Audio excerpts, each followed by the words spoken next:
When there's nothing left but the fire in my chest and the air that fills my lungs, I'll hold my tears and trade my ears for a glimpse at kingdom come.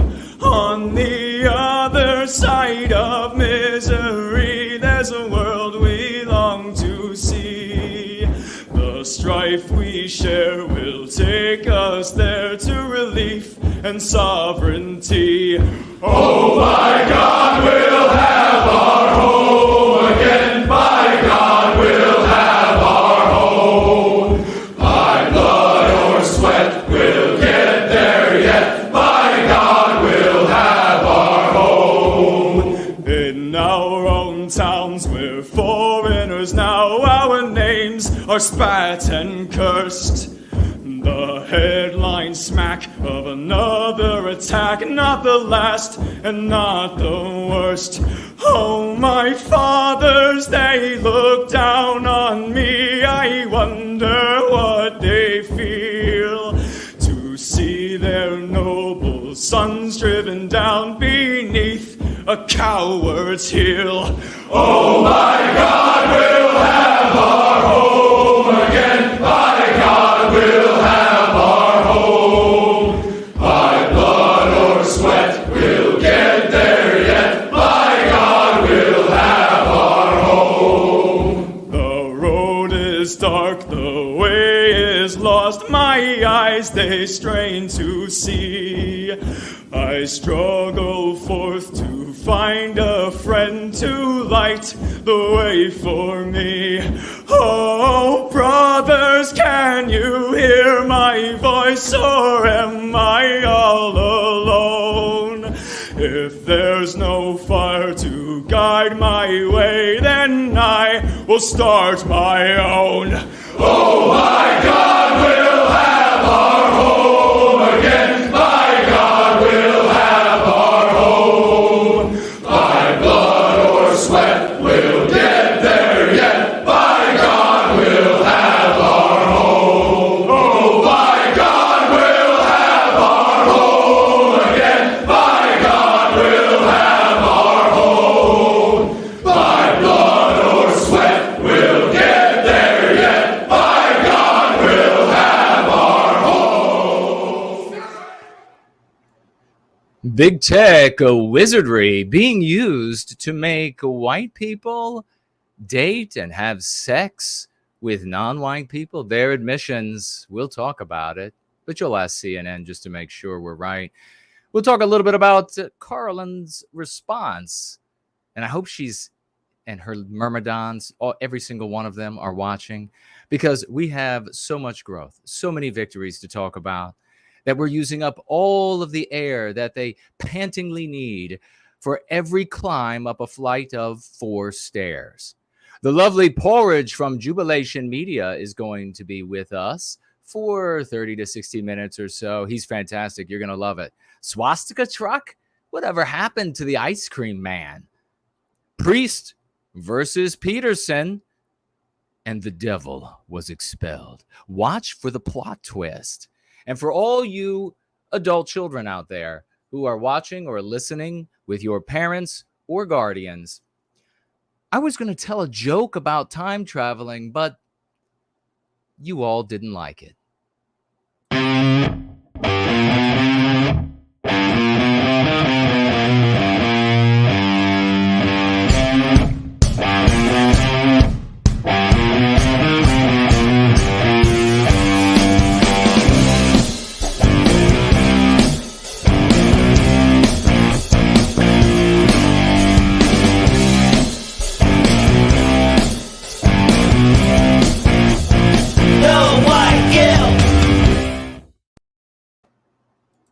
And we are going free, ladies and gentlemen. It is 5 p.m. Washington, D.C., 7 a.m. Sydney, 10 London, and midnight in Moscow. It's wonderful to see every single one of you, our brothers and sisters around planet Earth. You all are looking marvelous, I must say. Hey, if you want to participate in the conversation today, please do so. Jump right in. Tag me, though. And if you are oppositional or you're just trying to learn, you don't know what this going free practice is all about, please ask questions. The moderators, The people who are practicing will gladly help you, and I will help you too understand if you have a legitimate concern. Is Odysee working? I don't know. It doesn't. Yes, it is. Okay, very good. Well, you may financially gift while we are together today. You can do so on Entropy, which should be up and running right now. You can also ask questions. You can jump over to that question widget, Tall Kevin widget, also affectionately known as, and you can ask your questions there. They won't disappear unless you or I delete them. Now, you can also financially gift over on Cash App. Both the URL for Cash App and Entropy are in the description below. Remember that Cash App is at no cost. Entropy is at a cost of 15% to you, and that cost of 15% goes to the wonderful people over there at Entropy. They keep that platform running. Magnificent folks. We love free speech in service to white well-being. You can also financially gift over on Odysee at this point, and some more platforms, we'll let you know. And if you do, though, financially gift over there, do not financially gift a single dollar, because they take nearly half of it when you do so. Make it $5 or higher. The percentage they take comes all the way down to 14% at $5. So nearly half for $1, 14% for $5. And who knows if it goes down any lower for higher financial gifts over on that platform. I'll try to keep my eye open on DLive, Odysee, YouTube. Make sure, again, you tag me. You may also financially gift with cryptocurrency, and you can do that. I have maybe 5 or so addresses that you can financially gift me at. You can go over to nowhiteguilt.org, nowhiteguilt.org, look for the financial gifting tab, click on that, and you will find those addresses for everyone who wants to financially gift crypto. And it is very helpful, especially when the crypto is valuable. So it takes just a little bit to do a lot of good. Think about it. You may also, or you will also find, but you may be interested in a snail mail address, and you'll find it in that same location. So it is wonderful to see all of you here today. And we're going to be talking about some very serious things. We don't have any financial gifts that occurred over the course of the past that are anonymous the past week. So we are blank there, not missing anybody. Great to see slots. Hopefully, Odysee implements the ability for you to set a minimum of $5. Well, yeah, that would be good, so that people wouldn't be getting robbed of nearly 50 cents of their dollar when they give a $1 financial gift. Brad says, cool shirt, brother. Well, thank you so very much. Yonash is with us, says ahoy, and ahoy to you as well. You haven't shown the New York PD hate crimes tweet yet, haven't you? I haven't, but I do have it, and I have it up, in fact. I see the great Raymond Van Buskirk and Tricky Who, and Baldor is with us, Myrtle, and Walt. We're gonna have, of course, Porridge with us today, but we will do calls as well. It's gonna be at least, not at least, but it's gonna be a 4-hour gathering. Bonnie Blue Lass and Jill and Brant Danger and Loki and Southern Bloom, Franklin Peanut, and I got your email. I will. I'll upload that link. It would be best, actually, if you commented again at the end of this stream, and that same comment missing the link, and then I will put it up at that point. That'll help me to spot it really easily. Let's see. TJ is here, and the Watcher, and who else? I know I saw Mrs. Jess Horse somewhere. Hello. And Andy, great to see you all. Lady Miss Coppertone. And Kent, so many, and the great Yiz the Eunuch is with us tonight. God bless you, sweet sister. Wonderful to see you. Let's go ahead. And there he is himself. Lovely Porridge at Jubilation Media is in the live chat already with us. Great to see you, good brother. And there is the dear, sweet lady, Carlisle Cockatoo is with us. Hello, Carlisle, great to see you. Son of the South is with us as well. And Rory is with us. Will you be discussing Darlin Karlyn? I love it. Darlin Karlyn. I think that's going to stick. Like Comedies, hello to you, and the great Roy. Danton Heiling is here. Hello to you. Darlin Karlyn, we're going to take a look at some of what she had to say. As she watched, Chrissy is here. Hello to you. Ian is here. As she watched Summerlee, great to see you. All the stars are showing up. I watched through where she was watching my live stream, the roll-in, and boy, it was really foul at some point. Even discussing her sexual habits at one point. Not exactly the kind of thing that we do on a family show. We're trying to keep it as clean as possible. I don't know I can't recall whether the segment that we'll take a look at, if she cusses at all. So we'll give a warning before we get that started.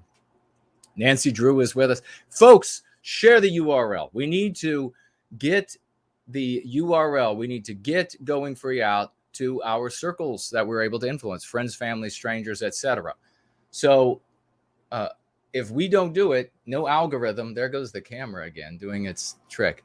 If we don't do it, the algorithm is not going to do it. The anti-whites, whether they call themselves YouTube employees or myrmidons of Darlin Karlyn or whatever they might be, they are going to do everything they can to stifle, to silence, to cut the tongue out of our mouths. And it's a real eye-opener when this is great for those who are, maybe you're even been going free for a little while. But certainly if you're new and you're going free and you meet an anti-white, like a hardcore anti-white, not somebody who's just villainy signaling anti-whiteism, but you meet somebody who absolutely hates white people. They want the victimization of white people. They want white erasure. They're like fangs and blood just dripping from their mouth. Or maybe that's just the barbecue sauce from the endless eating. But whatever it might be, they just want it. And they will make any excuse that they can to get to that point where the victimization continues, it amplifies, what have you. So that is a eye-opening moment. It's sort of like, if you were allowed to go into a prison and maybe to death row and talk to a totally psychotic murderer, and you get to see that, they derive pleasure from pain. To see something like that is really eye-opening and startling. So, and I want to invite everybody who is brand new here. We have over 100 new folks who are subscribed to the channel. We know we have many more who are going to be watching live, watching in replay. The numbers, of course, are not going to demonstrate the exact count because it's the psychological warfare of the anti-whites. Of course, check with MSNBC maybe. And just see if that's actually I'm sure they will do an in-depth report, expose on exactly what's going on at YouTube headquarters or Google and tell everybody the truth. So check it out with them. But we want to get right into this story because I know a lot of people are very interested in this.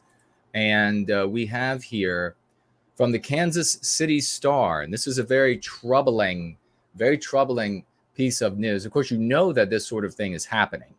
And why don't we do this right away? We're going to say the great Yiz the Eunuch has financially gifted $5. Thank you so much, sister.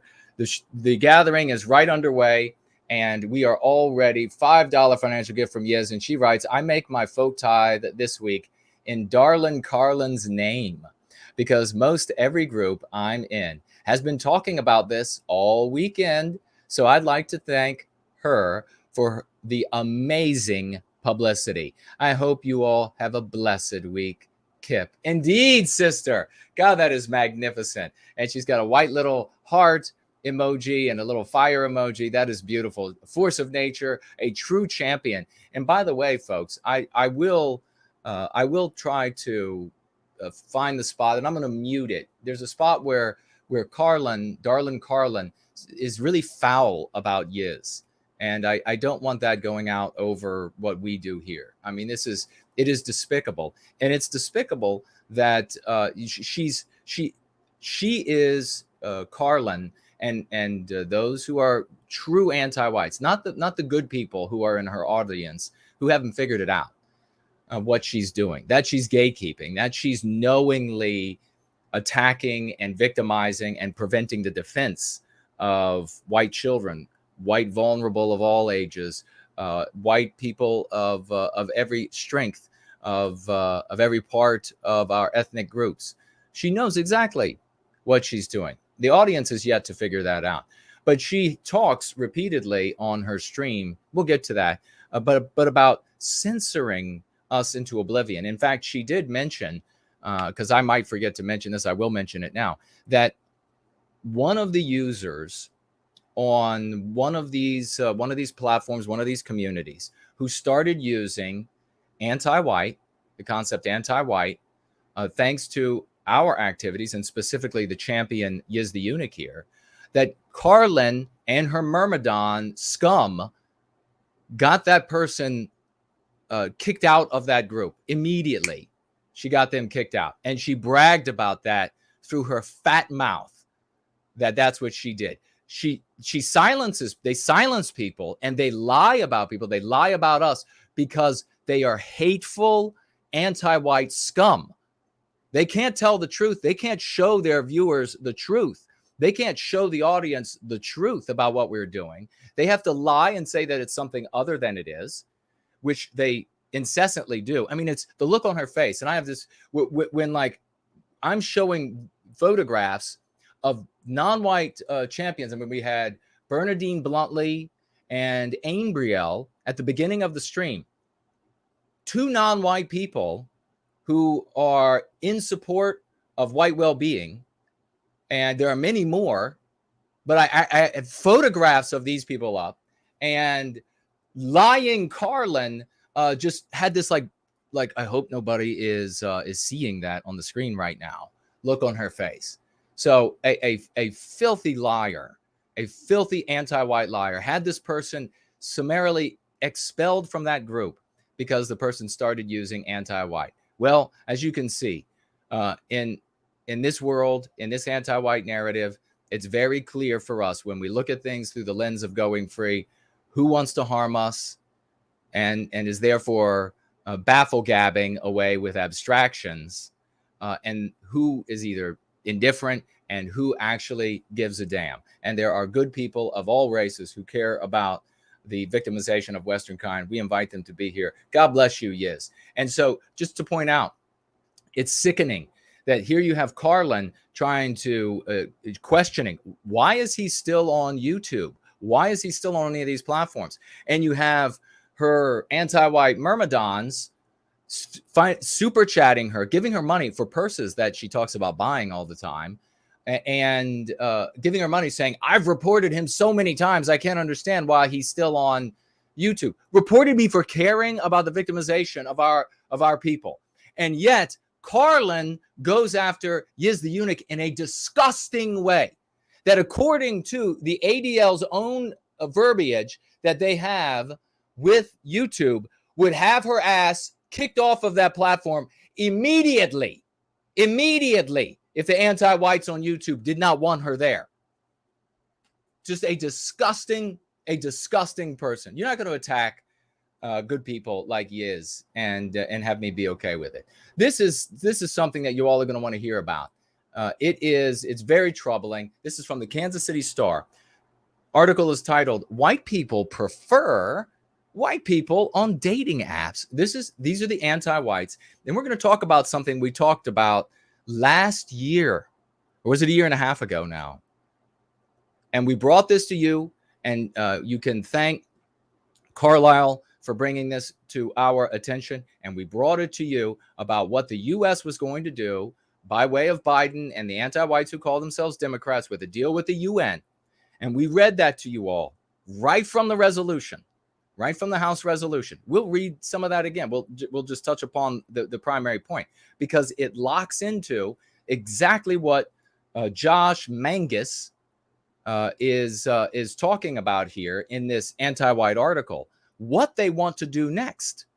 What constitutes heresy to anti-whiteism next?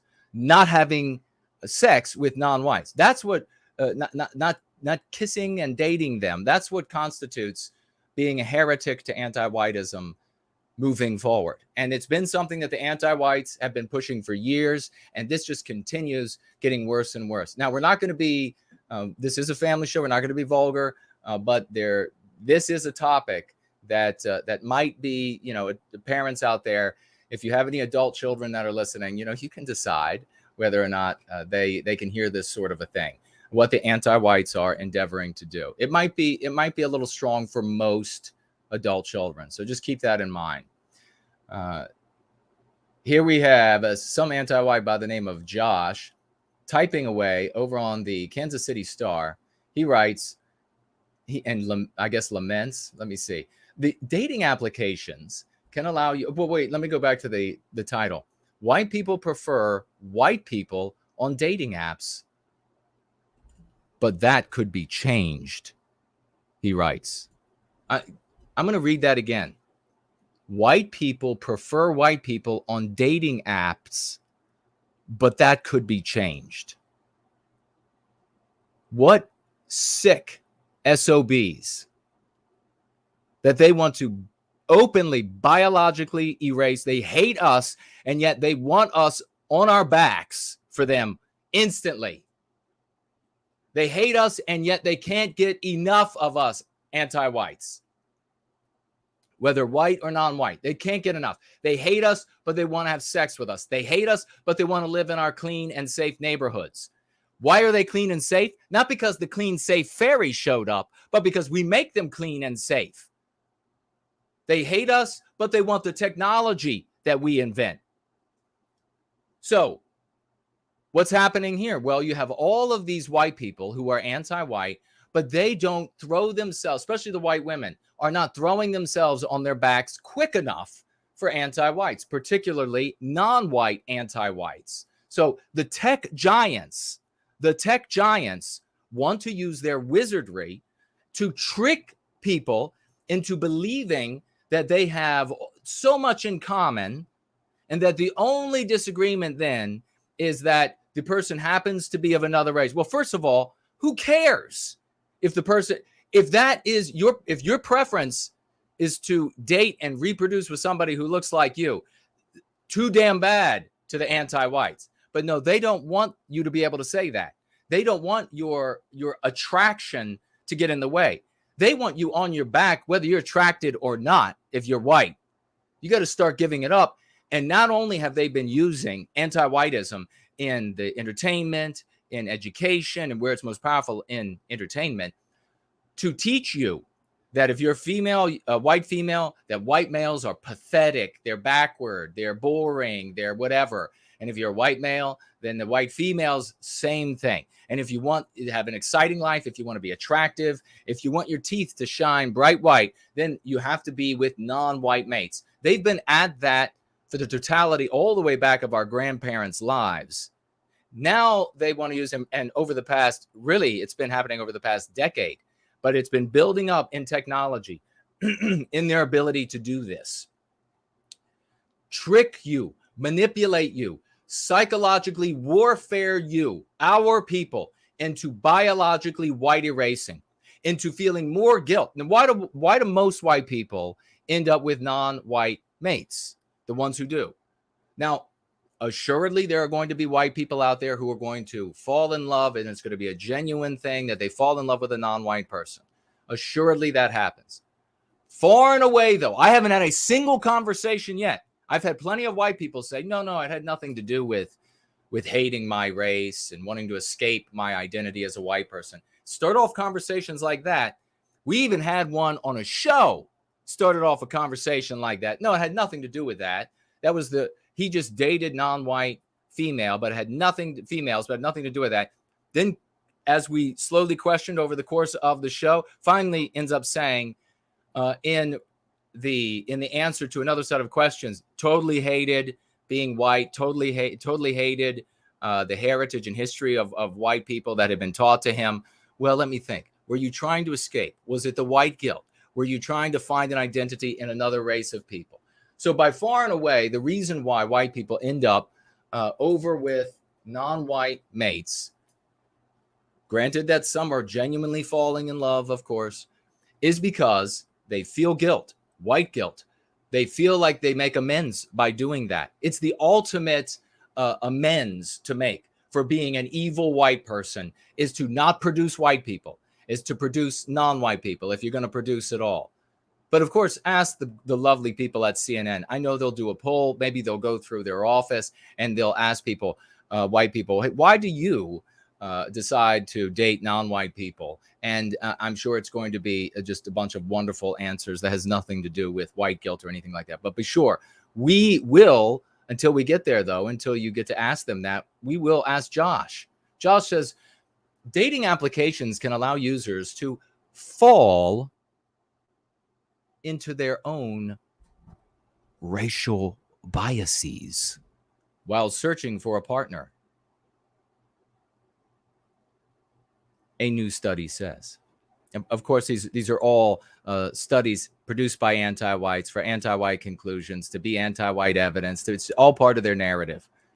Listen to how they frame this. Listen to how the mentally crippled Josh here frames this. Dating applications can allow users to fall into their own racial biases while searching for a partner. Now, mark my words, and you all know this as well who are going free, it's going to be okay if you're non-white and you decide, there'll be some sort of excuse somewhere in this or the other article. It'll be okay if you're non-white and you decide to just date people of your own race and marry and reproduce children of your own race. There'll be some excuse for them to be able to do that. But white people, no. You're falling into evil according to them.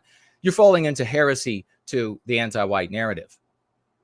Listen to how Josh, the mentally handicapped anti-white stooge, starts, literally lobotomized monster from hell, starts that off. Fall into your racial biases. How about on a dating application, you're trying to meet most people, because I'm not going to bother going through the advice, at least tonight, on dating. But most people are looking for somebody that they would like to have sex with. And then they say, well, do we get along as well? So they're calling what you find attractive heresy to anti-whiteism if it happens to be attraction to a white person. Now, this is the Kansas City Star. This is not the socialistic, communist, balaclava wearing, what do they call themselves? Toilet cleaners, the turd swimmers of tomorrow. This is not some anti-white revolutionary movement. No, this is considered, this is the regime's news. These are the official ideas. And here you can have somebody like Karlyn claiming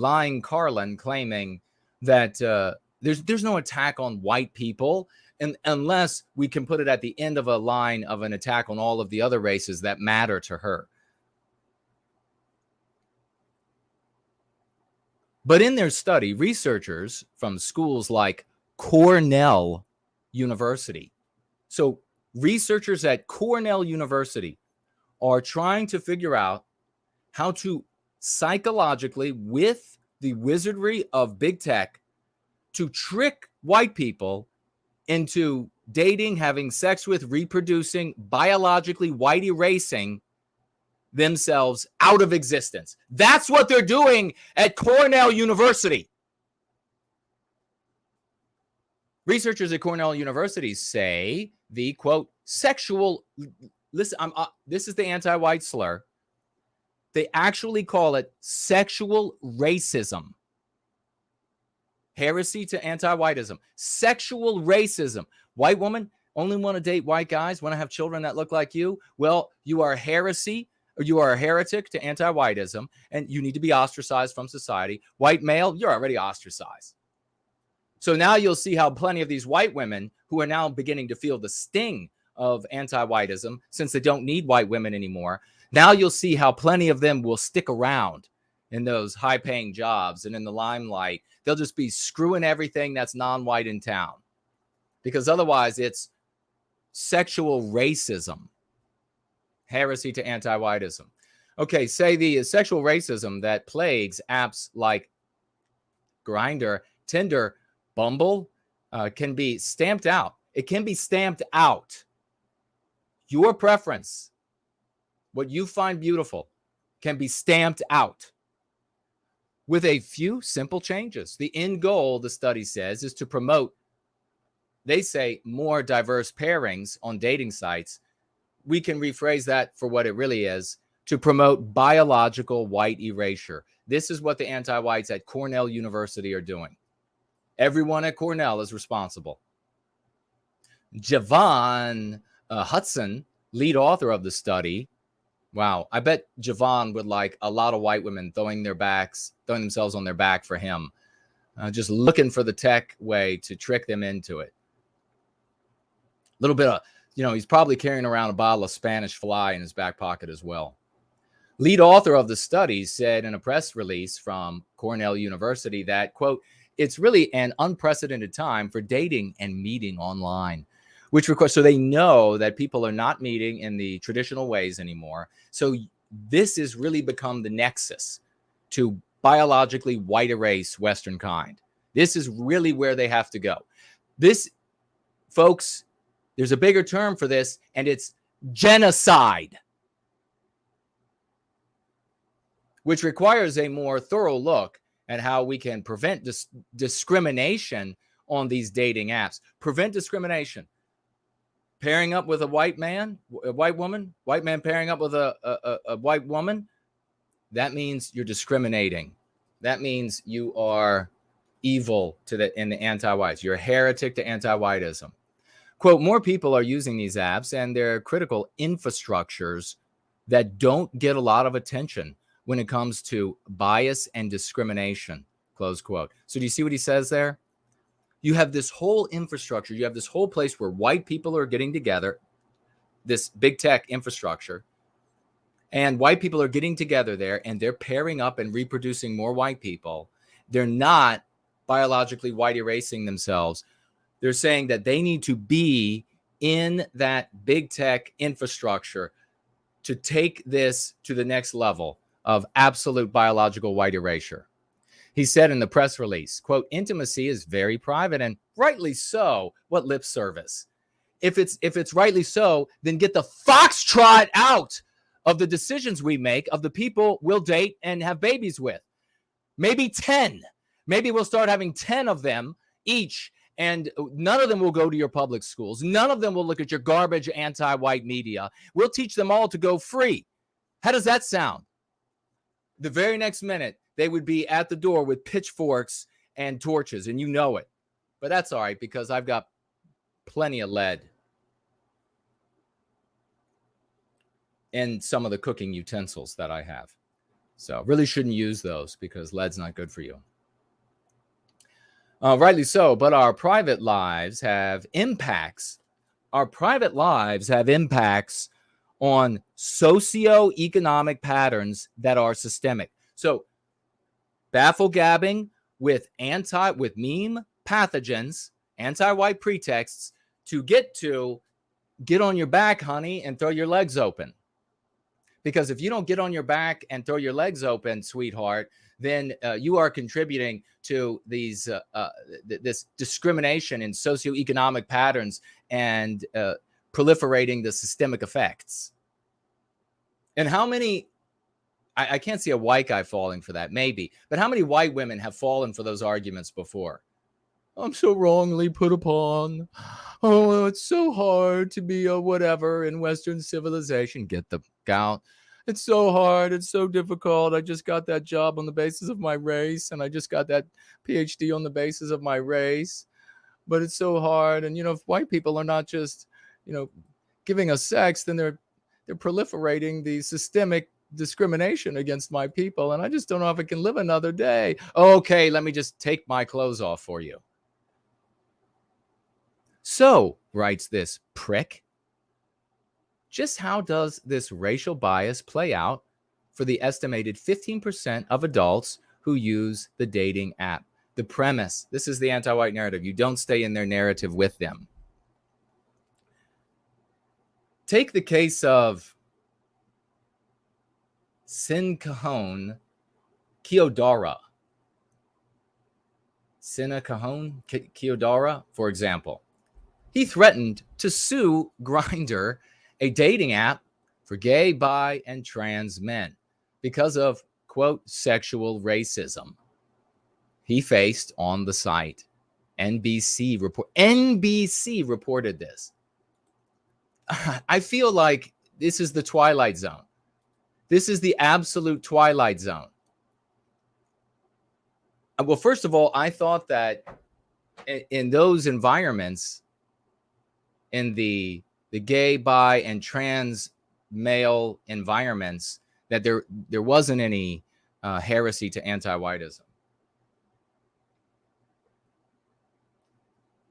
I see Maiden DE, Birdie, Bassett, Lala Song. Wonderful to see you, dear friend.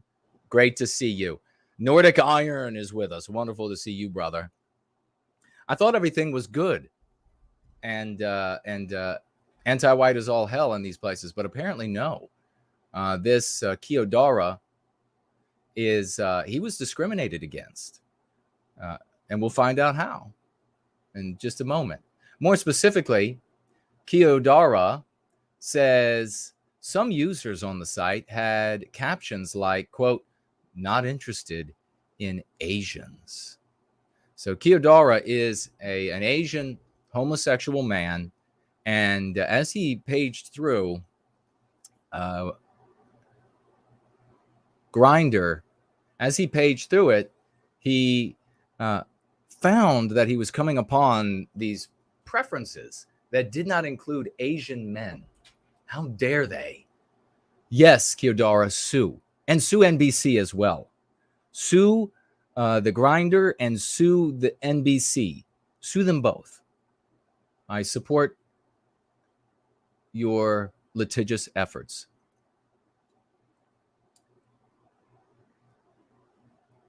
Then we get down to, and by the way, I mean, I think just about everybody has been in the last few generations have been on dating sites. And haven't we all come upon not only people who had preferences that excluded us, but also people who their preference included us, but we were not what they wanted. That's called life. That's just how it works. But when you're an anti-white, you got a good thing going here. You have these attractive white people out there, not all of us. I mean, look at me. I've been hit in the face too many times. But you have attractive white people out there, and hey, if you can get them to throw themselves on their backs, well, with a little bit of white guilt, then you're going to take the advantage of that. And that's what they're doing. So this next person, we have some interesting names. Wonderful names. Fulani Congo from Johannesburg, South Africa, said in an interview, so this is a worldwide problem, said in an interview with NBC that the racism is prevalent in his country too. Can you believe it? So in South Africa, a giant flushing sound that used to be was one of the highest in the what do they call it, the comfort index or whatever it is that they would do when our people created the country of South Africa, and a beautiful place. Now it's a giant flushing sound, and apparently people have sexual preferences there on their dating sites. So let's see what Congo has to complain about. What happens in Los Angeles, where you have, quote, no fats, no femmies, close quote. It happens in South Africa as well, he told NBC. They will say, oh my God, quote, no rice, no chocolate, no curry, close quote, which means no Asian, no Black, and no Indian, according to the speaker, Congo, who's helping us out here. As noted by the study, which compiled data from prior research, white people are 10 times more likely to receive messages from a Black. You know what this just reminded me of? When I was watching Lying Karlyn on her watching my mini roast of her, she complained vehemently that there is a dating website by Liv in Germany, and I guess you can access White Date. And she put together a dating site because we are so discriminated against with things like this over the past decade. All of these, she's on the cutting edge of that. And I don't know half of it. I don't know half of, or a quarter of what's going on. But she was aware. She was aware of the complaints from white people. And you're going to hear here in a moment the types of forced pairings as I had scanned through this. But she was aware of it. So she created a website where white people could get together, they could meet up, and they could find somebody that works for them and start a wonderful family. And of course, if you're going to use White Date, I don't get to see the data on there. I have nothing to do with it. Liv does, as far as I know, everything she can to prevent imposters from going on there. But the last line of defense is you. You need to talk to somebody for a long time to find out whether or not they are really white sympathetic, whether they are genuinely on that site and they mean you good. Watch out for the folks out there, especially the ones who are blowfishers. We've had that problem. We don't have time to talk about it today. Somebody can explain it. But there are going to be anti-whites who would enjoy sneaking onto a platform like that and then getting somebody to give up information. So you have to be your own defense. You've got to do your due diligence. This is the world we live in. It's not controlled by white people. This is the reality. It's controlled by anti-whites. I brought Liv up in whitedate.net because Lying Karlyn responded to Liv and that little commercial she had on the roll-in, responded to that as though it was the murdering of babies, as though it was, or somebody getting to eat babies before Karlyn gets to eat them. I don't know what it might be for Karlyn. But for Karlyn, it was the most evil thing imaginable for white people to be getting together on a dating site. Now, of course, Lying Karlyn's going to have no problem with black people. I don't have any problem with black people having their own dating sites. She's going to have no problem with Asians. I don't have any problem with Asians having their own dating sites. She's going to have no problem with all non-white people. But when it comes to white people, then it's Nazi, it's white supremacist, it's ethno-state, it's all of this garbage that she throws at people to try to gatekeep, to prevent whites from recapturing our destiny, putting an end to anti-whiteism, to prevent, and as importantly, non-white people, good non-white people, from coming over and saying, good God, this has got to end. Does anybody remember the Indian woman who, what was it, up in like Michigan? And she was speaking before that like the state government there, and she was talking about maybe ballots or something like this. And they were asking her about discrimination or something. And she said, yes, it's completely directed against white males. She was new to the country, had been here for like a couple years.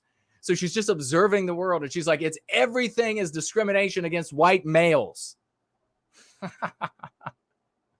It's like out of the mouths of babes. Her heart was innocent, and she just said she didn't know how much trouble the anti-whites and people like Karlyn would give her for doing that, telling the truth. Let's keep going on this because we got to roll.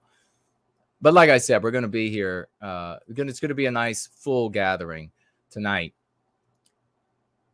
Let's see. We compiled, as noted by the study, which compiled data from prior research, white people are 10 times more likely to receive a message from a black person on a dating app than they are to message the black user themselves.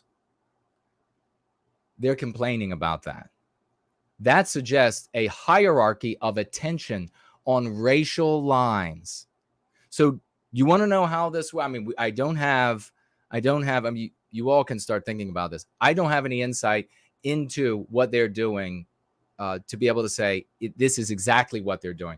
But one can imagine very easily, I've got a lot of friends, programmers, coders, and the like. One can imagine that, I mean, maybe they are doing this. Maybe I do know, but who knows? Maybe I don't. Maybe I do, though, that when users on certain platforms who are white, they've identified as white, they have pictures of themselves that are white, when they're clicking on potential or sending messages to people that they would potentially like to date, there might be a limit on the number of white ones that the message or the click actually reaches, so that they are being punished unless they reach out to non-white people for sex.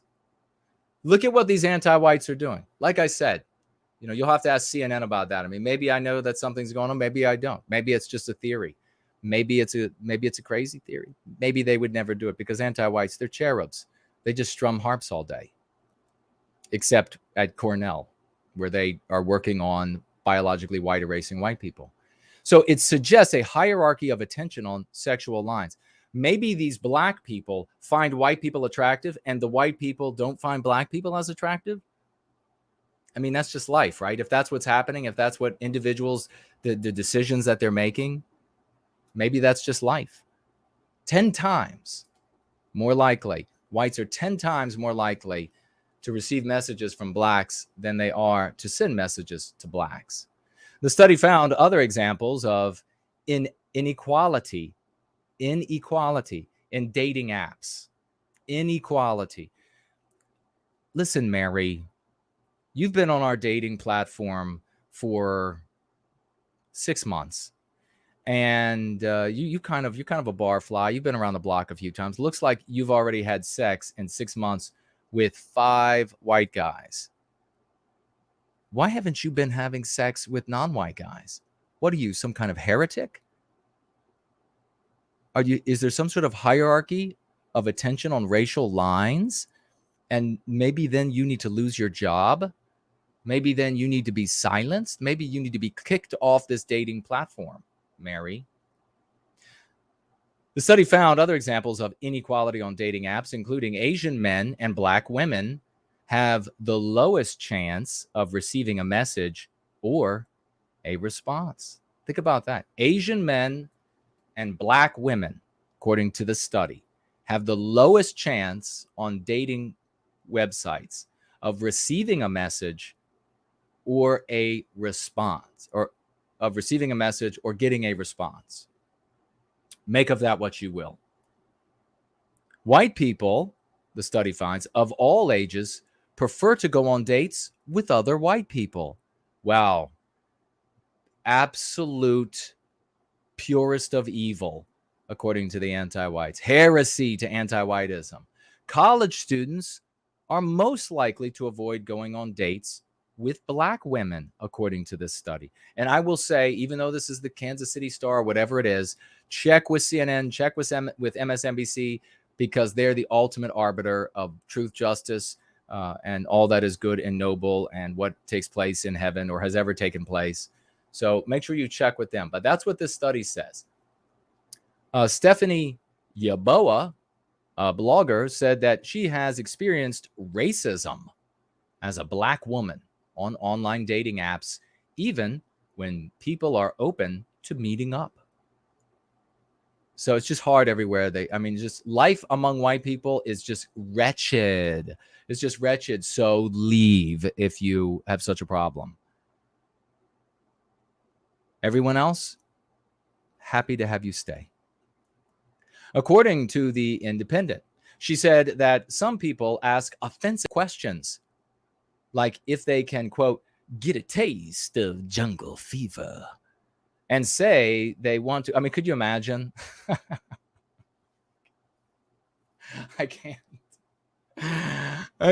Could you imagine? First of all, I mean, I can see if you are a nice, respectable black lady and some, I don't know, scumbag guy from another, or girl, I guess, from another race writes you and then likens you to the jungle. I could definitely see how that's offensive.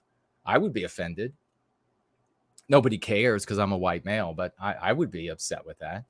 But at the same time, if she wasn't like a classy black lady, maybe she's just out there and she's trying to have fun, like Mary we were talking about, the white barfly, and been around the block a few times. If she's just like a lot of people who are having a lot of random sex, then I can't see why that would really bother her. I mean, I think she would see it as something that she could really use to her benefit. And she goes on here and say they want to see if black women are as aggressive in bed as they have heard.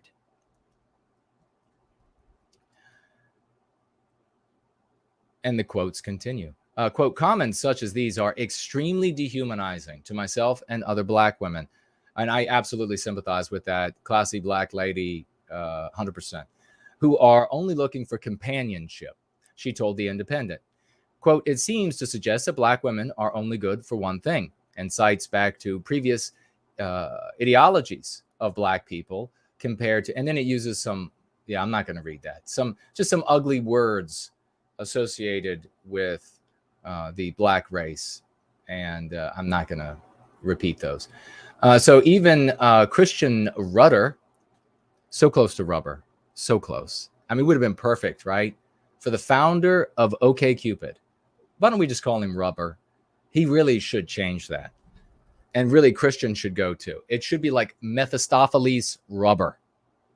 Founder of OkCupid said that, quote, when you're looking at how two American strangers behave in a romantic context, race is the ultimate confounding factor. Close. Confounding factor? Confounding? Appearance, smell, taste, touch, texture, hair, all of the differences, that is confounding for you? He said this while drooling onto his bib at St. Elizabeth's in Washington, D.C. But research behind the Cornell University studies say, researchers behind the Cornell University studies say, they have some ways to push back against the racial biases of users. So again, was live onto something over this past decade. People have been talking about it. There haven't been a single whistleblower. Think about the power of anti-whiteism, of how much it can destroy someone's life. That as far as I haven't heard of a single whistleblower coming from one of these dating sites and saying, holy crap, guys, can you believe what they're actually doing to what you think is your freedom of choice? It's a Hobson's choice. You think you have a freedom to choose, but you only allowed to choose so many of this for so many of that. So then you just end up paying. That's also called theft.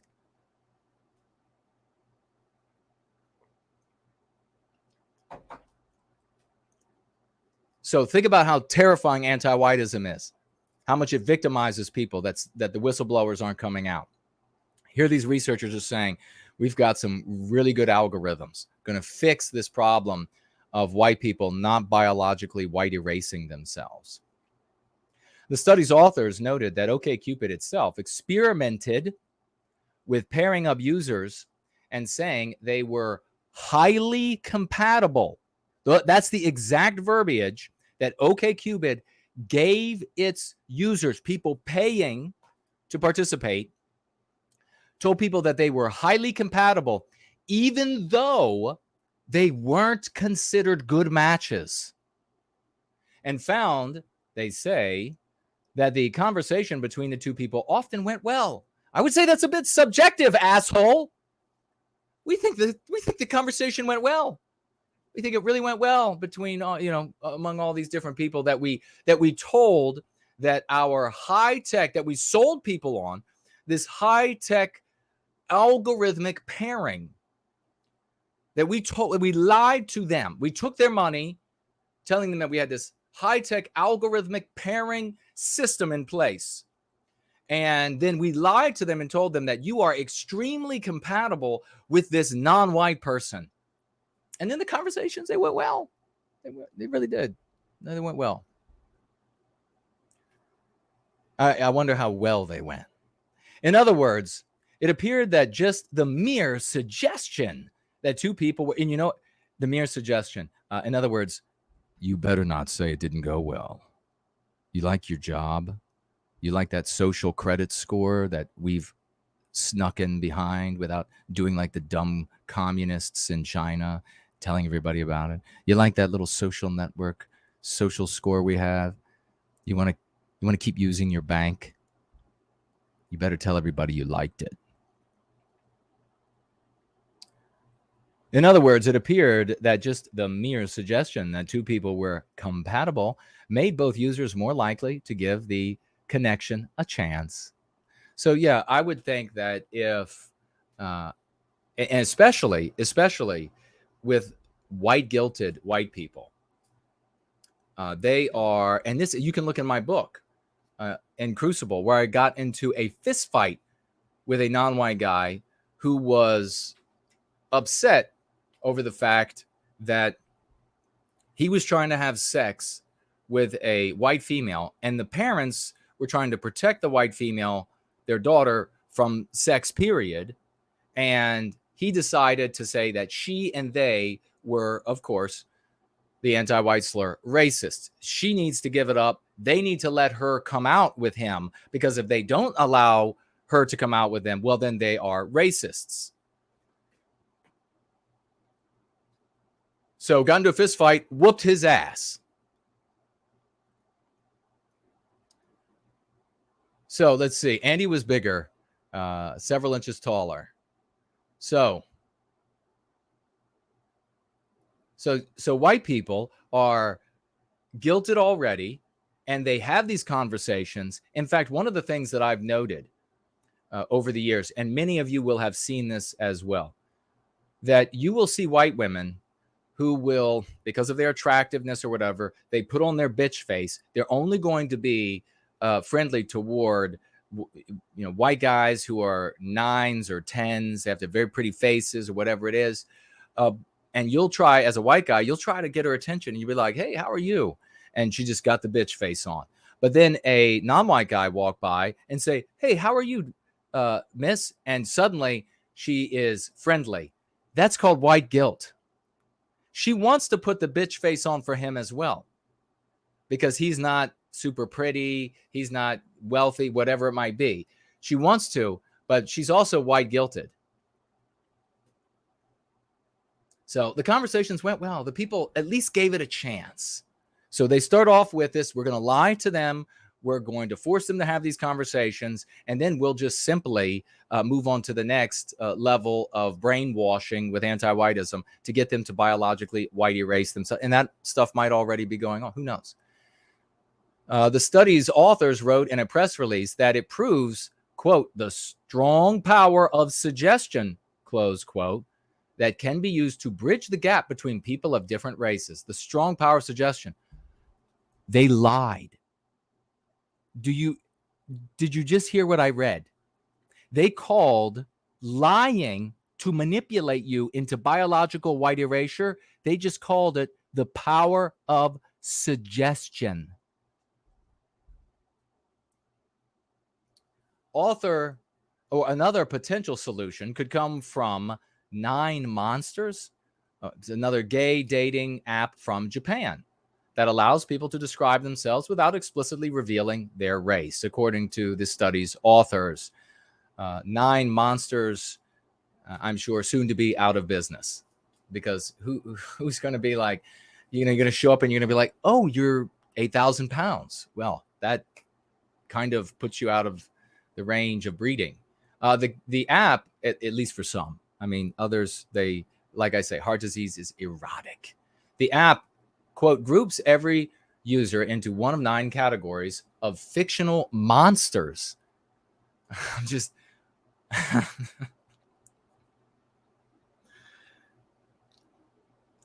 so the homosexual app groups its users into 9 different types of monsters. Okay. Well, while 9 monsters may still, categories along established lines like body type or weight, it possibly that this recategorization may also help users look past other forms of differences, such as race, ethnicity, and ability. So what they're saying is, on this 9 monsters, there is a category for weight. So you're not going to show up and unless the person's lying about their weight, like on every dating app. I mean, the one thing that it's hard to lie about is your race. People lie all the time about their ages, their weight, but it's kind of hard to say, a lie that you can then talk away. You know, it's like you show up on the date.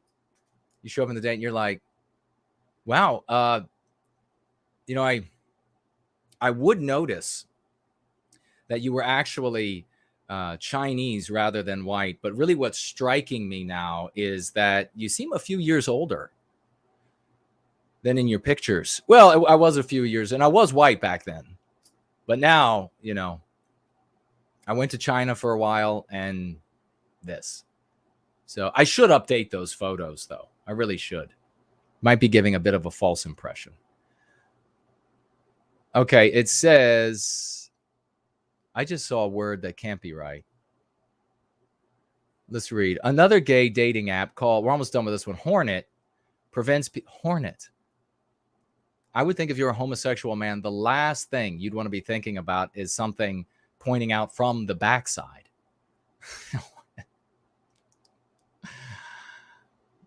Hornet prevents people from using their profile to mention race at all. And a final solution might come in the form of Kinder. Is this right? Kinder?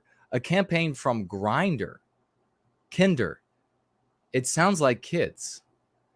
Kinder, a campaign from Grindr that seeks to stamp out prejudice on its app by promoting inclusion. Kinder? Kinder? The study's author said positive writing about diversity may help promote more diverse couples on the apps. Okay. At least in these cases, I guess there isn't biological white erasure. The new guideline from Kinder, for example, Kinder, for example, suggests the users describe, quote, what you're into and what you aren't to avoid offending others. Not what you aren't into. So just what you're into. So that also seems problematic. You know, like you're both into couches, and then you get there and you find out that he's also into Bengal tigers. I mean, that might be problematic for some. These guidelines exist to let you express yourself freely while also helping us maintain the safe, authentic, and accepting environment we strive to cultivate, close quote. The guidelines read, quote, any violation of these guidelines may result in the removal of prohibited content or a permanent ban from Grindr. Wow, they're strict over there. But Landon Zimwalt, head of communication at Grindr, cautioned against hoping for a cure-all solution, a panacea. This Grindr is not going to resolve racism by any means, Zimwalt said, according to GQ. Gentleman's Quarterly, isn't that? Yeah, that. Nice.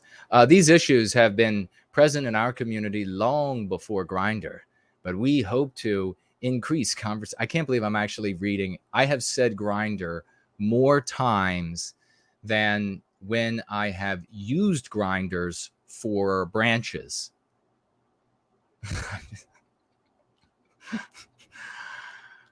But we hope to increase conversations around it and have a dialogue about what constitutes, listen to this word, sexual racism.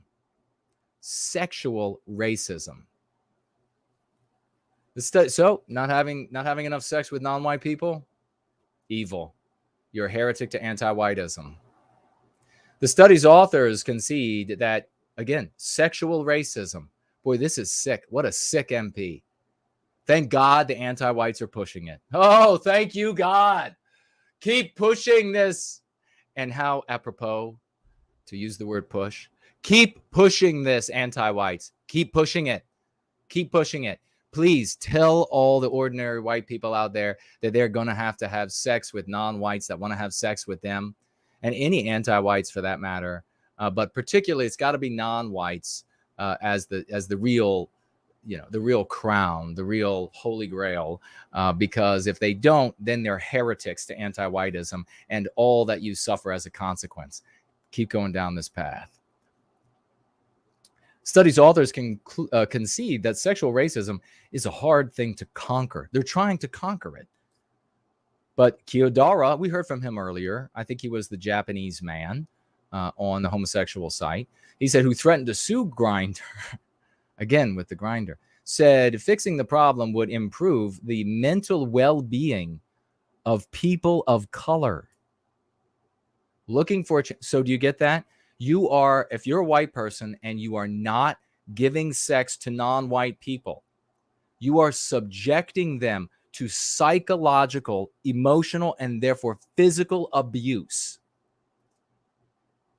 Looking for a chance at love, you mean at screwing on dating apps, according to The Guardian. Quote, over the years, I've had some pretty harrowing experiences, Kyodara told The Guardian. I bet he has. Quote, you run across these profiles that say no Asians or I'm not attracted to Asians. Seeing that all the time is grating. It affects your self-esteem. Now, if you just pop that sentence out, I can agree with, I can empathize with a person who is in one of those groups, according to the study, and that's the end of this article, an Asian man or a black woman who are the least to receive messages and the least to be responded to when they give messages. I can empathize with one of those people and on their personal struggles with finding a mate for just a night, if that's what they're after, or a lifetime, whatever they're after. I can totally empathize with that. And that's why it'd be nice for them and to continue to have those sites just for them. Now, just for them and their people. Now, if they're trying to have sex and find partners for life with people in other races who maybe they're not finding, if they have like a fetish for people in other races, then you're just going to have to get over it. You're just going to have to deal with it. You cannot look at somebody who has a nicer car and just say, well, I'm going to have your car because you have a nicer car. Nicer house, just going to have your house. Just going to have, oh, you nicer wife, just going to have your wife. That's not how the world works. But ladies and gentlemen, that is where anti-whiteism is taking Western kind and Western civilization. Just like I said in junior high school, 11, 12, and 13 years of age, I said eventually they will vote your house away. I said they'll eventually vote your house out from underneath of your ass and your car out of your driveway, and it'll be legal to do so. Because that is their ideology. That is what they want. You want to put an end to this? It's not with conservatism. They always lose, and you know it. It's not with Republicans. They always lose, and you know it. It's not with any of that political spectrum, right of center, or whatever it might be, because they always lose, and you know it. The only way to make any change is the change that we are making here. We are changing the lexicon and dialectic of the world. Of the world. Nothing like it has ever been done. It is glorious.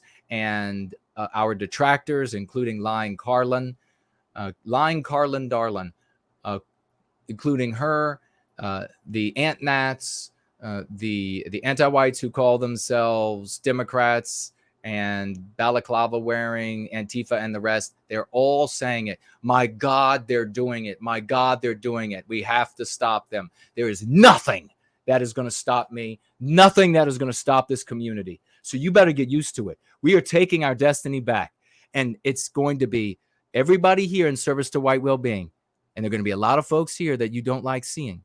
Because you, like lying Karlyn, want to say ethno-state. Hard to say ethno-state with all the non-white people, you lying bitch. With all the non-white people supporting what we're doing. All right. We're going to jump over to, and quickly, very quickly, summarize the next article.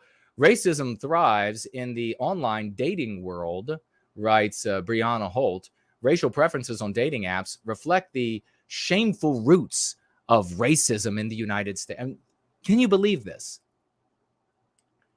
Racial preferences on dating apps, according to anti-white people like Karlyn, quote, reflect the shameful roots of heresy to anti-whiteism in the United States. It is shameful for you to if you are white, it is shameful for you to choose a white partner. I'm going to tell you in a minute why this is so important. I told you at the beginning. I'm not just reading some 2 articles here and taking up over an hour of time talking about this, because there is no political force behind this. You have anti-whites at big tech using technical wizardry to trick white people into biological white erasure. And I'm going to tell you in just a moment, after I summarize this filthy article, that there is government action by the anti-whites behind this. This is not something you're going to be able to fit those blinders on your head again and walk away. How strong is your neck? You've been wearing your blinders all your life, white people. Just look away. Just look away and pretend like it's not happening and hasn't hit my house yet. It's hitting your house now. Brianna writes here. When I relocated from my predominantly black suburb in Dallas, Texas, to an immensely diverse neighborhood in Brooklyn, meaning no white people. That's what diverse means. I didn't expect to receive so many matches on Tinder and Hinge from non-black men. I had always found myself in mostly white spaces, college, jobs, vacations, yet white men never took a deep interest in me before I moved to the East Coast. And while I had spent 2 years dating a German guy who was studying abroad at my university. Now, when she says German guy, does she mean a white person? Because that would kind of poke a hole in the other claims that anti-whites normally make.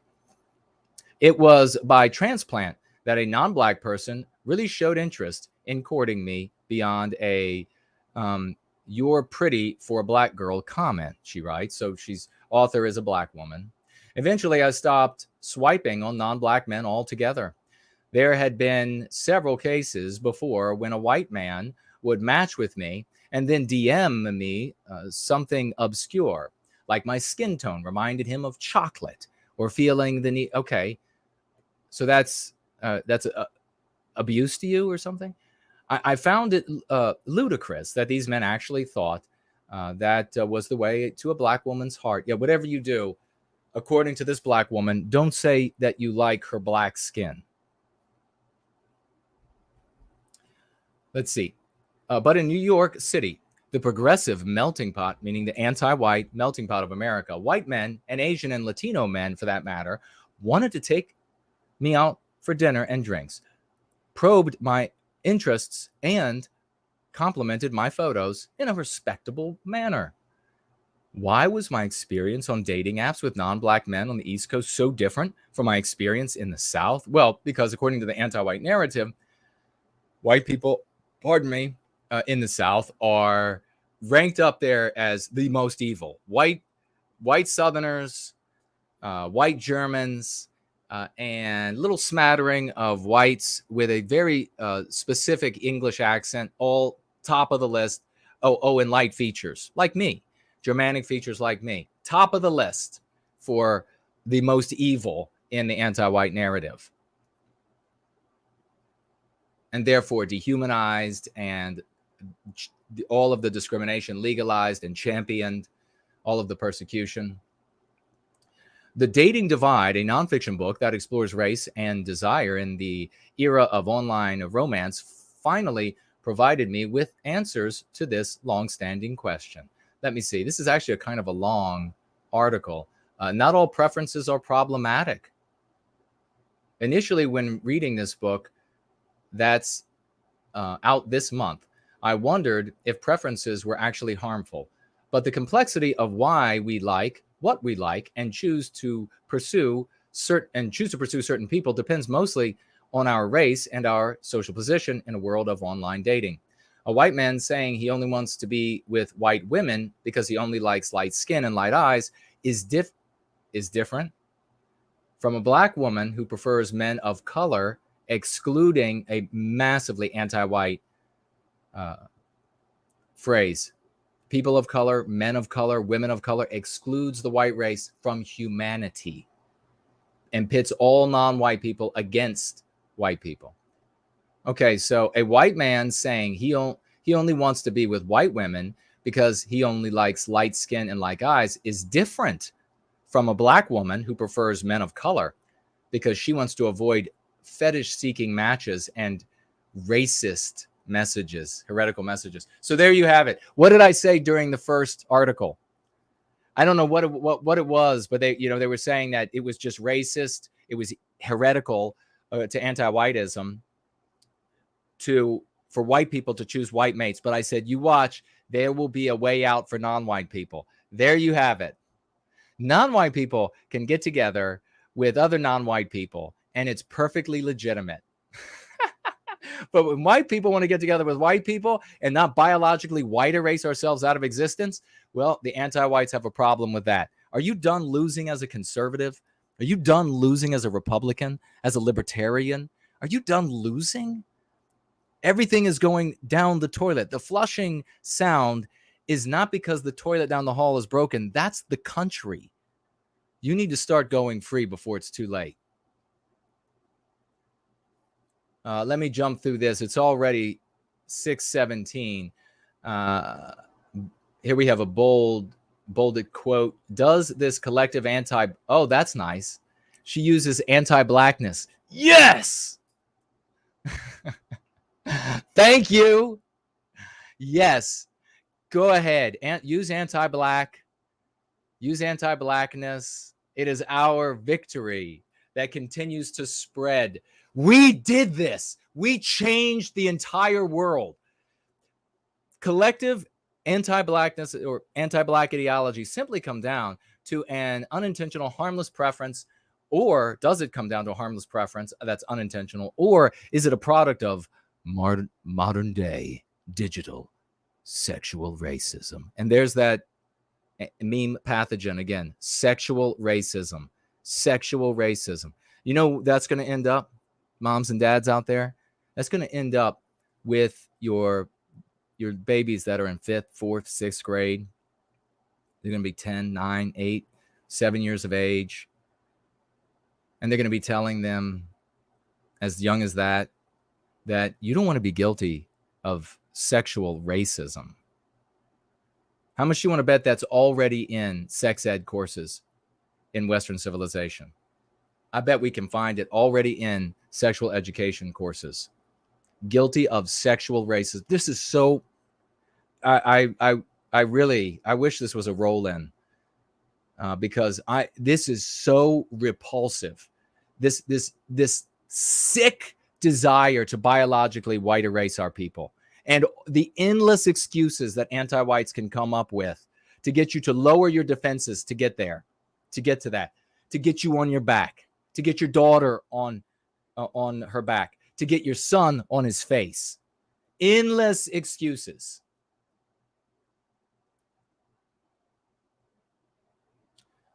Next bolded title, everyone's doing it.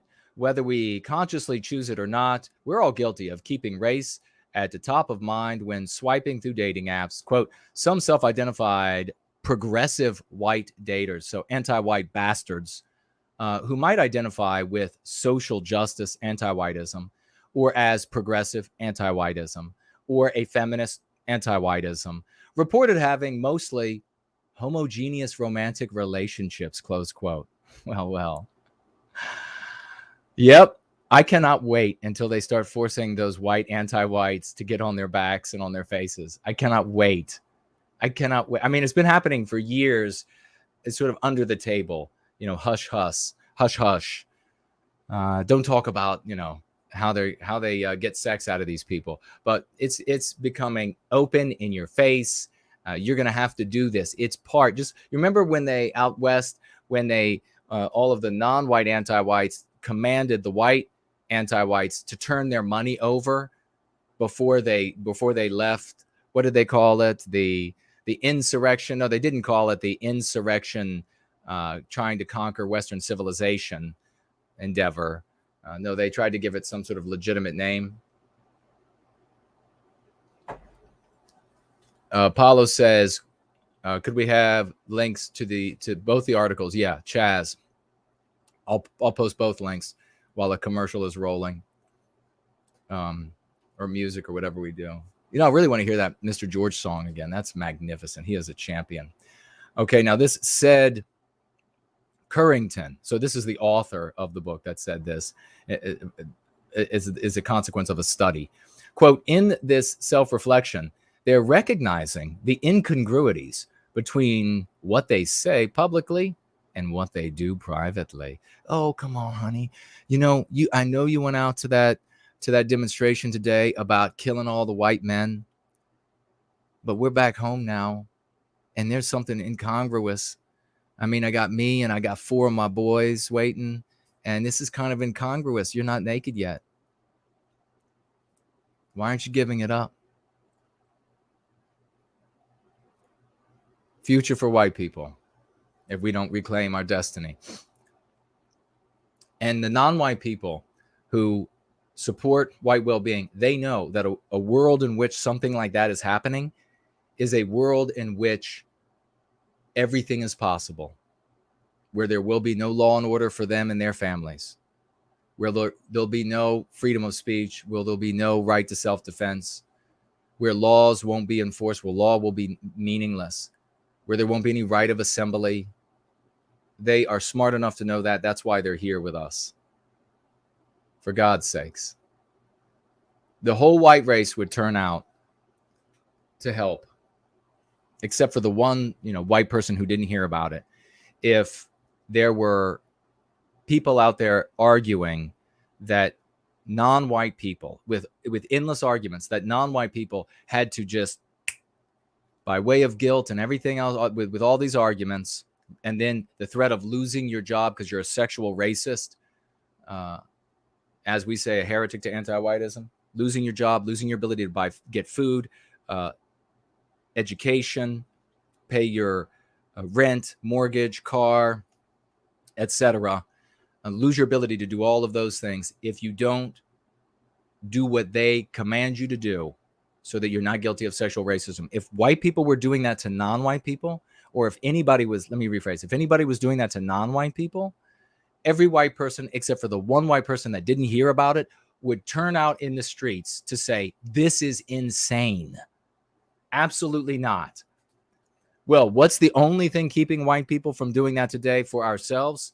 The fact that everybody is infected with anti-whiteism, and that people like Karlyn stand in the gate to prevent white people and the non-white people who would help us from coming to Going Free and helping us to put an end to this, because she wants to see biological white erasure of our people. Quote, we know at points in history, preferences were codified into law and they became invisible. Okay, I'm just scanning through to see if there's anything else. You all can read this garbage.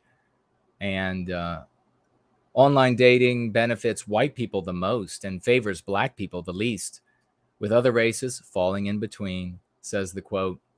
So white people, there's your meme pathogen. You have to make that better for non-white people, particularly black people as well, because it's benefiting you. Don't you understand that being attractive to other white people is benefiting you? So come on, get to it. Get to having sex with all the non-white people. Who's responsible? Headline is, in order for digital sexual racism to die, let this burn this into your brain. Talk to your friends about this. And when you do, tell them this is no just like fringe nonsense, because I'm going to share something with you in just a minute that we talked about a year and a half ago about Biden and the administration and the Democrats, and is moving apace. But talk to them. Tell them this is anti-whiteism. Tell them this comes from the anti-white narrative. Tell them it's the promotion of biological white erasure. Put these words in their mouths. For digital sexual racism to die, awareness of its existence and how we might be perpetuating it has to be known. So get ready for the educational campaign. While many Black and Asian and Latino daters are familiar with the discrimination that takes place online and the stereotypes associated with their groups, white daters who unknowingly carry them out must recognize They're false. I can't. This is right out of the pages of something the devil would write. I'm going to read the final paragraph. I mean, this seriously is right out of the pages of the most demonic shit I have ever seen. Quote, this is a society-wide problem, and we're still grappling with the legacy of apartheid in our country. So this right now is a speaker from South Africa.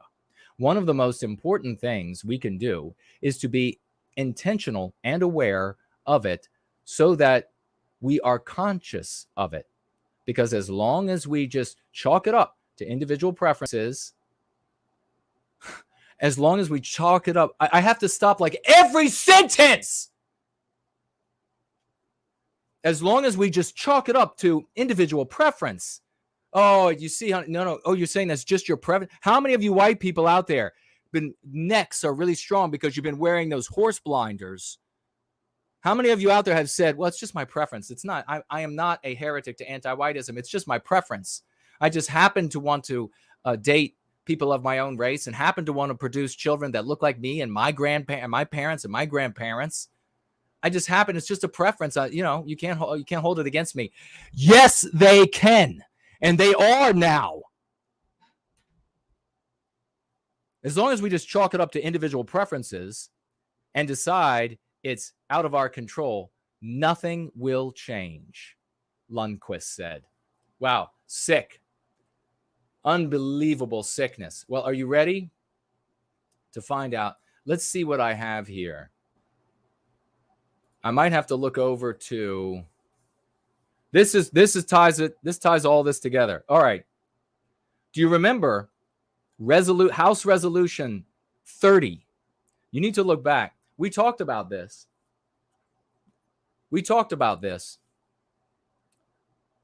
During the election and the run-up. And this is why we said everybody had to vote for one of the reasons we said people had to vote for Donald Trump. House Resolution 30. It's supporting the United Nations Sustainable Development Goals. We read through that thing and we provided it to everyone. So you could check it out just like CNN and make sure. But if CNN tells you something different than what you read, obviously they're right and your eyes are wrong. So just remember that. But what is the main crux, in my opinion, as a reader of the document, what's the main crux goal of these sustainable development goals? Stated the governments who sign on enforce and endorse the goal of, quote, eliminating discrimination in all public and private actions. Read it one more time. This is what the anti-whites are signing on to at the federal level. You thought it was just NBC and the Kansas City Star, whatever it is, and this other author. You just thought it was some multi-millionaire. I mean, we're talking about hundreds and hundreds and hundreds of millions. What is NBC worth, for example, and its parent company? And the other anti-white and the author and the researchers at Cornell and all of big tech trying to figure out how to manipulate you, psychologically manipulate. Don't doubt for a minute that they'll make, if you're white and you're looking at whites, that they'll make those people somehow, some way less desirable to you. Will they do something? Is it possible? Let me just ask you this. Is it possible to do something with some sort of light pattern when you're looking at your phone or looking at a monitor when you are to irritate you so that it's maybe subconscious sort of irritation? You don't know where it's coming from. Is that possible? I'm asking.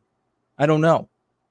I don't have the time to call CNN right now or any of the others, but do get opinions from elsewhere. All that I'm saying is if anti-whites are really trying, and it seems like they're really trying to accomplish this, I'm wondering, is it possible with tech wizardry to make potential white mates that when you look at those accounts, irritating on some level through some sort of light patterns? I mean, you can actually, induce seizures with light patterns. So I don't know. I'm asking a question. And then other wizardry to get you to biologically white erase if you're white. You see all of that. It's not just all of that, though. The people working at Cornell, most people would consider that, top university. Of course, it's just full of anti-white scum, which makes the whole place scum. But it's even at the federal and state level governments signing on to UN House. This is House Resolution 30, supporting the United Nations Sustainable Development Goals, which include the goal of, quote, eliminating discrimination in all public and private actions. And when it comes to anti-whites, it's by any and all means that they can get away with. So the law, ladies and gentlemen, the law. People have been saying for all these years I've been fighting against this. I'll do something when it's finally here. And if you're not doing something now, it's because you are a coward and a loser. And we want nothing more to do with you. But we got a lot coming up, and we got magnificent financial gifts already piling up, and we have wonderful comments. We have true champions here. We're going to take a very short break. I think I've got to listen to Mr. George and his song because it is so melodious. I love it. We'll listen to that. We're going to come back, and we're going to watch a little bit, not a lot, but we'll watch a little bit of the line Karlyn, and we'll talk about that. And then we'll have with us, of course, the great, lovely Porridge, who is standing by, and we'll be right back. Drowning in the argument, the anti-white says, what exactly is anti-white? You have got to be animated with the righteous passion of reclaiming our destiny. We are the heroes of this era.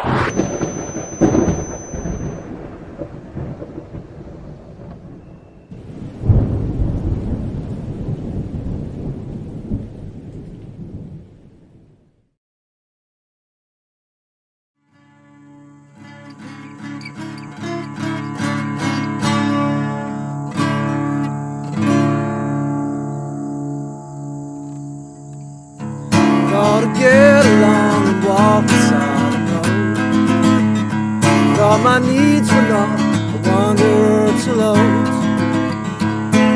Show another way. I knew not what to say.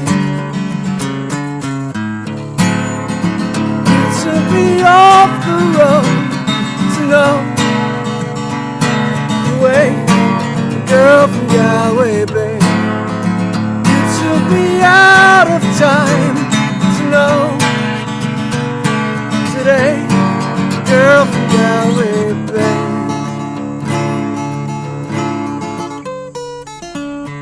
Open fields and skies have been my only home. Worn out boots and on my back was all I owned. The last town had me framed. The next would be the same. Took me off the road to know the way, the girl from Galway Bay. You took me out of time to know today, the girl from Galway Bay. Turn to me and let me see everything. Seeing you now lets me give you something. See each other giving up everything. Now nothing to hide.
agenda to control exactly what people think, and this is extremely dangerous to our democracy.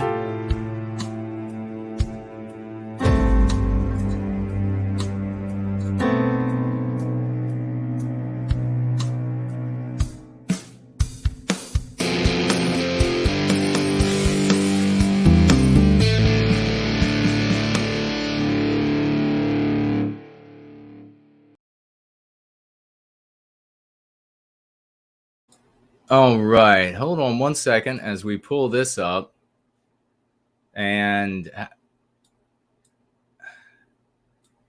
we will take a quick look. Actually, you know what? It's going to be, Baldur, it's going to be at least, I don't know, I think if everybody can hear me okay, let me know, by the way. It's going to be at least 30 minutes a minimum.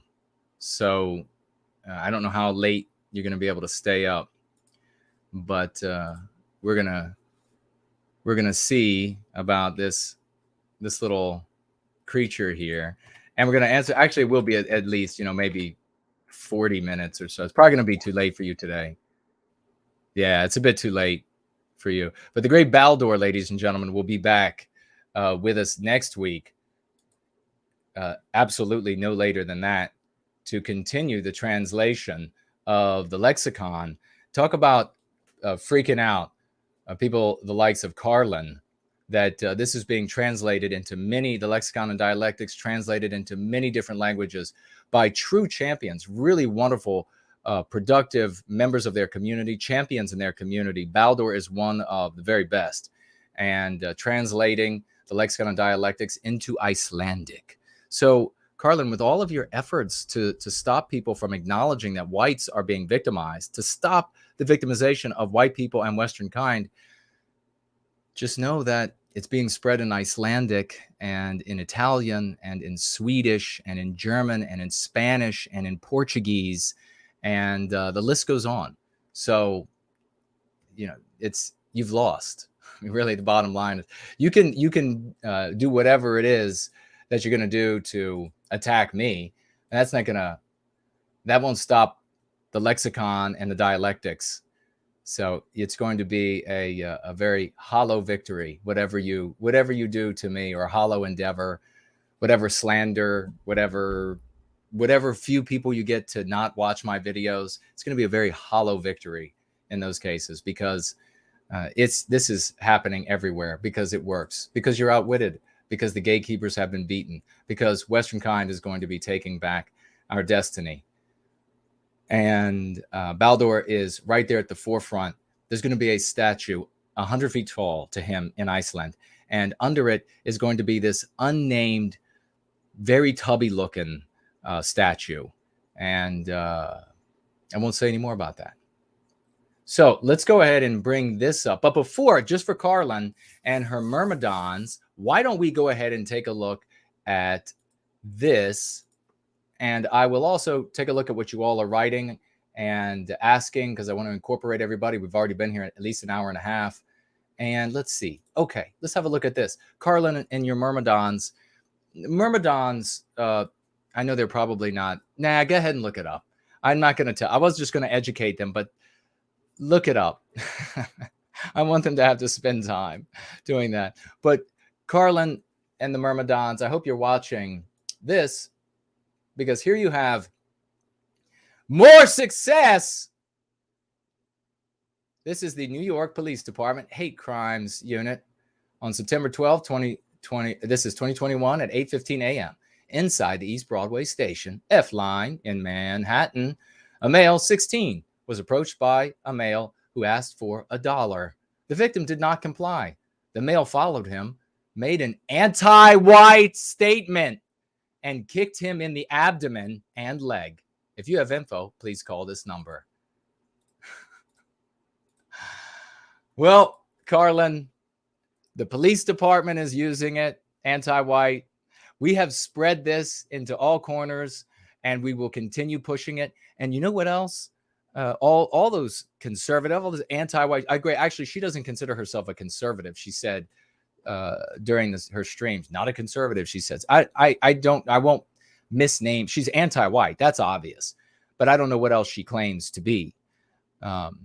child of Satan, and the Stay Puft Marshmallow Man. But she's definitely anti-white.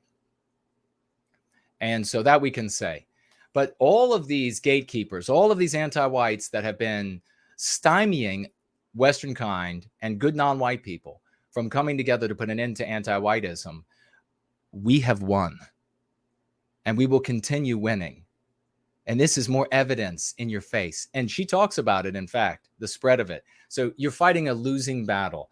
You might as well, you'll have more luck telling where the ocean where to stop. You'll have more luck telling the winds to give up their efforts than you will in stopping the curative contagion that is the love, hope, and redemption of the lexicon of going free.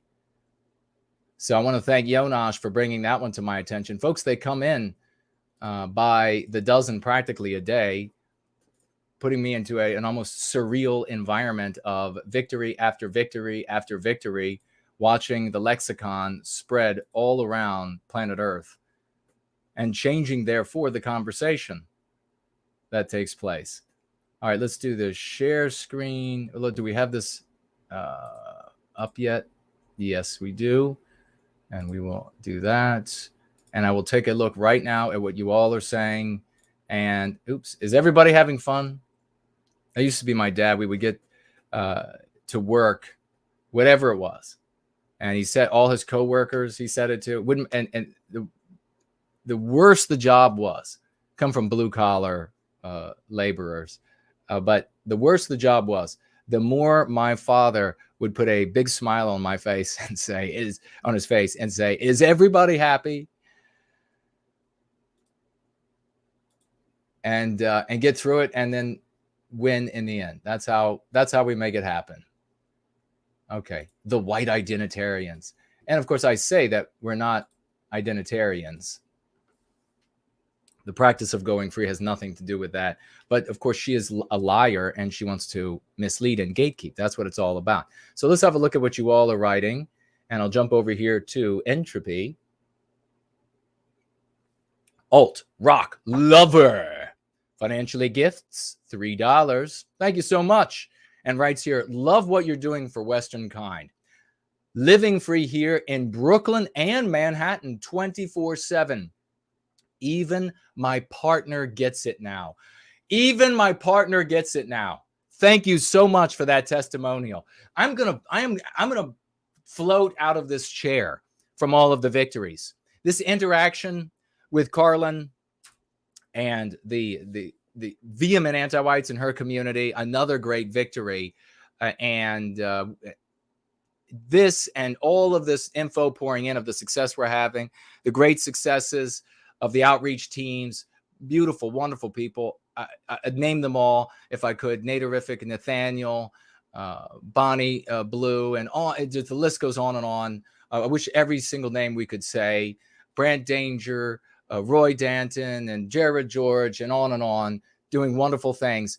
The lexicon working for everybody at every level of society, every level of education, all levels of intelligence. And by the way, our detractors note, and you're going to hear this from Karlyn herself, how intelligent we are, how precise we are, how industrious we are. They notice. The anti-whites notice. They did not say this about, and they have not said this about all of these people that are out there endeavoring to achieve ugly objectives in Western civilization. We try to bring people from these, and they never say, well, these people are actually succeed. They don't say that. They say that about us. Now, what's happening there? And I just want I do have a whiteboard actually. Maybe I'll break it out. What's the connection between, let's say, white identitarians, just identitarians? I mean, the generation identitaire in France, that's where this is really coming from. And then elsewhere in the English-speaking world, they picked up identitarian and they copied. But what is it that makes a generation identitaire and the practice of going free look the same to an anti-white?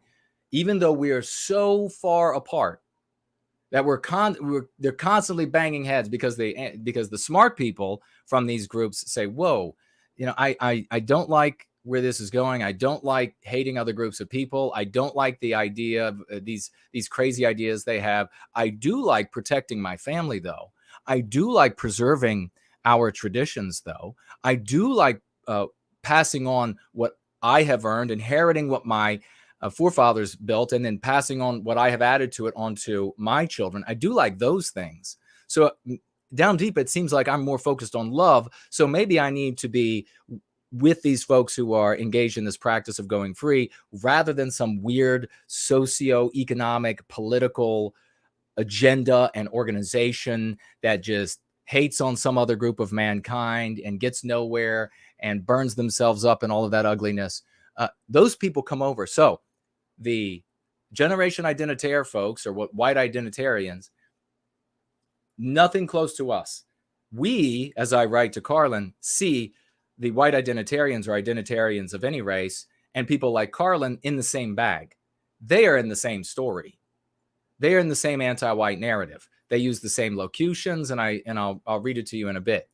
But the only thing that is the same between somebody like a identitarian and the practice of going free for an anti-white is that neither group, neither idea, neither sphere is endeavoring to destroy Western kind.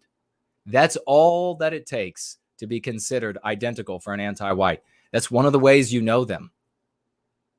When they look at a group, there could be a group of 3 guys out there, 2 of them agents for the federal government, 3 white guys, 2 of them, one's an FBI guy, one is a Homeland Security guy, and the other guy is suffering brain damage. And they're talking about killing off another race of people. And supposedly for the white race, right? Killing off another race of people. And then over here you have those who practice going free, who are putting an end to anti-whiteism to stop the victimization of Western kind, the destruction of Western civilization. To an anti-white, both of those things are the same, because they want white erasure. They want biological white erasure. They want to victimize Western kind. So to Karlyn, I totally understand. Karlyn, darling, I totally understand. For you, they do look the same, because the only thing that matters to Karlyn, darling, is that, are they anti-white enough? And neither are anti-white. Neither want to exterminate, neither the right race in her mind, neither want to victimize Western kind. That's all that it takes for an anti-white. And that's how she reveals herself. Before anything else she says, that's how she reveals herself. And she doesn't realize it. Even with all that education, the PhD, all of that education, she doesn't realize she instantly outs herself by that association. Man, feels good to think circles around highly educated folks who are anti-white. Alt-rock lover pointing out here, even my partner gets it now. So alt-rock lover's partner didn't get it, but by way of going free, he or she does now. $3 financial gift. Thank you so much for your words, brother. That is really meaningful. Joseph, financial gifting, $5. Great to see you, brother. Always a champion. Have to watch the rest on replay. But before I go, please accept my humble gift in the name of Boring Senko. Yes, Boring Senko. That's great. Thank you, Joseph. So many names for her. So many names. Like the devil has many names.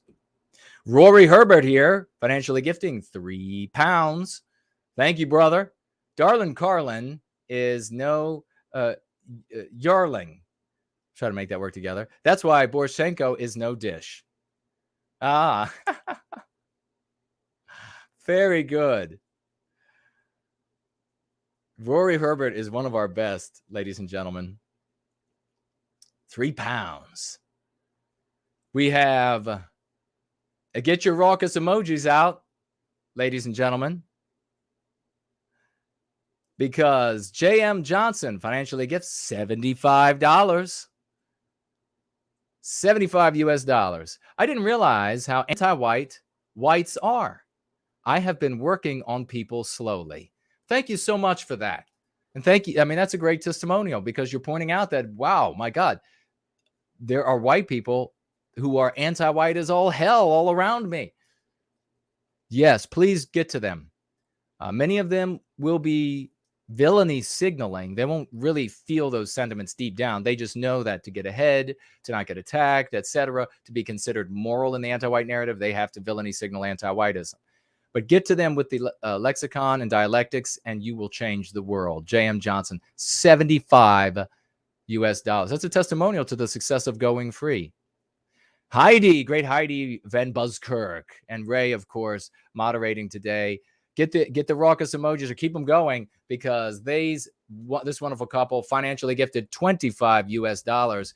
I would love to see a debate between Jason and Karlyn. Well, I'm sorry, Heidi, you're never going to get to see such a debate because Karlyn specifically repeatedly says you never debate these people. You silence them. She says you mock them and you silence them. You never debate them. Well, of course, spoken like a true gate. Heidi goes on to write here, and I think we should put the pressure on. After all, her own crowd have suggested it as well. Maybe then some of the confusion for those who are confused will be cleared up. I just put a post on her reply for it. Aside from the jokes, maybe she has some good points. Well, who knows? She objects to, and I said to her in that if she would drop her hatred of Western kind, we're largely parallel. There's no reason why we all can't actually destroy CRT and she can lose at taking it on. There's no reason why we can't have that happen at the same time. But she hates white people so much. She'll give a little bit of lip service. You know, from time to time, she'll say, well, no, actually, no. Once she said it was, somebody showed me the clip. Does anybody remember the clip where she was saying that it was not okay to stand up for white children, but it was okay to stand up for non-white children? Anyhow, thank you so much, Heidi, for all of your financial gifts, for the financial gift today, all of your support. You're a wonderful woman. We love you. Keep those raucous emojis out because we just had the one and only, the great Promethean promulgation. Financially gift 25 US dollars as well. God bless you. Thanks to Josh for giving us such good conversation starter. Anyone mentioning online dating in any way in my presence gets to hear about Going Free. God bless. That's exactly, folks, follow Promethean Promulgation's lead. He's talking about Josh, the author of that article, which I will post, and I will definitely put in the description, both of those articles. And what he's saying is now anybody bringing up online dating, he will use that as an opportunity to use the lexicon and dialectics of Going Free. Exactly. And they'll get to learn exactly what the anti-whites are up to. And he'll have this, the links as a place to send people to see, hey, actually, this is big media. This is the government. So thank you so very much, brother. 25 US dollars from Promethean Promulgation, and a fantastic suggestion and a fantastic deed that he's going to be engaged in for the service of white well-being. I'll take a quick look at some of these other chats. We're having a grand time tonight. Have you let everybody know yet that we're having a grand time? Looks like we have over here on Odysee that Bertie Bassett, hello to you, has gifted 5 library tokens. Thank you so very much for that. That's a cryptocurrency, the library tokens over there on Odysee. That's Bertie Bassett. Magnificent. Thank you. And over here on D Live, we see Mike. She said that, and that's all you need to hear. Anyone victimizing white children is below you. So Mike is confirming that actually Karlyn did say that. All right. We have applause. We have, what else do we have? A beer. Has somebody given me a beer over there? No drinking. I very rarely touch alcohol. Buffy the Vampire Slayer says, I'm not going anywhere. And Jack is here. And it's a different Jack, and more than one Jack, it looks like. Great to see everybody over there. Remember, tag me as No White Guilt. And of course, in the middle of looking at the chat over there, Raymond immediately responds with girls in bikinis. Well done, my friends. Well done. All right. And the same with YouTube. Make sure to tag me as No White Guilt. And I see Harbinger is with us. Great to see you, brother. And so is Loki and J-Link and Elaine Sabatino. And Nathaniel is with us. Great to see you, brother. And Paulo and First Last is with us. Harbinger says, I'll have to report you for sexual discrimination if you don't take Karlyn on a date to make up. I have I was dating a girl many years ago, and back when I had my wonderful Doberman that you all read about in Born Guilty, and I asked the girl I was dating, I said, do you think you really know what true love is? And this is a joke, folks, by the way. And it really happened. I mean, all of it except for everything I'm going to say that follows. But she was sitting there with me on the couch. I said, do you really think you know what true love is? And she said, I think so. And I said, well, let me show you true love. So I called my Doberman over. She trotted right over. And then I made, just very small, the vomit sound, very small. And my Doberman stepped up eagerly and licked her lips. I said, no, that's love. That's love. When I potentially throw up and the dog gets happy to consume, that's the depth of love that you find in a dog. You don't see that in people very, very often, at least. I mean, maybe with Karlyn. But Heidi says, I'm trying, might have a new job in a few weeks. Uh-oh. I don't know what I was. So she said, no, I got, I'm trying, might have a new job in a few weeks. Well, I hope you do. Let's see. First Last says, keep hitting this point. The gate in Gatekeeper is a pin gate that keeps whites trapped. It is a pin gate. White people are trapped. And that's what I was saying during the roast. White people are trapped in a giant pen by gatekeepers. And you know them well. I mean, Karlyn is obviously one of them. And you all can probably name a dozen more who are currently active and who have recently been active gatekeepers. And they keep white people confused with all of these abstractions, all this baffle-gabbing talk. And then when somebody clear thinking, lucid, pellucid thinking comes along, clear speaking, they say, salesman, cult, Nazi, identitarian, anything they can say to slander. And then when they see the non-white supporters, they're just like, the big difference between, and I've said it before, for all of those who are showing up or new, MAGA, conservative, whatever it might be, the big difference between us and the practice of going free and like conservatives when it comes to non-white people is white people in conservative circles or MAGA circles, they paternalistically celebrate non-white people. We meet non-white people as men meeting men, women meeting women with respect on the same level. We don't treat them like they're 9-year-olds doing something finally acceptable or something. So genuine respect. Somewhat. Coconut, hello to you. And let's see. Jason has been spot on. I thank you. Art Acrobats is with us. Says about Karlyn that she is highly uneducated. Ursa Major is with us. Fit and healthy at any age. Nathaniel writes, No white guilt, they assume we're exactly the same because we care about Western kind. Precisely.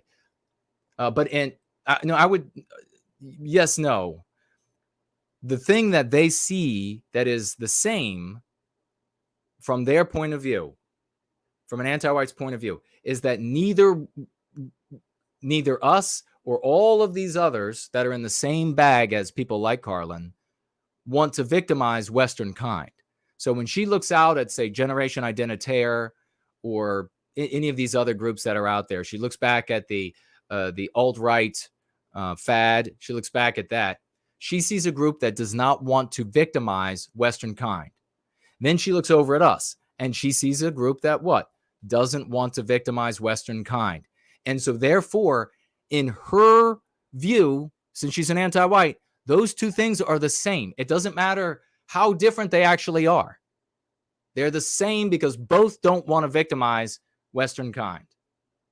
That's how an anti-white thinks. American Chestnut Tree, hello to you. Lycomedes, Dispatcher. Roy Danton says, love your shirt with tools on it. Damn right, brother. Thank you so much. I appreciate that. All right. I think my internet was down for 45 minutes, writes Elaine, but now I'm cooking with no white guilt because you are on fire, Jason. Cheers to the white positive sphere. Thank you so much. Oh, brother, 100 feet might stand out well in a place like the Netherlands, but for Iceland, we might want to build it a bit higher, like 500 feet. All right, that sounds good. We'll do that for Balder. Mr. Fookers is with us. John Blaze is with us as well. And Bertie Bassett says, a fifth through Prometheus Rising. Am I right in thinking effacence and genocidient are the mask of shame, cloak of guilt that must be cast off to become whole and free again? You are following the story, my friend. Yes, indeed. It's didactic. So, yeah, stick with it. There are many layers of allegory, and dig through that. That's what I did for that entire narrative, is teach our people about ourselves. And I used the foil of fake peoples that don't exist in the real world for the purpose of doing that. Gods and the like. Harbinger says the people want a new It's Late Night Somewhere episode. Oh, well, of course they do. Red Eagle, Jason's shirt. Loki says it's pronounced. Oh, again with the, I'm getting it.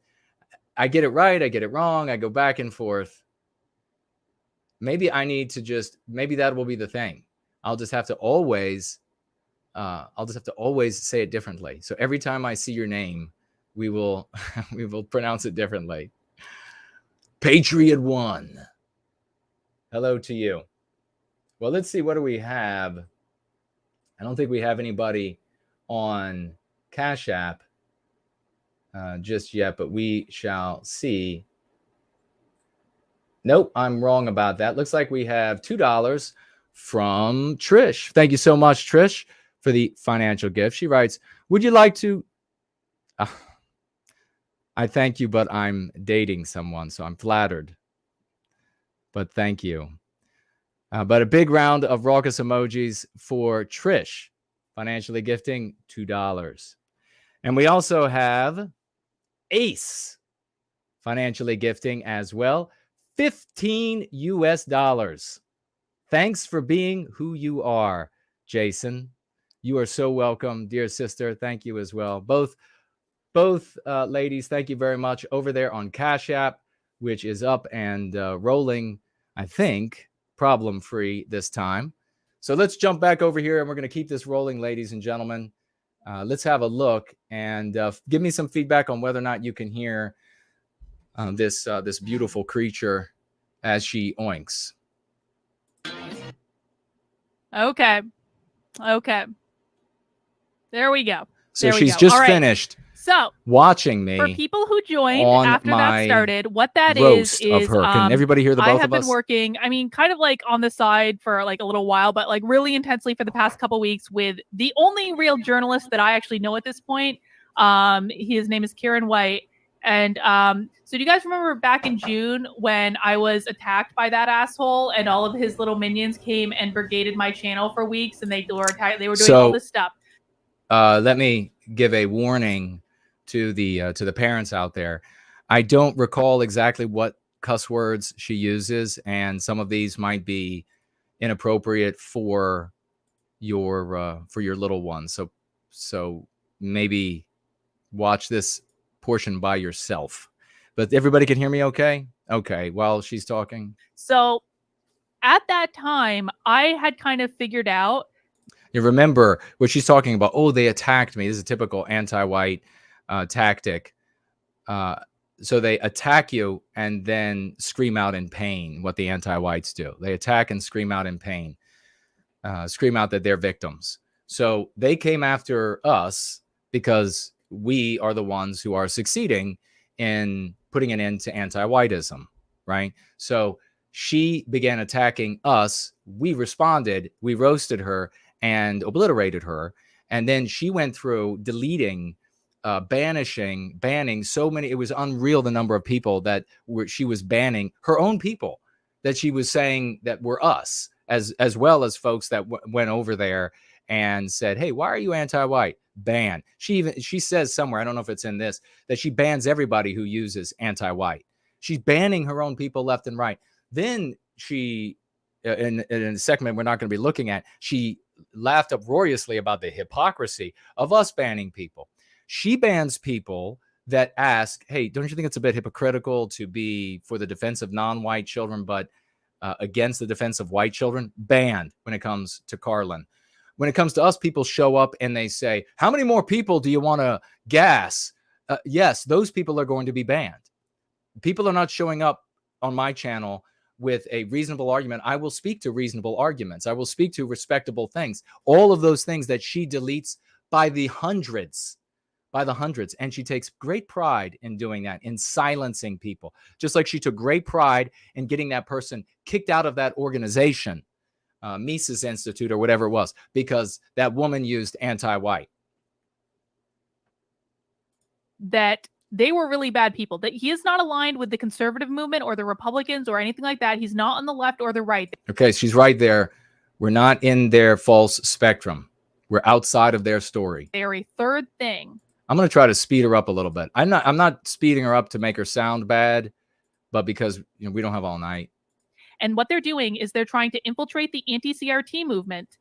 All right, she is viewing this from the position that she is the center of the universe. What a surprise. So that's why she sees it as an infiltration of the, Rory, we can have you call. How long are you going to be able to be up? Let me know. But she views it as an infiltration of the CRT movement because she thinks that she's the center of the universe. And she's not. Big surprise. Although she probably does have a lot of gravitational pull.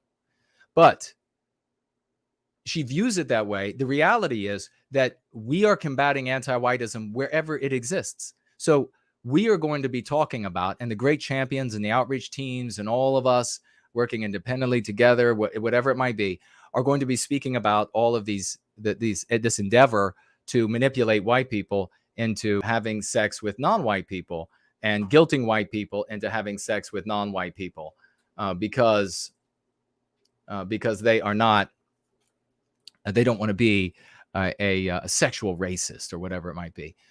So we're going to be talking about that as well. So I'm sure the people over there who are white Republicans or conservatives, or Karlyn is not white, I understand. But whoever they might be sitting in a gate, they're going to freak out when they see our people show up and we start teaching all of these whites who are Westmen, men and women, who are pinned up in these great big pins by Republicans, conservatives, and standing at the gates.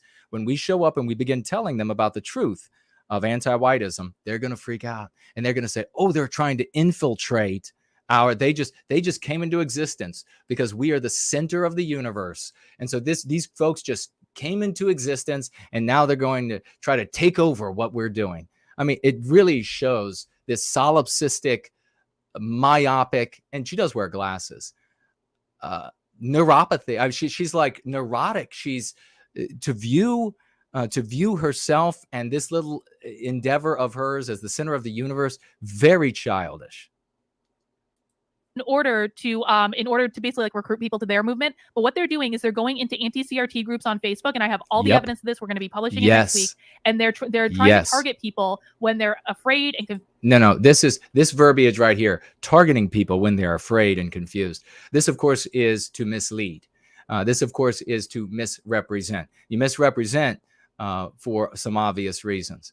So if she wanted to be legitimate, which she won't, she would be telling people what we actually say, because what we actually say she hates, but she knows that what we actually say is not enough to turn people against us, or at least to turn enough. I mean, maybe the really crazy, ass sniffing of, every poodle or boxer dog that walks down the street kind of a person, maybe that person she'll be able to turn against us, but based on what we say. But the average, even anti-white, are not going to be able to, all right, thanks, Rory, are not going to be able to, I don't know, we might not make 30 minutes. Keep an eye on it, brother. But if not, then you're first next week.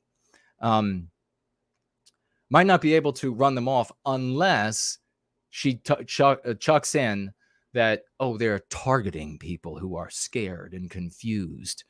And then they come in and manipulate them.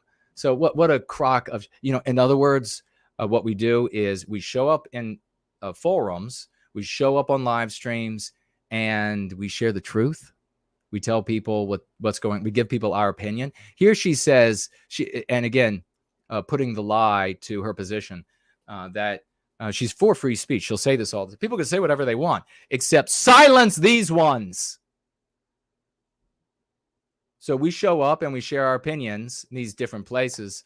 The digital town square of the 21st century. We show up there and we share our opinion. We share at the water cooler. She even talks about somewhere about hearing it in person. That's where she was hearing it at first. We're sharing our views because we're tired of being victimized. You got it? And I want somebody really needs to cut out when I was speaking with Nathaniel about why people like Karlyn see identitarian and the practice of going free as the same thing. Or alt-right and the practice of going free is the same thing. Bottom line, neither entity wants to victimize Western kind. It doesn't matter how different they are. The fact that they are the same on not wanting to victimize Western kind, enough to get under the rolls of this one right here. Used. That guy leads something called the white positivity or white well-being movement. Yep, it's not a movement. There's no movement. There's a sphere. There's a white positive sphere. So she's getting that right. A white well-being sphere.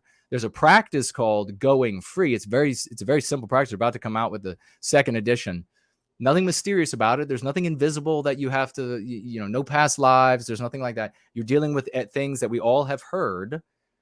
So it's very simple practice. So not a movement, and I'm not leading it. I am one of the guys on the front line with other magnificent champions, and we're all standing shoulder to shoulder.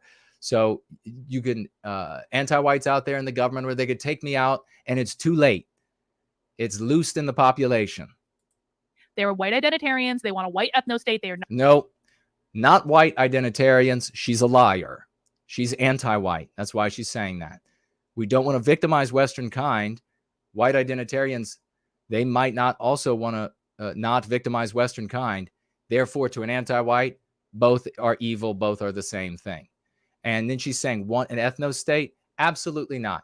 We have spoken many times about the idea, the very childish and silly idea of an ethno-state. So many times. Now, she says she imbibes a lot of my content. I don't doubt she does. I have installed some security cameras because I heard about the peeping Tom at my windows. So she's been imbibing me as much as possible. Not conservative. They're not Republicans. They're not. True. No, but no. In the practice of going free, we're not conservatives or Republicans.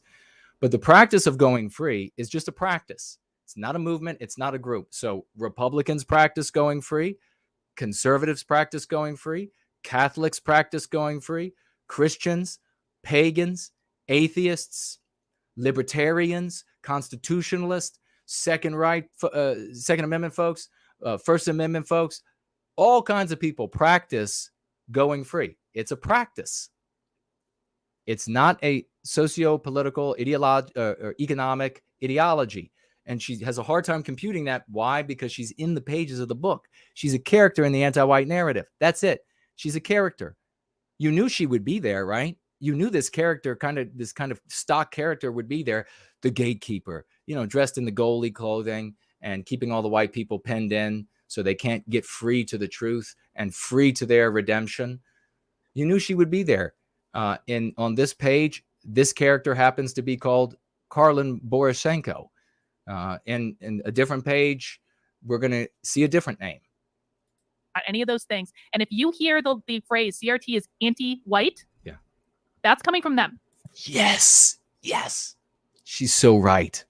This is why I've always... This is where I agree with her. When she talks about how it's coming from us and how smart we are, 100% agreement with Karlyn.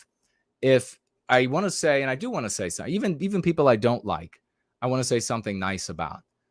So I will say that every now and again, in occasions like these, Karlyn has flashes of brilliance. Been so against using the anti-white language. They are purposefully trying to advance their ideology and their agenda by influencing language and influencing culture. That's right. Fantastic. Another moment of brilliance. And starting next week, we are going to start releasing information about exactly what they're doing so that all of you know exactly what to look at, because I have found them in probably a dozen different groups. Found us in a dozen different groups. She personally. On Facebook at this point. Posting. And they post it so slickly. It's not that like they come in and they say, we are in more than a dozen groups. And we're spreading like the curative contagion that we are. Do you want to join a White Wellbeing group? That's not what they do. They're taking advantage of people who are just learning about critical race theory, just getting involved. She says they don't go in there and say, hey, do you want to get into White Wellbeing? But they go in there and they say, hey, you know what? This program, it's victimizing white people. It's anti-white. Yeah, because that's what it is. That's what's happening. It's white erasing us from they can look at the textbooks and they can see the race of people being victimized. And then people show up, champions, real heroes show up, and then they give them concepts for what they can see with their own eyes. Don't know what's going on, and they're sliding their materials over to them, and they're saying, why don't you just look at this? Isn't CRT anti-white? They're trying to get their language. I want everybody to be taking bows and patting themselves on the back as you hear her speak. This is from the mouth of an anti-white observing our success. I really want you to appreciate this, because these kinds of conversations normally happen for anti-whites in private. They are freaking out. I have heard from many who are freaking out, where they have seen the anti-whites and heard anti-whites freaking out over the success that we're having. And what is the success that we're having? We're making it difficult for them to victimize white people. That's the success we're having. Into the cultural zeitgeist, and they're being effective at it. And that's what they care about. They care about influencing culture. This is not something you're not going to see them marching like Charlottesville. It's not that. Precisely, because that is something completely different. Group. Okay? No connection. It's not the same thing. They are highly organized. They are highly focused. Yes. And they are highly motivated to influence culture. Yes. Now, here's the scary bit. Applause to all of you. Raucous emojis to everybody. Every single one of you participating in service to white well-being, getting out there. That is for us like the stadium coming to its feet in applause. That is the stadium coming to its feet in applause. If you take the woke left, they look exactly like them on the other Yeah, I love that face. Side. They're collectivists. He admitted. Okay, yes. And this was the big thing that we say, that in a world of collectivism, radical individualism is suicide. And it's something that conservatives and Republicans and the like are learning. You can look around and see that indeed, as you continue to stand as this individual against the storm of collectivized anti-whites, you're always going to lose. Your parents lost, your grandparents lost, your great-grandparents lost. Are you going to sacrifice your blood and flesh on the altar of an idea and be white erased because you thought that locking arms with people who care about the same things that you do is evil, is wrong? Because if you think that way, then you're a fool. Did on that stream that they're collectivists. He said it flat out. They do not believe. Yeah, you know what? She really could just listen to me talk, and I say everything that she is acting like it's some sort of expose. I'm going to reveal it all. I'm gladly and happily saying it all. I voice it every day. I love it. I celebrate it every day. In individualism. They do not believe in a colorblind society. Precisely. And we're going to discuss that MP maybe today, or maybe I'll just say it right now. I don't know. A colorblind society, or being colorblind, is a code word for white erasure. It's a code word for no white people. It's a code word for anti-whiteism. That's what colorblind society means. There are no white people. Why? Do you know that? Well, because the people who say colorblind society are the same people who are advocating for the well-being of Black people, and good that should be done, and the well-being of Jews, and that should be done, and the well-being of Hispanics, that should be done. At the same time, while they're saying colorblind society and advocating for the well-being, the enrichment, the empowerment of all these non-white groups, when white people say, okay, colorblind society, and let's protect ourselves, Nazi, they immediately scream. That is what colorblind society means. You do not hear colorblind society in the anti-white organizations that are radically advancing all of the success that they are having as anti-whites throughout the totality of the West. The only place where you hear this meme pathogen pushed endlessly is in the pen where they trap white people. You have to be colorblind, and you have to demonstrate how not racist you are for the totality of your life. Racist. How you demonstrate it by villainy signaling, by way of saying things like colorblind. You're not going to endorse a group or people practice that wants to put an end to the victimization of white people. And in refutation of that practice, you'll say, no, you are for a colorblind society. But then you will turn right around and you will say, yep, it's good that this harm that's being done to non-white children is being arrested, that we'll put an end to it. Where can I send my check? Sickening. That is not what they believe in. And so Precisely. These people are more aligned with the woke left than they are with the anti-CRT movement. Now, Mike?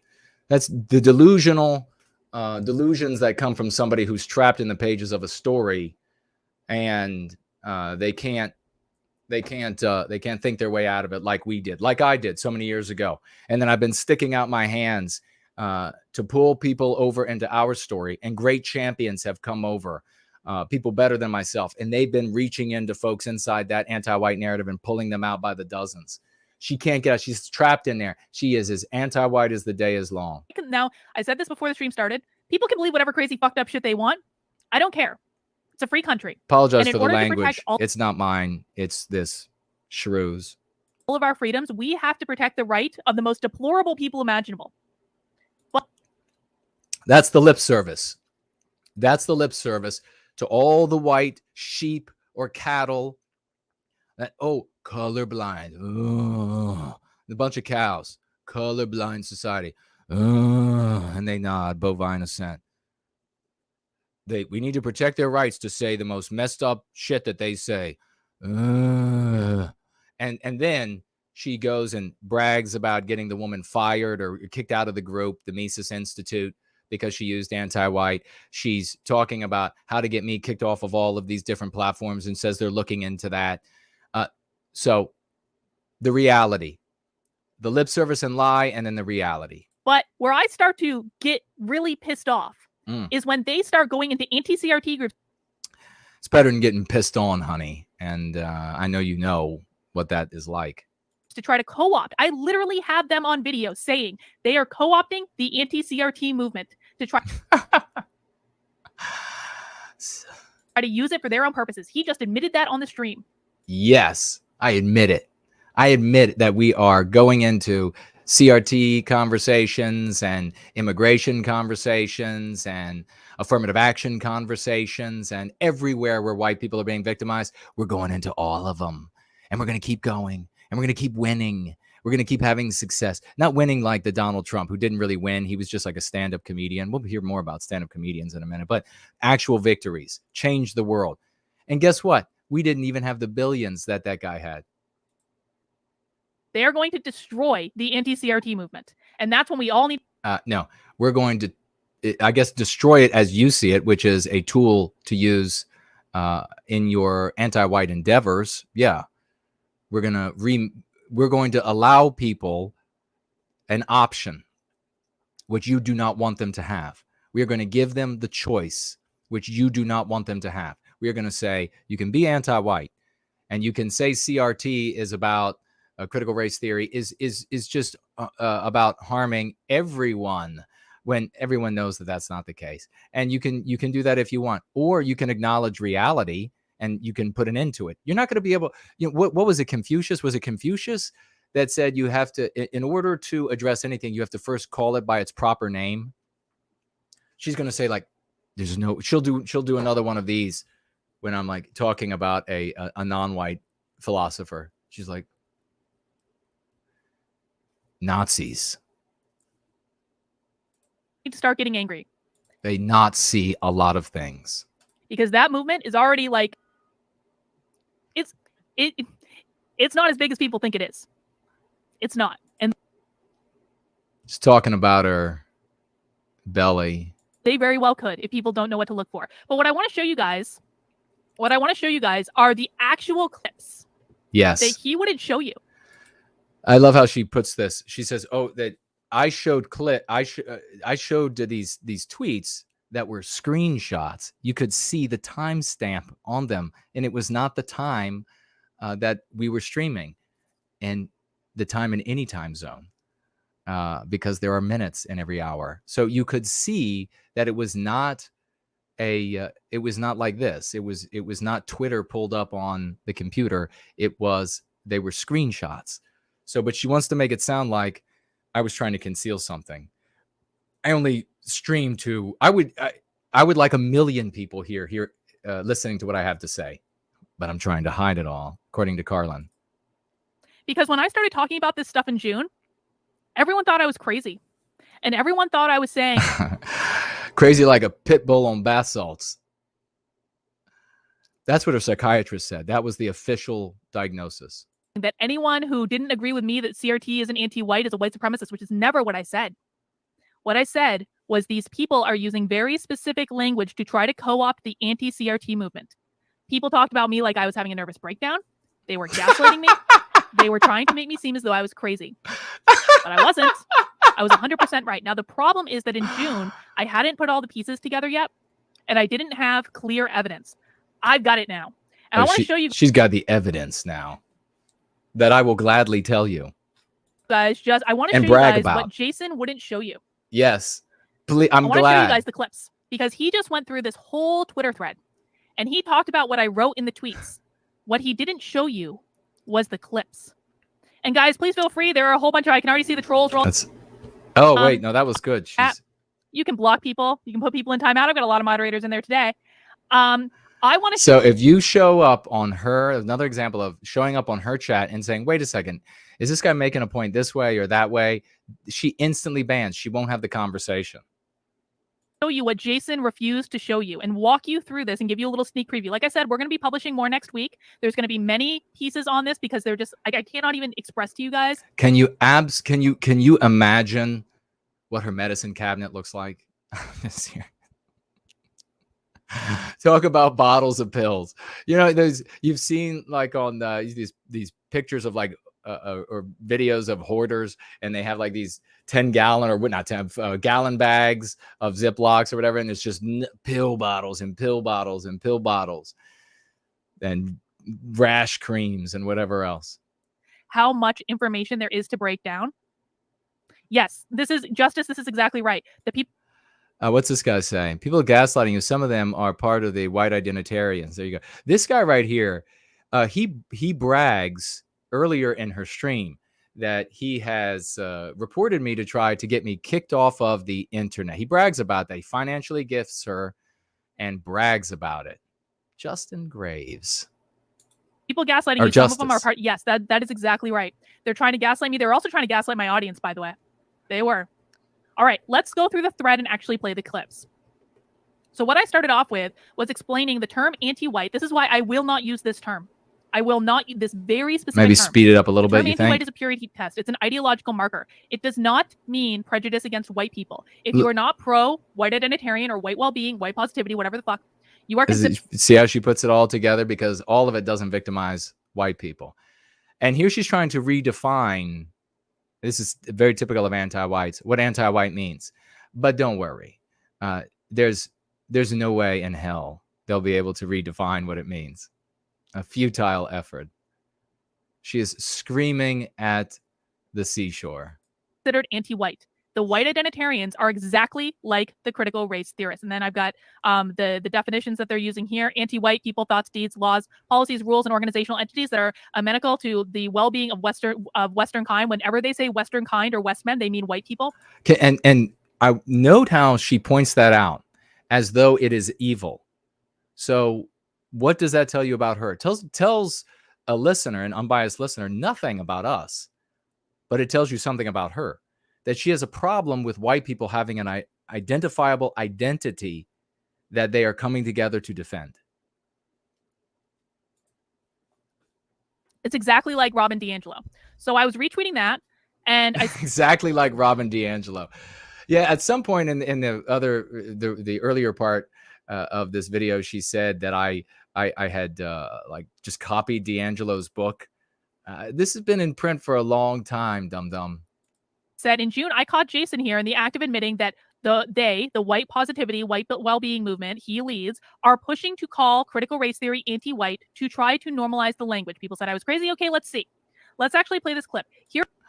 No, that's true. We are using anti-white. Here's a clip of him celebrating his success. Of course, guys, let me know if the sound doesn't work. Alternative media that we'll start at the beginning. Here's the first clip. Every time you see the lexicon and dialectics being used by people, ordinary Westmen, men, women, and children of our race, everywhere you see that being used by them, the vagues out there, everywhere you see it being used in the regime's media, everywhere you see it being used in alternative media, whether it be alternative media that is somewhat friendly to those who care about white well-being, somewhat white sympathetic, all the way to radically anti-white media. You all know what I said there. I should have just jumped by these parts. Every time you see that, it is because of us. And I cannot tell you the surreal environment that I live in on a daily basis after pushing something for far more than 2 decades now. I'm not going to give away my real age, but for that's just white well-being. And we have continued to reach new levels of the usage. It's great at some point. She's like, oh my God, he just said it. Who have They're been pushing with anti-white us either for weeks or months or years or a decade, however long you've been with us. Because if you can change the societal conversation, you change that milieu, you change that matrix in which everything has to take place. Every conversation by every water cooler, every conversation by every lathe, every conversation by every front loader, every conversation in every yes, it is at fast every speed. Every conversation in every hall of government then has to take place through that medium. So we can try to then also get through it. What can come out of that? The culture of us as heroes, the culture of us in our own story, the culture of us using our lexicon and our dialectics to revivify our people, to create a people out of a deracinated race. That, my friends, is the success that we see on a daily basis. It is a living dream come true.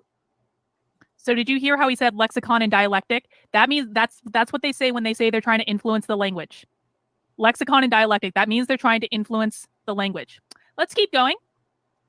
This is just more definitional stuff. He's been pushing this agenda. We've already seen this. All right. So in this stream that I pulled these clips from, they were specifically celebrating an article in the New York Post. Let's see if that'll, yeah, I don't know if that'll load on there because, okay. So they were specifically looking at this article. Actually, I think there's a picture of it. Hang on.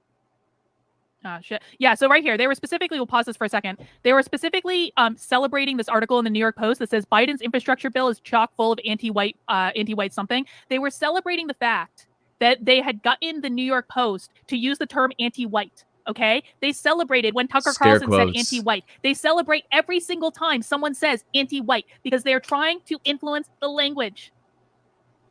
They're trying to influence the language. This is a direct. Jason posted this on Twitter. I thought this is from someone in this movement. Thought I was seeing things when I read this headline in the New York Post. Normalizing the term anti-white is a massive win that comes out of radical political circles. Thank you, Jason, and well done on your work normalizing the term. Okay, so here we have Jason saying, I'll tell you what, this is a huge victory. We're seeing anti-white used on a regular basis. Every single time this term comes up, they perceive it as a victory because they're trying to get this term into the cultural zeitgeist. Buy yourself your favorite ice cream, whatever it might be. I mean, she's lauding us. This is a huge victory. We're seeing look what I'm saying anti-white use on a regular basis. Let me on jump Fox, through me on speaking. CNN, on MSNBC. 510 a day. Are you seeing important? Because this is a good guy. This is a smart guy. White life, because she brought this to my attention via tagging me in a tweet. This is Keith Woods talking about seeing this in a New York Post article. He's right.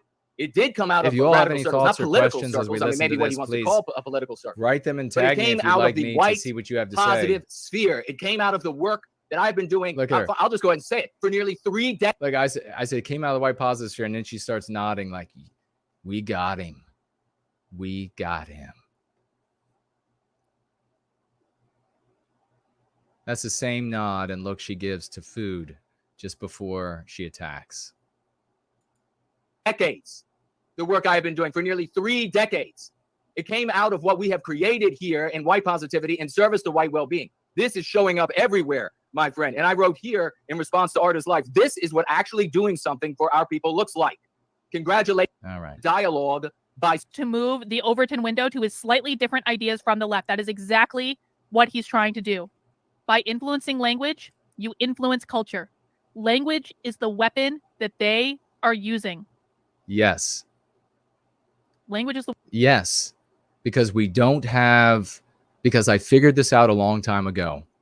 Because I'm smarter than you. We don't have deca or centimillionaires. We don't have the support of such individuals, individuals in governance.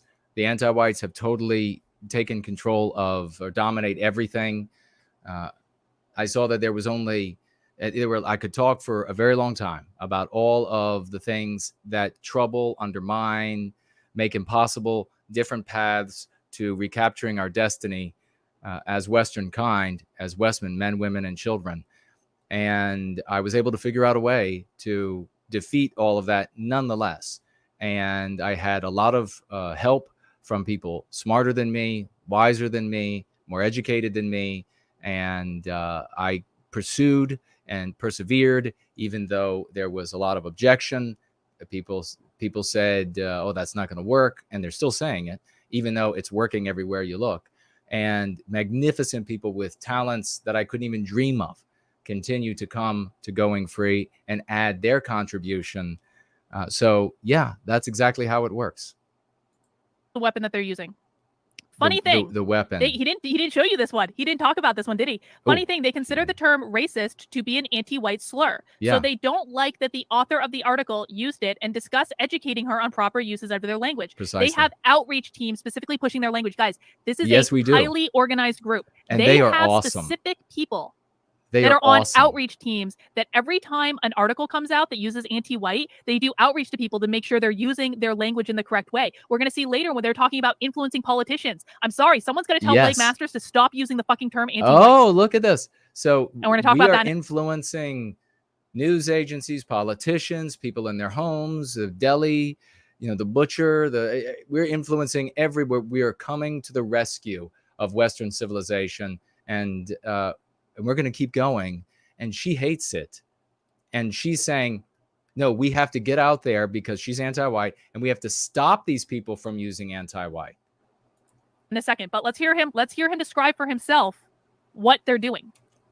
Structure bill is chock full of anti-white racism. Now, we want her to drop the word racism there because that empowers the anti-whites to continue to Crazy use Karlyn. that, I like that one too. Slur, that anti-white slur. Never use the anti-white slur. That anti-white slur. She wants you to racism. use delegitimize the hell out of it. Racist, Put it the to bed, anti-white put it in the slur. grave. It just means anti-whiteism. All the word racism means is that it is immoral to be anything That's other funny, than anti-white. Nathaniel. So anti-whites and everyone who salt would is use tasty. it can go Yeah, to hell. she's very I'm sure salty, Betsy wants isn't to she? get right. So let's make sure that Betsy McCaughey over at the New York Post I gets a love message bacon. or two from these champions. That just Let's get a made me round of think of applause for bacon. every single one of you. A round of doesn't applause love for bacon? everyone in the outreach teams. A round of applause for everyone you know Look at, who is heading into their circles of oh, wait a influence, second. making Did the I just outreach say I team got to or be two from careful these here? champions. Let's get a round of applause for every single one of you. A round of applause for everyone in the outreach teams. A round of applause for everyone you know who is heading into their circles of influence, making a difference in the world. Betsy writes, the infrastructure bill by the Senate passed Tuesday discriminates against white people at every turn.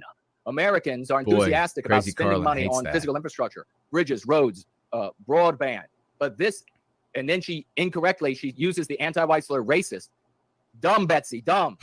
Sit Betsy, roll over, use anti-white. We do rock, I mean that in Nordic jest. Warrior. Come on, We have Betsy. never Let's get Betsy, had success doing the right thing. in the white Let's get her using sympathetic sphere. anti-white. It's Let's get her always using been anti-whiteism. Let's get her using anti-white it's always narrative. been like these ephemeral wishes. So if you want to express the fact that critical race theory is like has components that are against white people, it's okay to do that because that's very true. But what I want to like, here comes the lip service. Now, all white people in the pen, listen carefully. It's okay because there are a few elements of critical race theory that discriminates against white people. Now, you all don't matter at all, but there are a few elements. So she's going to allow you to think those things, and then she's going to give you the words that you are allowed to use. Do you get it? Do you see the hypocrisy? He's coming in here and he's teaching you words. All those people from this white positivity, they're teaching you words. They're demons trying to control your thoughts with words. Now, here are the words that you're allowed to use. Expressly communicate to you guys, is there ways to do it without using the term anti-white? You can say it's prejudice against white people. The better thing to do, because it really pisses these guys off, say it's racist against, like I would prefer critical race theory to just be racist against everyone. My strong preference. Why don't we use the anti-white concept racist? The anti-white concept racist is the concept that defeated Western civilization. Not a bullet fired. It defeated Western civilization because it makes immoral, in the anti-white narrative, defense of Western kind. You're not allowed to protect yourself because, as a Westman, because if you do, then you are immoral. And the word they give to that behavior is racist. The actionable definition of this anti-white concept, this anti-white slur, is all that matters. What it says in the dictionary is totally irrelevant. What it means in application, what it means in the people's mouths out in the streets, what it means in the professors' mouths at the universities, what it means in the codes written in national and international corporations, what it means in the laws where it has been used, state, county, federal, United Nations. The actionable definition is all that matters. And it is anti-white from start to finish. She wants you using that word. She wants you to resurrect it, all you white people out there in the pen, to build its power back because it's dying. It's on life support. Anti-white, the concept anti-white is killing it. And she wants you all to breathe new life into it. Just call it racist. Just say it's racist against white people. This would be just to say critical race theory is racist. Critical race theory is racist. It's racist against everyone. It's racist against white people, black people, Hispanic people, Asian people, biracial people. This is the lip service of the gatekeeper as she speaks to the pinned white bovine masses. It is racist against everyone. But if you are specifically enumerating something that is against white people and you really need terminology for that, say it's racist against white people because they don't like the term racism. Against white people. They think like he's specifically nothing. You know how long conservatives, really all of you who are Karlyn fans, and I imagine many will be watching this. Conservatives, Republicans, etc., your age, your parents' age, your grandparents' age, your great-grandparents' age, they have been saying without success that they're being racist against white people, or they're the real racists. If in all of these generations, by millions of people, it still doesn't work, how dumb do you have to be to pursue that course of action? How dumb? Defines the term racist and racism as an anti-white slur, so they don't use it. They specifically coach people not to use it. So if you're going to say it, say it's racist if you really need to. And again, my strong preference is to just say critical race theory term that we can use. Yeah, it's just anti. It's just anti. Just anti. Say it's prejudice it's just against anti. white people. Say it's racist against white people. Have really, really bright people. That's why I said most of her audience is composed of good people who are trapped in the pen and they can't get beyond the gatekeeper, her and other gatekeepers. But some of them are really dumb assholes. You don't need to use their specific term. There is absolutely nothing to gain. There is nothing to gain, and you're simply empowering them. This is a testimonial from one of Jason's minions. This is Yiz the Eunuch. You know what's so interesting about Yiz the Eunuch? This is a trans person. No. We're not going to hear this garbage that she says about Yiz. Her ass should be. She's a filthy. Karlyn is absolutely despicable. Team of people that are scurrying around doing this shit all the time. They're very savvy. Not for nothing, but the communities that she's doing this in are the same some of you are in. That's true. This is specifically why I'm talking about this with you guys. These people are in the communities that you're in. They're pulling this stuff in the communities. Because we are ordinary white people. We're extraordinary in that we are brave enough to stand up against anti-whiteism and to stand up against the gatekeepers like yourself, Karlyn. But we're ordinary white people. And that's why you're going to find us in all of the places that ordinary white people are. That you are in. So you need to know what to look out for. You need to know who are the good people and who are the bad people. Who are your allies and who are not your allies. And I hate to use the... if they don't want to victimize white people, then those are the bad people. SJW turn, I know, but like whatever. Anyway, let's listen. Reading. Hang on. We have done this. We are the ones responsible for this change. We are the ones responsible for normal, ordinary white people around planet Earth taking up a dialogue, and they're the ones who did this. Who else is responsible for this? You know who else? But that's kind of interesting. Yiz is. Take a look at this. That's kind of interesting. As she watches me, is she like caressing her lips? That's peculiar. Did anybody else see that? Yiz writes to me, another great success. Looks like she's about to suck on her finger. Cluster I've been influencing. Probably just some chicken grease on it. In a Discord chat about movies and video games, a discussion about racial ethnic displacement of white people, characters, started. And one of the people who has been paying attention to me engaged to speak the truth about anti-whiteism. He even used the terms erasure and anti-whiteism correctly. This person is not, all caps, repeat, not, all caps. Someone this is a great success of Yiz. This is a guy I barely know, but who has been listening to me and other content creators I have been influencing. Get a raucous round of emojis for Yiz and everybody like Yiz out there. Punch the air. Celebrate the day. Set off fireworks. These are people taking up verbiage that in come on so-called white sympathetic philosophers or political thinkers or any of that nonsense. See? They're going into communities and trying to coach people to use their language. Nick H says, glad you got me to stop using anti-white. I could have gotten caught up in this and manipulated and betrayed my own values and oath. Thank you, Miss Karlyn. Yeah. Could have betrayed my oath. Your oath by standing could have betrayed your values and oath by preventing white children from being victimized. That's what Nick says. What a piece of shit he must be. What kind of values and oath is that? And then look how excited her face is there. Like when she sees, like the new Dairy Queen ice cream come out. I mean, listen, like, I don't want to tell people what to say. I don't want to police people's language. I just want you to understand. She doesn't want to police people's language, except that's what all of this is about. And where this is coming from. This is not organic. Can you imagine her on the HOA where you live you would kill yourself.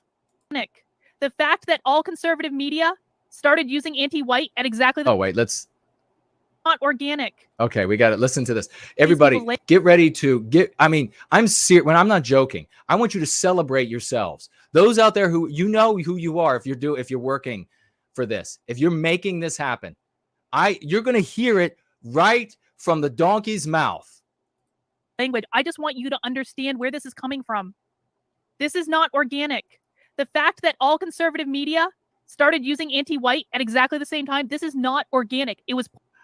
It is organic, and it's all happening because of how hard we are working, because of contacts that we have, and we reach out. Because when we use something that defeats an idea, a concept, when we use concepts that defeats another set of concepts that's destroying all we care about, that's destroying Western civilization, our countries are becoming something we don't even recognize. When we use those things with people, people immediately adopt them. Wow. And so we are having so much success. All of you, think about this. You're having so much success for the first times in your lives. For the first times in your lives, we're having so much success for white well-being that she thinks that this has to be inorganic. I swear, I got to get she covers this a couple times, like earlier in the video. She's like, well, it might be a fed. I've got to go find like a Halloween costume of a police officer or something. I gotta show up like that on air. Something really tight. Because then we know she'll be watching. Pushed by these people, and they don't know. And this is what really pisses me off, is they haven't even bothered to look. I cannot tell you guys how many journalists I reached out to with this information. Yeah. And literally all they had to do was go download his manifesto on fucking Amazon, and they all refused to do it. Of course, using this word manifesto rather than, it's a book. There's no manifesto, never written a manifesto, never will. She uses that to poison the well, to run people off. He says all of this in his manifesto. And instead, the journalists would be like, well, Karlyn, we just don't see the connections. Literally, all they had to do was... She just said, the journalist said, we don't see the connections. We don't see the connections between the going free practice. This is what the anti-white journalists, that's what she reached out to. Because they're all anti-white. It's self-regulating. She reached out to them. There might be some, undercover people, but they're far and few between. She reached out to a bunch, to slews. She says this repeatedly. I reached out to so many journalists, and they said, we don't see the connections. No, you're not Napoleon. You're not. But, I mean, back into the straitjacket. Look in the table of contents of his manifesto. If you think I'm bitter about this, yeah, I am a little bit bitter. I'm a little bit angry that I... She's bitter and angry that the journalists have looked into it and said, we really don't see the connection between these folks and these other groups. That I don't want to be a fucking journalist. I wanted an actual journalist to look into this. Thank God for Kieran, who is an actual fucking journalist. It's the only real journalist that I've communicated with in months. Anyway, I'm sorry. I'm not angry at you guys. So she says, I don't want to miss it, and then we're still rolling along here. She gets into this. She's hired a stand-up comedian who is also a freelance journalist. I don't know how much she's paying him. He's in the UK. I hope she's paying him a lot for him to do this. Let's have a look at this guy. So I'm not joking. This is where you hire this guy from. This is where, let's see here. And this is the journal. Remember, the other journalist said, we don't see the connection you're talking about. So she ended up reaching out to, what is this called? I want to get this right. This is, okay. All right. And then I'm going to look at some of your comments and we'll just keep rolling. This is too much. This is too much fun. I mean, this is evidence of the giant victory that we're having around the world. The journalist, think about this for a minute. You all have to, there are too many topics for one man to be able to speak to everyone. You have to think about this. How many scenarios do you think there could be where a gatekeeper reaches out to slews of journalists in the regime. And the journalists write back, and she's talking about this group, this white sympathetic group, or this white. Think of any of them. Name any of them from any time that a gatekeeper like this could reach out and say, hey, I have this info here, and have all of the journalists say, no, we just can't do anything with that. Where else could that happen? You can name anybody, and they would have the ability in the regime to just write endlessly, because the people they're on bad paths. They're not right. This is the only place where you can have a gatekeeper show up and reach out to a bunch of regime journalists and say, can't do anything with it. So instead, she reaches out to, let's see. Is this it? Is that it? Can you all see that? So if you go on to this site, you'll see there is Karlyn, and it says here, Karlyn White is a multimedia journalist with over 12 years of experience. And then you can click on here to find out more about him. And then just below it, it says skills, live stand-up, live on camera online, live phoner for radio, language English. So his first thing that's listed here is that he is a stand-up comedian. So let's go ahead and let's click on him and see what happens. There he is.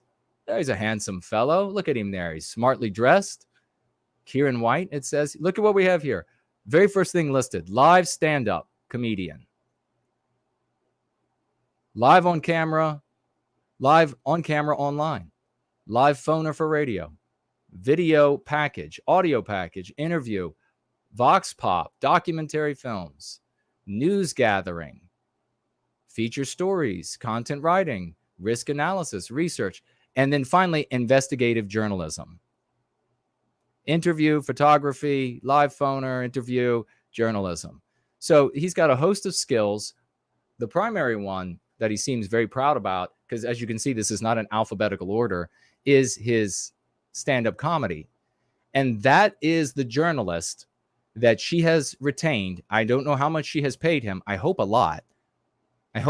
Because this is going to be a real waste of this guy's time if he's just giving this time to her. I mean, I don't know how anti-white he is, or if he's anti-white at all. Who knows? Maybe he's not. Maybe he is. But I hope she's paying him quite a bit, because he is supposed to come on with her this coming week to reveal all of the details of going free. That we have groups of people, they go out, and we have individuals, and they share the lexicon and dialectics and etc. But as a stand-up comedian, or at least what he lists as his primary thing he's most proud of, I imagine he might throw in some jokes and maybe some completely fictional things that will just be funny to us. Who knows? But that's who she retained for the purpose of journalism, is a guy, handsome young man, who is who primarily lists his stand-up comedy as this is really aggravating. His primary skill set for hiring him. This is Jason bragging about how his work in changing language and introducing anti-white as an ideological identifier is more effective than rallies with men shouting racial epithets. So, like the type of people that did Charlottesville, that's not the same as what he's doing. He doesn't like those people. Yeah, I don't. He doesn't like them. He doesn't think that what they're doing is effective in terms of changing culture. He thinks what he's doing is much more effective. So there's like a little infighting in the whole like white identitarian movement. So you see once again, you see how she groups all of us together, because everybody in this group of evils for her, the thing that weds us is that we don't want to victimize Western kind. And then she takes, I'm not sure if this is it. I want to look at your comments because it's been a little while since I've looked at them. But she takes the argument, one of the arguments that we have with antique nationalists about how you don't do anything good for white people. You don't put an end to our victimization by going out into the street and marching and taking on some sort of ideology from the 1930s. She takes that and it takes it out of context, true to form, and then tries to make it appear as though that is an optics battle that's going on, which is, of course, with thousands of hours of video and books sold and etc. That is preposterous beyond the fantasies of even Kieran, the stand-up comedian and freelance journalist. So let me take a quick look at what you all are saying, and we will continue. We have a financial gift from Ron, financially gifting $10. God bless you, brother. Noble brother, he writes, going free is amazing. Time after time, people want to be angry, but I see on their faces the inner turmoil, then acceptance, as the lexicon of going free shatters the anti-white narrative, and they accept the validity of white well-being. They want to be mad and call me a name, but cannot, and see I am coming from love. What a magnificent testimonial that is. God bless you, Ron. That is beautiful. Folks, if you're a conservative out there, you want to have that kind of result, change the world, get out of the pen and let's make it happen. I'm going to read it one more time. $10 from Ron. Noble brother, going free is amazing. Time after time, people want to be angry, but I see on their faces the inner turmoil. Why are they wanting to be angry? Because they're infected with mean pathogens. Because they are anti-white, or they're villainy signaling anti-whiteism. What's the turmoil? The turmoil is they don't want to be the villain, the immoral one in our story. So then he says, then they accept. Yes, you're right, in fact. And what you're saying comports with reality. Then acceptance, as the lexicon of go free shatters the anti-white narrative, and they accept the validity of white well-being.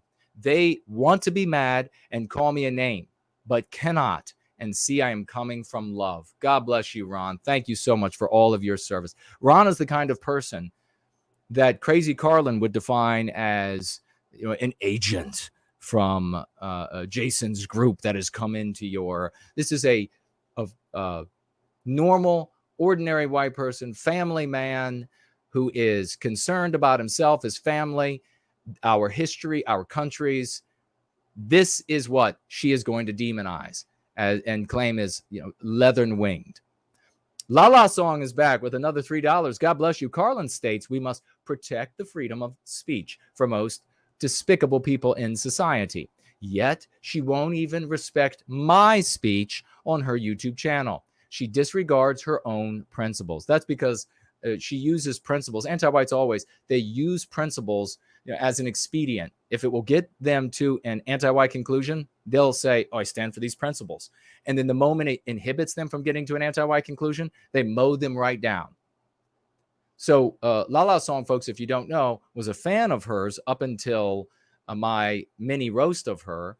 He is non-white. And he attempted to ask some questions because he was saying, wait, this Jason guy doesn't seem like this monster that you're portraying him. And she immediately banned him. Thank you so much, brother. Sound Killers, financially gifting $5. God bless you, brother, and great to see you. Says Karlyn's reaction to the terminology used in Going Free shows how effective it is. It's wonderful to see how far Going Free is spreading. God bless NWG. Well, God bless you all. We're doing this together. And this is a party for everyone because everyone is making this happen. Mrs. Jess Horse, financially gifting $5. Thank you, sweet sister. 3 little heart, not heart, but flame emojis for the fire that we are throwing tonight. Metaphorical fire, of course. Let me swivel around over here, and we have a financial gift of $10 from I Love Jesus Christ. God bless you, sister. Thank you so very much for that. And she says, for white well-being. I Love Jesus Christ is here every single week. We dearly appreciate and love you. White Student Transmission as well, financially gifting $5. And he writes here, for the folk tithe. For the folk tithe. You know what I really should have done? I'll have to have it ready maybe for next week. Thank you, brother, for that financial gift. And then verbalizing the duty that you feel to financially gift the work that we're doing, in addition to all of your activities and your time and your intelligence. God bless you. God bless everybody that is participating. What do you all think? I'm going to ask. I want to look. I know some people tagged me, darn it, and I don't want to lose what you all were asking. I'm going to ask this, though, so you can look and you can add your thoughts. What do you think made Karlyn angriest about the mini roast that I did of her Friday? What made her the angriest? Full Moon Ancestry is with us. Great to see you, brother. It's been a long time. Ulfric is here. Slots is here. So many champions. Lala Song, if anything, it seems that No White Guilt's books more like a self-help book for white people. It is. And in fact, you can read it.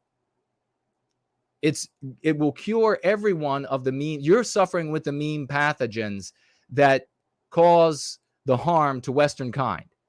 And so you can benefit from it as well. You can learn, wait, why do I think that it's better XYZ? You can confront it. But yeah, exactly. It's a self-help book, and it is meant to primarily, of course, to free us from anti-whiteism so that we can reclaim our destiny. But thank you for that.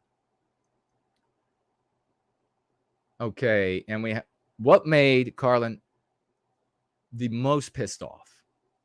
Does anybody tag me? Ulfric says, feel free to use that name for her. Were you the one who came up with Crazy Karlyn? I didn't see the name if you came up with something else.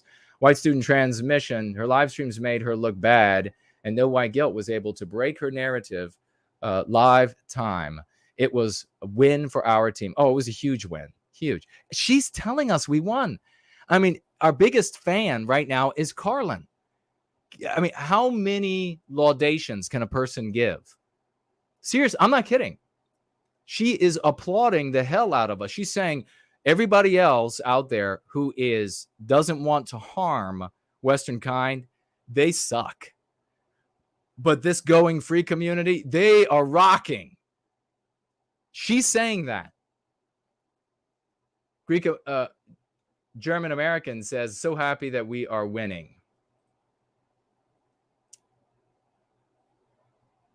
Austin is here. Great to see you, brother. Jeffrey, hello to you. Ultra. Hello. Maybe first time seeing you. German Greek American says, Karlyn keeps trying to poison the well over and over. Precisely. That's all she can do. Wow, the actual webcams folks showed back up. The porno people. They've been gone for a long time. I wonder who could have sent the porno people over.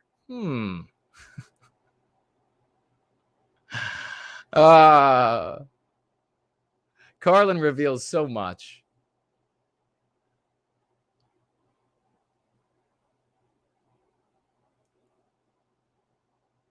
Let me move through here. Ultra testosterone. Is Jason running for president? Nah.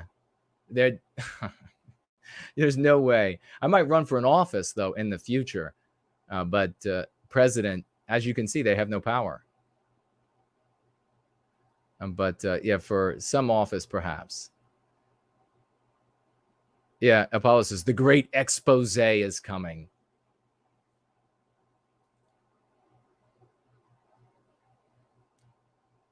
John is here. Hyperborean Dream. Hello to you. Invite all your friends. We are having an epic celebration of the success of changing the world. And what you could not write a script better than getting to see anti-whites absolutely having conniptions over our success. It couldn't get better than that.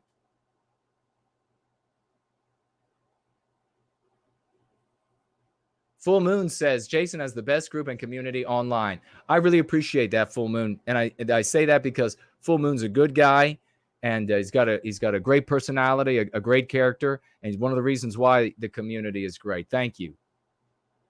All right. Greek American says, will you react to Kieran? Nice flag shirt, brother. Well, thank you so much. I appreciate that. Looks like the flag shirt is paying off tonight. Everybody likes the flag shirt that's wrenches and nuts.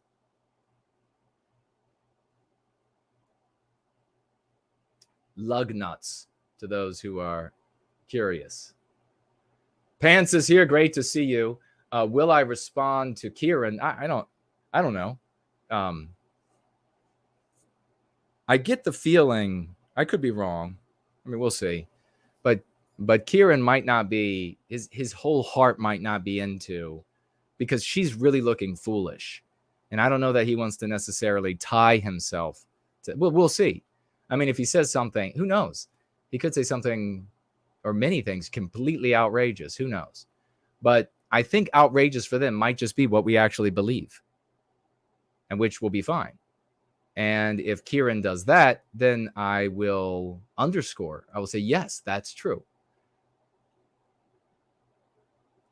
So did anybody come up with guesses? What made her angriest? Let's see. Alex says, upsetting the gatekeepers is something we should be proud of, and more evidence of the incredible success we are having. Yeah, exactly. And the fact that Karlyn's main concern is that white people may actually start standing up and saying no to our victimization. Precisely. JK160 is here. So's Jennifer. So's the great Masumi Rabbit. We will be giving out one of your platforms because of the art you did, brother, for Naturific. But I'll look at my notes. The great Jerome V is with us. And so is Lou. Sebastian, hello to you. Did I miss the guesses? Or is it not coming up? Apollo, I think what infuriated her the most is that more and more people are going free. That's infuriating her, but it's not at the top. Karlyn sent the porno people, maybe. Yes, she did. Jilly, hello again. And she says she was angriest about the slew of anti-white journalists who said about going free, nothing to see here. Yeah, that obviously was something that very much pissed her off. Could you imagine the abuse she dished out on that poor bastard that is her husband? Could you imagine the abuse? I mean, it must have just been horrific. Every time another reporter, the 10th one, the 30th one, the 52nd one, they all say nothing to see here. Elaine likes the shirt too that I'm wearing. Thank you very much. First Last says the spread of the term anti-white is what's making her the most angry. Very close. Very close. So many of these people, I could say this about so many, but First Last, certified genius. Greek German American says we'll be able to stop biological white erasure after we recapture our destiny. Well, before, recapture of the destiny is a multi-level thing, and it can be very meaningful in the recapturing of one's own thoughts and need not go further than that. And we arrest white erasure in our lives, each and every single one of us, building families, building community. So yeah, we're doing it. What made Karlyn angriest is you didn't ask her out, says Nathaniel. That's great, brother. That's exactly right. That's not what I was thinking, but yeah, it did piss her off. I think after she got done talking about me, she immediately had to get off the computer, and I guess that was apropos to say, and visit with her hubby. I wonder what she had to take care of after watching yours truly on video.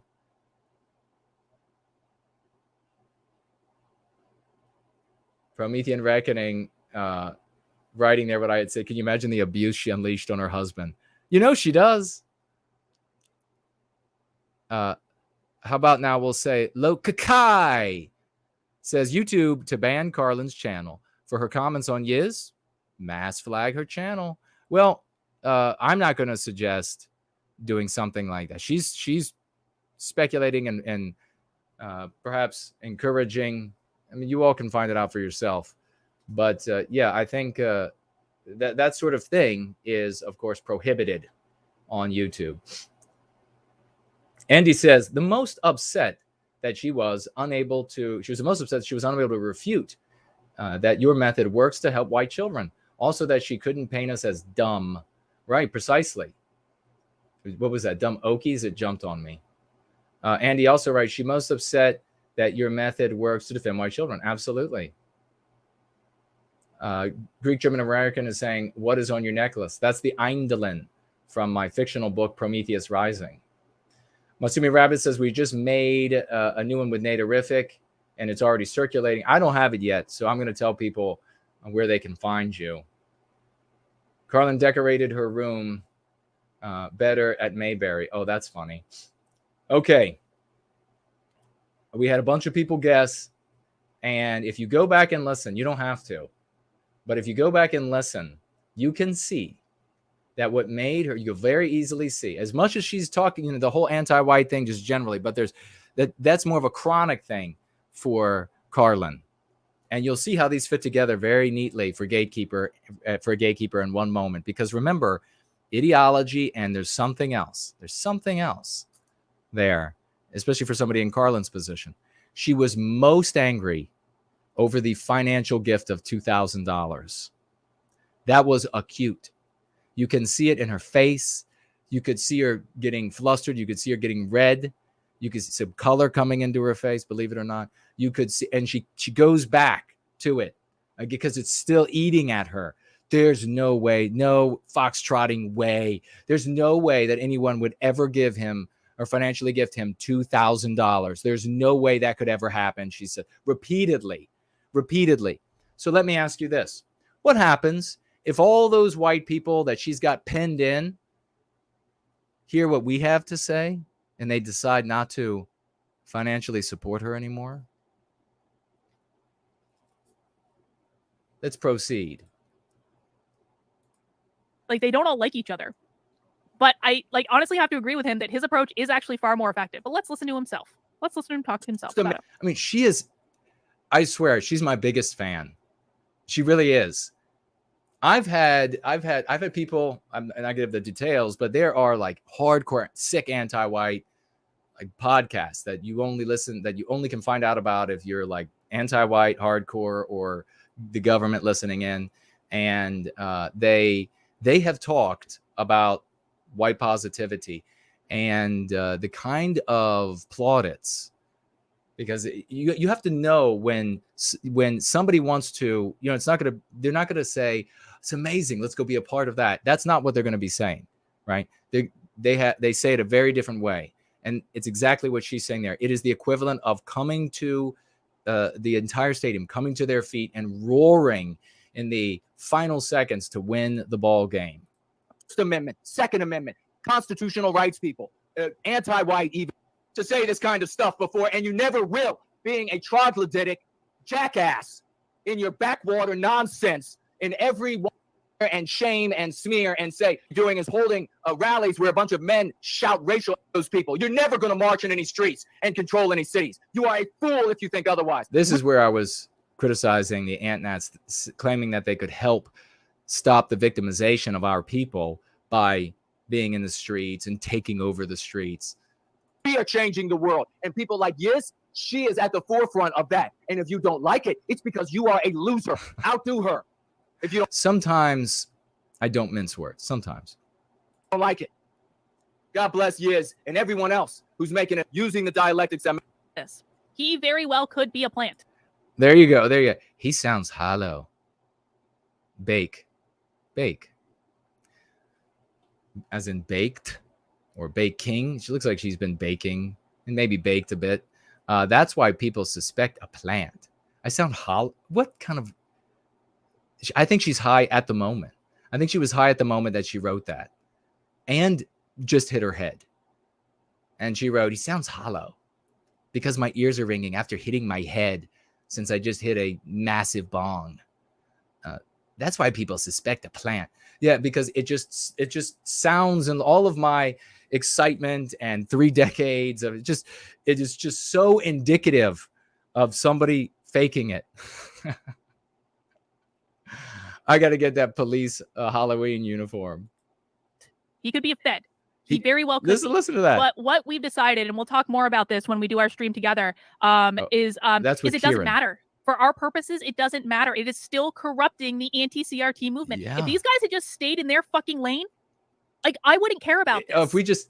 If we had just stayed in our lane, we all remember it's all recorded on video. Karlyn, you attacked us because we are having victories.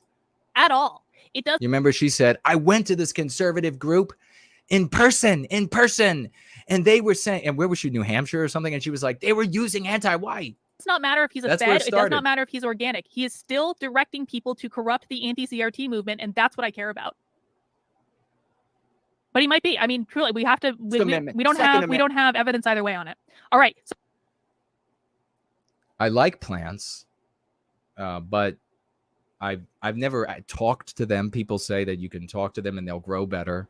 I mean, I got a beautiful one here over my peace lily, but I'm very different. So here's a clip of Jason talking about how he's influencing GOP Senate candidates like Blake fucking Masters to use his language. He also brags about inventing the term anti-white and how Blake can use the language. I just wish that if I could change anything of all of her celebration of me, it would be because that it's more acceptable than like National Socialism. More of, you know, all of us. That would be so when you're hearing her say, Jason is doing this or Jason is doing that, and I want you to hear her saying your name. If you're a participant, you're making it happen, because you're the ones who are doing it. We're all in a straight line. There's no, everybody knows that here. There's no rostrum with a person on a stage and everybody is just, oh, wonderful. We all have our own talents. So when you hear her say, Jace, if you don't want the slanders when she says Jason, then disavow those. But when she is celebrating, then hear your name where she says Jason. Let's see what he says. He claims he didn't say that. Let's listen to the clip and see what Jason said. Correction.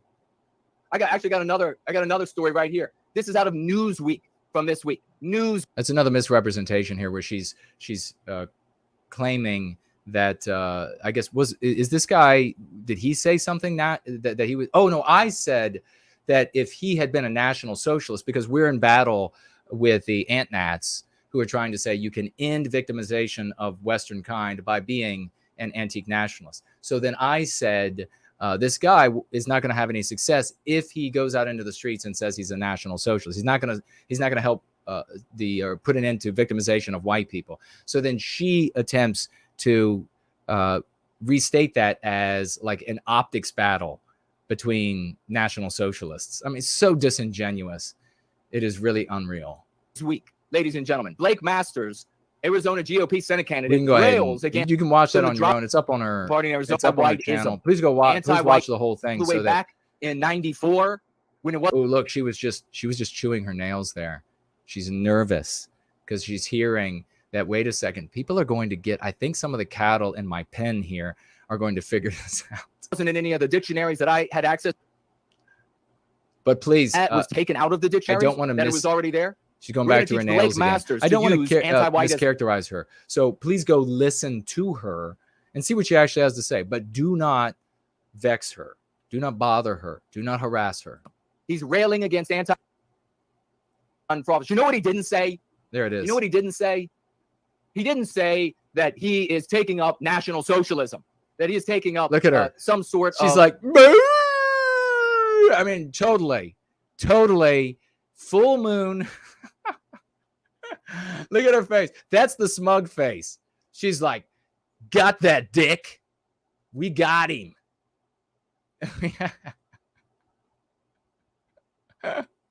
Oh shit. Of 1900s look at her. Look, she's ideas. looking around. I think she's looking at her husband. I think she has him off to the side and he's in a French maid outfit. And that's how she makes him stand around her. That's what he didn't say. Why? Because Americans would spit him right out of their mouths. That's why. You remember when Jason on the stream we just watched was like, Karlyn, you're so stupid. I didn't say National Socialism. I didn't say National Socialism. What did she write there? Did I say that I can't influencing GOP? He has something about something anti-white. Blake can use the language because it's more acceptable than National Socialism. Yeah, so that's what I did not say. It's not an optics battle. It's not a well, you look like a National Socialist or you don't. No, you don't be an antique nationalist. That's not going to stop white people from being victimized. My God. That was taken out of the dictionaries, that it was already there. We're going to teach in schools. What he didn't say, taking up she went back and played it again, actually. Would spit him right out. So it's a good thing. You didn't play the clip because you knew what you said. I didn't play the clip because it was a screenshot. You can't play screenshots. Luckily, I did. All right, I think that's all the clips that I posted Thank there. God she did. You can see he started down at the bottom and he worked his way up for some reason. I don't really know why. Because the one at the bottom was the first one you tweeted.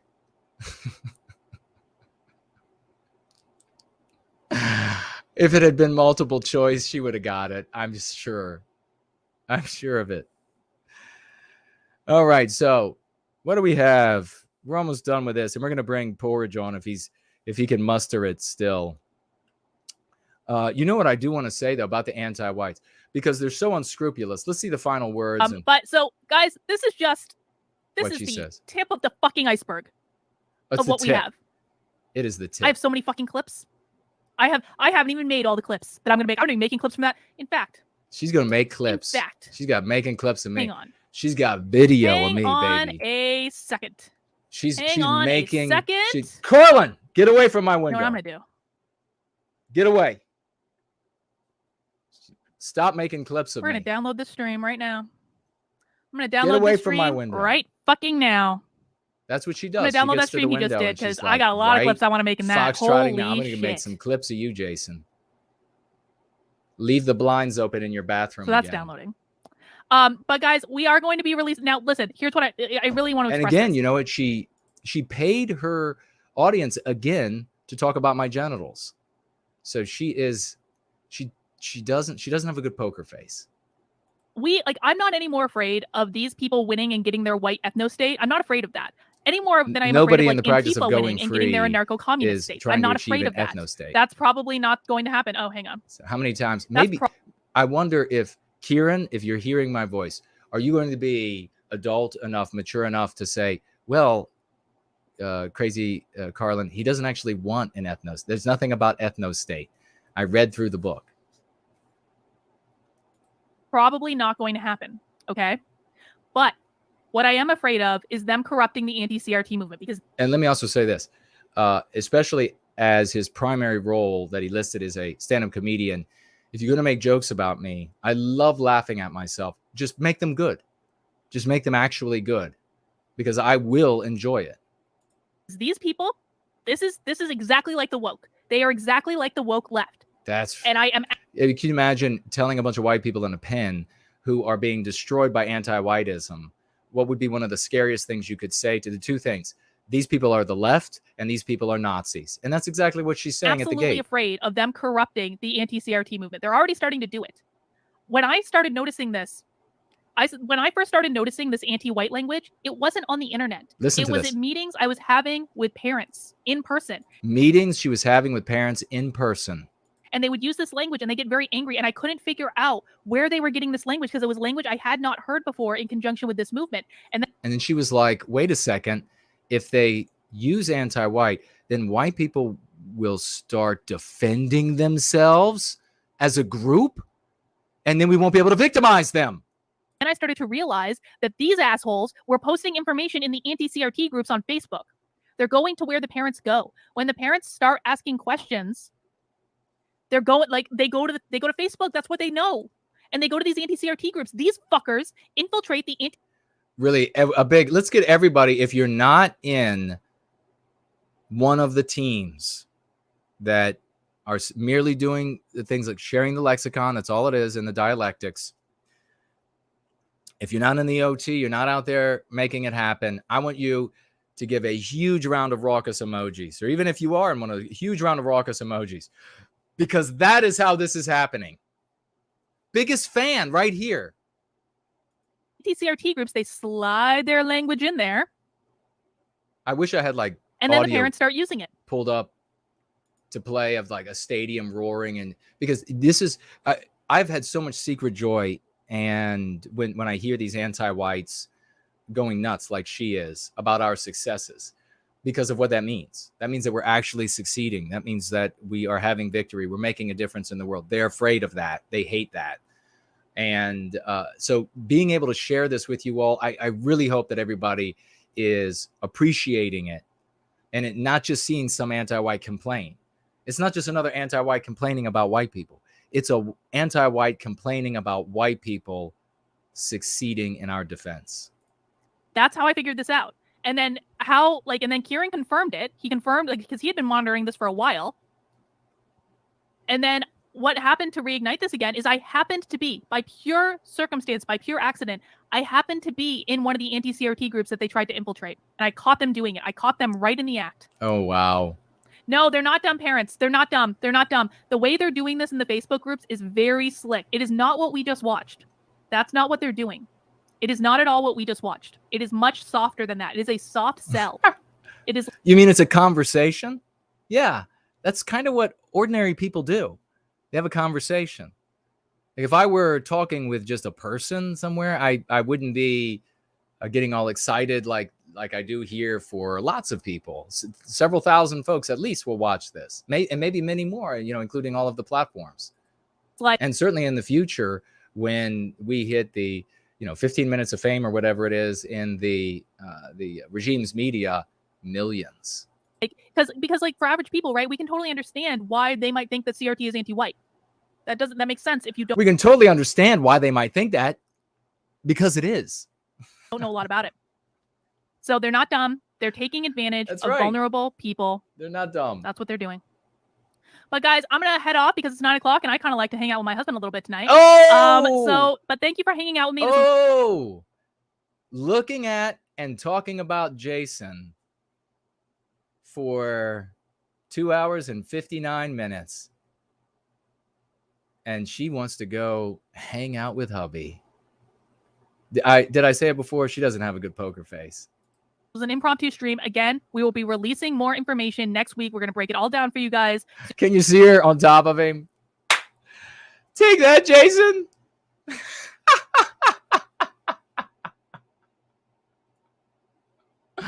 Tell me your name is Jason. You're going to be able to see for yourself, and you're going to be able to judge for yourself what's really going on.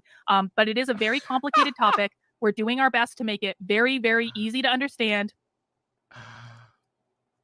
Anyone who uses the terms anti-white to describe CRT on my channel will be blocked. P.S. That's about the place that we should end it, because that is beautiful for that. All right, let me go to your comments and questions. But I do want to say, before we pull those up, I do want to say the anti-whites are so unscrupulous. You're seeing it here with our biggest fan, Crazy Karlyn. You see how unscrupulous they are. Well, we had some sort of a rally here in Washington, D.C. yesterday. And I guess a few hundred people showed up, and there were a couple scuffles with some anti-whites. These are people who came out to protest the holding of individuals who were arrested on Patriots Day, which, of course, the anti-whites refer to as the insurrection. And they're being held. There were a few arrests because I'm guessing people thought that they could bring, if their gun was legal in their state to carry, then they thought they could bring it into the city. If their pocket knife was legal in their state, they thought they could bring it into the city.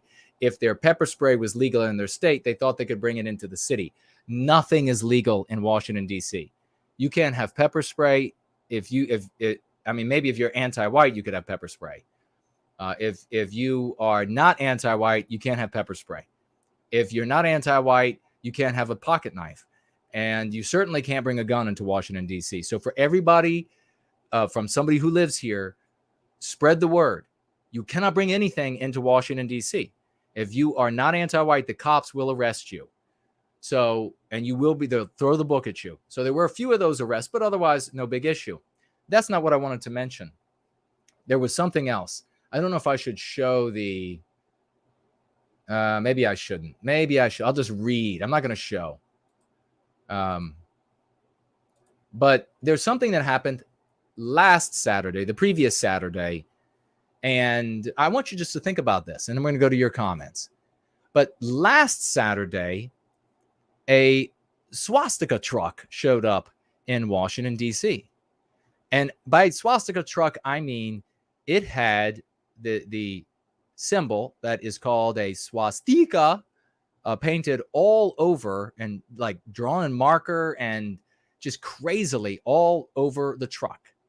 And so there was a guy, there was a crazy low IQ'd guy in the truck. He showed up Saturday last week. And there was a little bit of news about it, and I read this to you. Capitol Police arrest a man in a swastika decorated truck with a machete outside. And it actually is not a machete. It's like a Bowie knife, a small Bowie knife. If it's the one that's pictured, maybe they didn't take a picture of the machete. But of course, that would be anti-white authorship.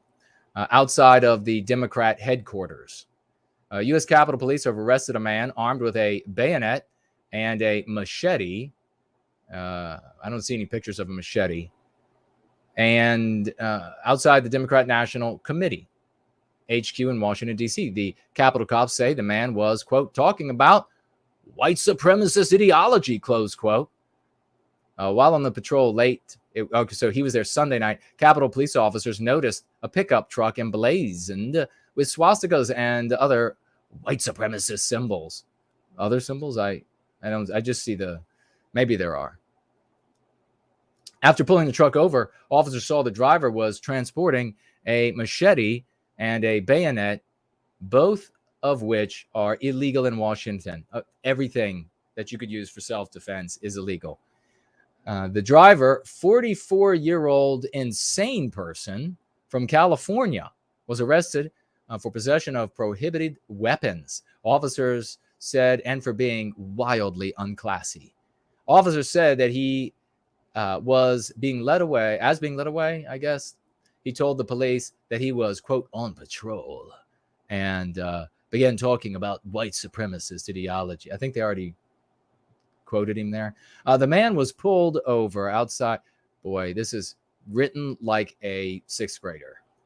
The man arrested is second suspicious. Okay, so why am I telling you this? The unscrupulousness of anti-whites. Why did I read this to you? Well, I ask you, is it possible that anti-whites who like to erroneously conflate anyone who does not want to victimize Western kind, like crazy Karlyn, is it possible that they went to a crazy man and said, hey, you know what? You really need to be in DC on this date, this Saturday. You have to be there, and just you're going to be on patrol. We're all going to be there. So you need to drive across country and be there on Saturday. And then, wouldn't you know it, the crazy low IQ'd guy gets there a weekend early. I'm just asking a question. I mean, that would have worked out really well for the anti-whites, wouldn't it? And it's sort of this, this luck that they always seem to have, when they're trying to push some anti-self-defense legislation, suddenly there's some kind of something bad happens with a gun.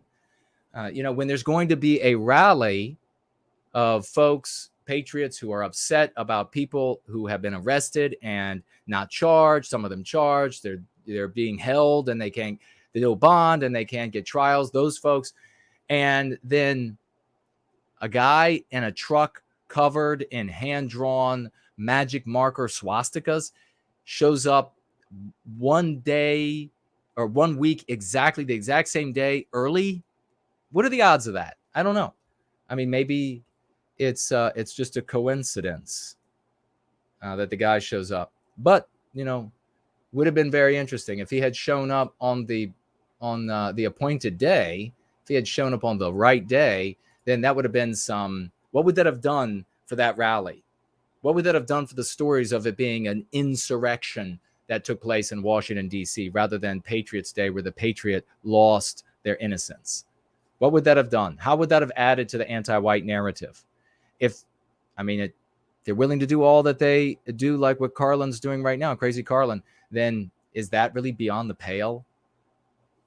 I don't know. It's probably not true, though, if CNN hasn't said so. But get your views from everyone so that you can come to logical conclusions on your own. We have here, get out your raucous emojis, ladies and gentlemen. The Watcher, financially gifted, $50 US, 50 US. God bless you, brother. I really appreciate all of your service to White Wellbeing. He writes here, Bertie Bassett wrote, quote, people like Karlyn trying to advance the theory that to be moral is to care about nothing, color blindness, etc.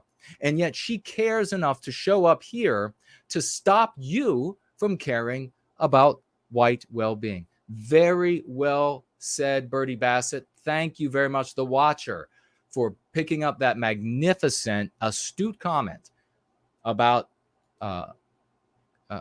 this wonderful Karlyn Boroshenko, and then financially gifting $50 US to the great work that we are doing. Folks, working class people financially gift like this because they see something that works.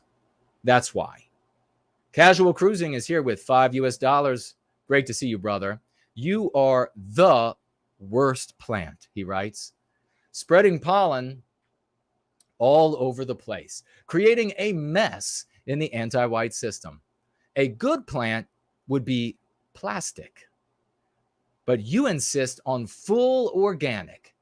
Awful joking, he continues. I feel the passion, and that's why I kept listening since 2017. God bless you. A big salute to you too, brother. Thank you so much for sticking around and going free and helping so many others to go free. It's a glorious thing, isn't it? Doesn't it feel good to succeed? Yeah, if a plant, of course, a fed, would not be destroying the anti-white narrative. It's kind of what they've been preserving, right? It's kind of the opposite of that. We are going to be playing in just a moment, ladies and gentlemen. Take a look over here, your questions, comments, and over there. And then we're going to play Final Blossoms video that he did. And we'll come back and we will have the great, the one and only lovely Porridge. But we're going to play Final Blossoms video where he did a brief timeline. And it's amazing human being, this gentleman here. And so please, all raucous emojis for him when we start that video. It's a wonderful thing. And raucous emojis for everybody he names in there and everybody that he just doesn't have time to name. There are too many people that are participating, too many glorious champions. People we'll never know who are out there making it happen in the service to white well-being. So we'll be doing that in just a moment, and then back with lovely Porridge. And Porridge, I will send you the link as we are away from the microphone. Let me swivel around here. Alex says she's actually having a breakdown because she saw parents acknowledging and talking about their children being victimized by anti-whites in schools for being white. Very well written, precisely. That is exactly right. She is angry that white parents are angry about their white children being harmed. I mean, could you imagine being that anti-white? But she is absolutely, without question, our biggest fan tonight. If we had a whole stadium, like say Oakland Stadium that was used for the Olympics, if we had a big stadium full of people, they're all on their feet cheering, Karlyn would be the loudest. Let's see. First Last writes, don't say beyond the pale. The good Irish lived. Okay. Very good. All right. Let's see. He drew the symbol on his rear view mirrors. He was driving on hard mode. Yeah. I mean, this was a totally insane person that showed up a week too soon. Probably. Who knows for sure?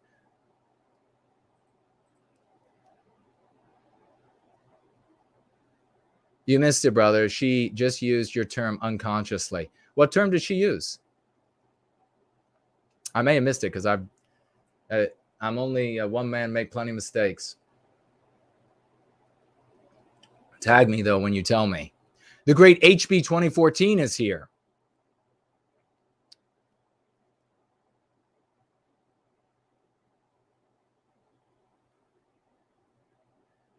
Promethean Promulgation says, in a weird way, she is immortalizing herself in the portrayals of our victory. Yeah, exactly. Isn't that right? Sloth says Jason called it. Thank you very much, brother. She is immortalizing herself as another highway marker in the road to a very loud, shrill marker. You normally don't hear them, but this one you hear. Now, the watcher says she got hot and bothered and now needs her hubby. Yeah, exactly. I mean, you don't often have a situation where a woman is like endlessly talking about you and looking at you and then immediately says, where's my husband? Where is he? Where is he? That's quite a compliment too. All right. Let me see here. Last, she used the term anti-white at the end. Oh, she did? Oh my God, that is hilarious. That is hilarious. She didn't mean to use it sincerely, but she used the term in the last minute. That is fantastic. She used anti-white. You see, you can't stop you. God is on our side. I mean, it's obvious. It's obvious. I'm like, any minute I'm waiting for God to move in as a roommate. That would be cool. I wouldn't have a problem with that. But he is so much behind what we're doing that if he showed up and said, can I room? I would say, yeah, man. Yeah, God, go ahead. I appreciate all the making everything work out for us. All right, looks like we're blank over here. And I think we're blank here, but I'll check to make sure. We'll go to Final Blossom's magnificent video in just a moment. I'm feeling like the night is getting better. We've been here together a long time already, but you know what? This is a gigantic victory that we're having, and with a brand new fan and crazy Karlyn Boroshenko. Right now, she's flicking me. I laughed so hard when I was saying during my roast when I said we love Karlyn. She started like scratching her face with her middle finger. That was the hardest I laughed in a while. All right. Who do we have over here? Somebody's got to come fix this monitor. It keeps going blurry. That SOB is here. Great to see you. One of the best names ever. Over there on D Live. I don't think I see any tags for me. So very good. And looks like we're good over here on Odysee as well. That looks like it's blank. All right, folks. What we're going to do is we're going to take a little break. We're going to watch this magnificent video by Final Blossom. Please applaud this champion. And we'll come back and we will be with the one and only lovely Porridge. We're going to talk about, actually, you know what we'll do? I want to play the introductory video for School of the West. And then we will bring in lovely Porridge to talk about an update on the work he's doing. Because he did a marvelous video. And I think I want to watch it live. I mentioned it earlier. It is Peterson versus the priest, and a devil was banished. But there is a twist at the end of that story, and we'll get that information from our champion in just a moment.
And then we're back. The video seemed to not process quite properly, so we'll be playing that again in the future. It's marvelous, and you can see it over at his YouTube channel. Get away from my window, Karlyn. Get away. She has something. She has something for me, she says. What is it? What do you have? She has something for us, folks. Let me get... Oh, well, thank you so much. Thank you. I appreciate it, Karlyn. That was too, you didn't have to do that, but I appreciate it. We are succeeding, and usually when there's a big victory, you're given flowers, and so we really appreciate that. But now get off my property. Fortunately, I have this vase right here, and we'll just use this to put these in. Thank you. Our biggest fan, Karlyn Borisenko. And but that was, of course, the great Final Boss. The video will play right next time, I hope. I think the crawler screwed it up. But folks, without another minute to waste, we will bring in the one and only lovely Porridge. How are you doing, brother?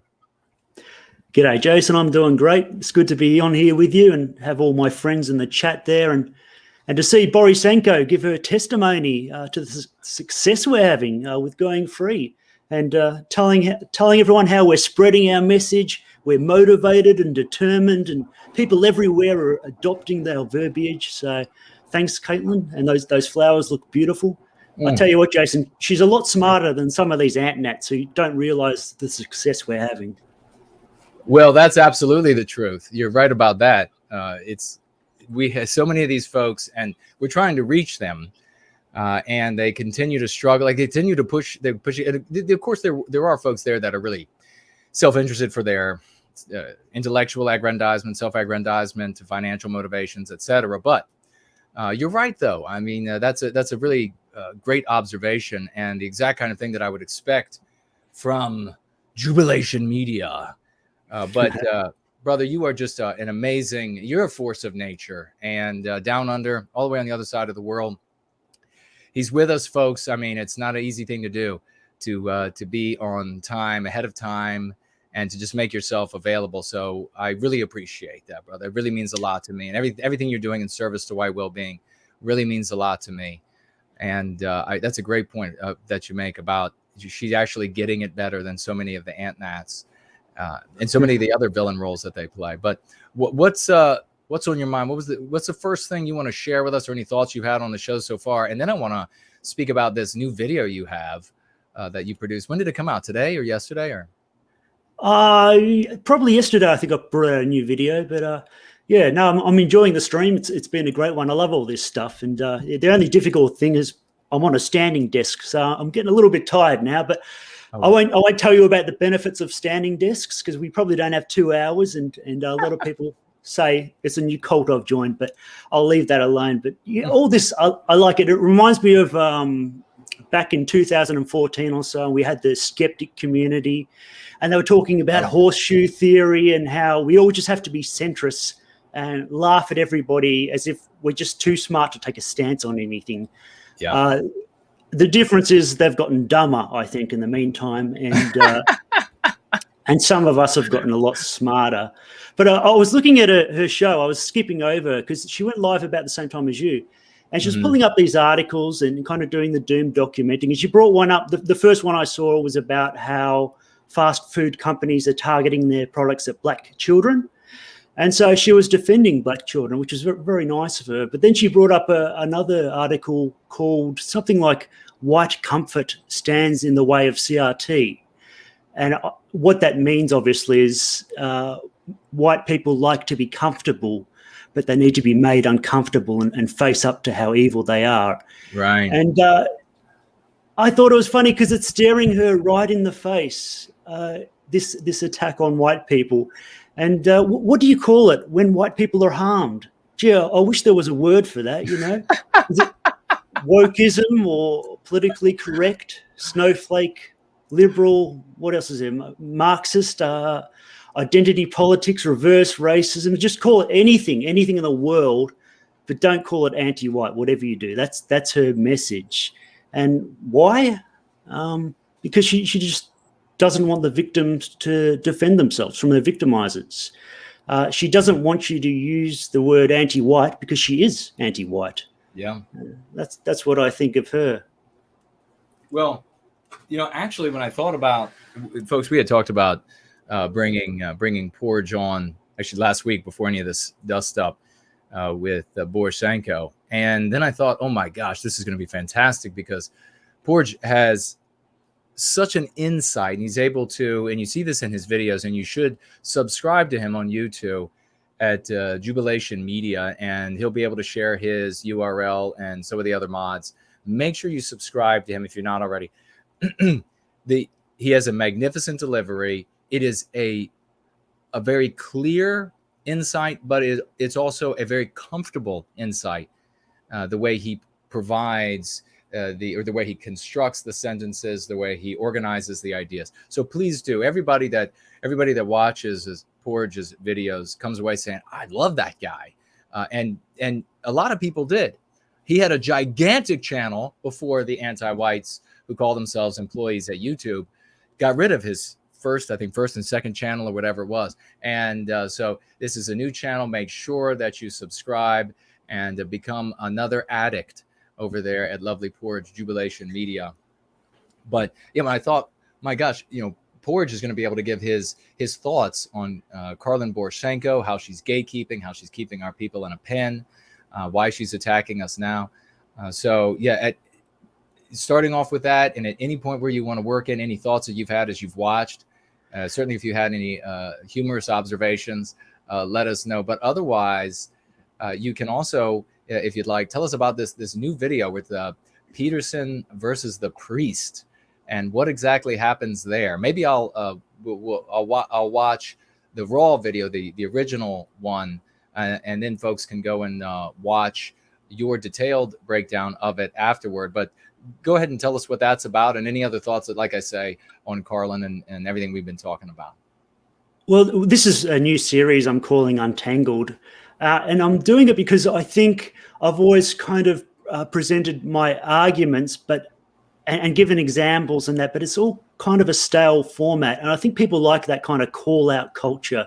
They like to see you reacting to something. And so what's happening at the moment is a lot of people will watch shows where Ben Shapiro or Jordan Peterson or Tucker Carlson, they come on these shows as an opposition to things that people see as harmful, and they're speaking out against things they don't like, things that harm them, and so people tend to agree with all their points. But the problem is that they're just doing a bunch of word salads and fluff that never gets to the heart of the issue. It never really challenges anything. So in this series, Untangled, I'm going to pull up these videos and walk people through them, kind of like a reaction video or a call-out video, because those things are super popular on YouTube, and basically everything is a reaction to something these days. Yeah. So I can show where both sides are going wrong. Ben Shapiro might be talking to some late night host who's they're having a debate between both of them, and they're both wrong. They're both using bad arguments, and it's probably the matter that the left-leaning one is actually winning while the conservatives think they're winning. which is rarely the case. But that's something I'm changing into to try and introduce that, which goes along with my name change as well, just to avoid being a doom documenter. And I admit, Ruination Media sounds like the most doom documenting-ish name ever, doesn't it? And I didn't mean it to be like that. It was meant to be a bit of a pun, but no, we want to focus on the stuff that motivates people. And that video by Final Blossom, I've got to watch that again because it lagged a little bit. Yeah. That's the kind of thing we want to do, motivate people, not depress people. Because when you do workouts, you don't look at fat people for inspiration. You look at bodybuilders and that. And so we want to look at what Final Blossom has done there is fantastic. And so, my name change, I know it's silly. It's just a small change, but I'm not very good at branding, but that's just one step towards getting better, I think. Yeah, it absolutely is. I love what you did, and this breakdown is magnificent. So, folks, make sure you get over there and watch it. But I really like this idea for this new series and doing your reaction, especially because you are the kind of guy that people are going to need to hear the reactions from. They're going to get something that they can end up using in their lives, and understanding that's not just something superficial that was so often sold to folks in the white sympathetic sphere for so long and continues to be. So as you pointed out so clearly on so many occasions, where it's another novel idea, another novel take on whatever it might be. And these people are just bringing views to themselves, bringing clicks to themselves, dollars to themselves, but not doing anything for our people, putting it in to the victimization of our people. That is the exact opposite of what lovely Porridge does, folks. When you go and you watch him untangle something, when you hear him share his views, you're going to be able to come away from there not only with understanding about the anti-whites and what you had just watched, but you're going to come away with something that you can then use, something that you can then put into effect in your lives to make a difference in the world, which is what we've been doing so fantastically here. And Porridge, to have this champion with us is really something special. So maybe I think the raw video of that is just the actual scene. It looks like it's only 1:27 seconds. Would you like to have a look at that with me? And we'll, of course, have to stop it so that we don't get a strike or anything. But would you like to have a look at that? Oh, if you want to do that, I don't think Jesse Lee Peterson would strike you for that, because I put the video up and there was no content matches on that. So that should be fine. Okay, let's see here. And we will be able to get it right from the genius's mouth, folks, as Porridge watches the video. Here we go. And there it is. This is Jesse Lee Peterson, and he's interviewing a priest. And I don't know. Do you know what the Catholic priest, what is? Do you know? I don't think he is a Catholic priest, actually. I don't know. I think it's some weird religion. He is a homosexual priest. So I'm not sure if that is accepted in the Catholic Church. So it is something strange. Right. Okay. So he's a priest. So in other words, if you practice Christianity, or you consider yourself a Christian or culturally Christian, and you end up in a church someplace, this is the problem that we have faced. This is why I stopped attending organized Christianity, is because the word of God became anti-whiteism. So it went from being just a man or mankind preaching anti-whiteism, and entered the mouth of God, and therefore had that much more force when it was used against us. It wasn't about Christianity. Christianity was made to serve anti-whiteism. And you see this in effect in just a sickening way. And I think that this interview was actually done a few years ago. So maybe folks have seen this, but I'll start and we'll play just a little bit of it. Folks, listen closely, because at the very beginning of the audio, Peterson asks a question of the priest that is pertinent to the rest. So listen closely. You love the Jews? I do. You love white people? Well, I try to love people generally.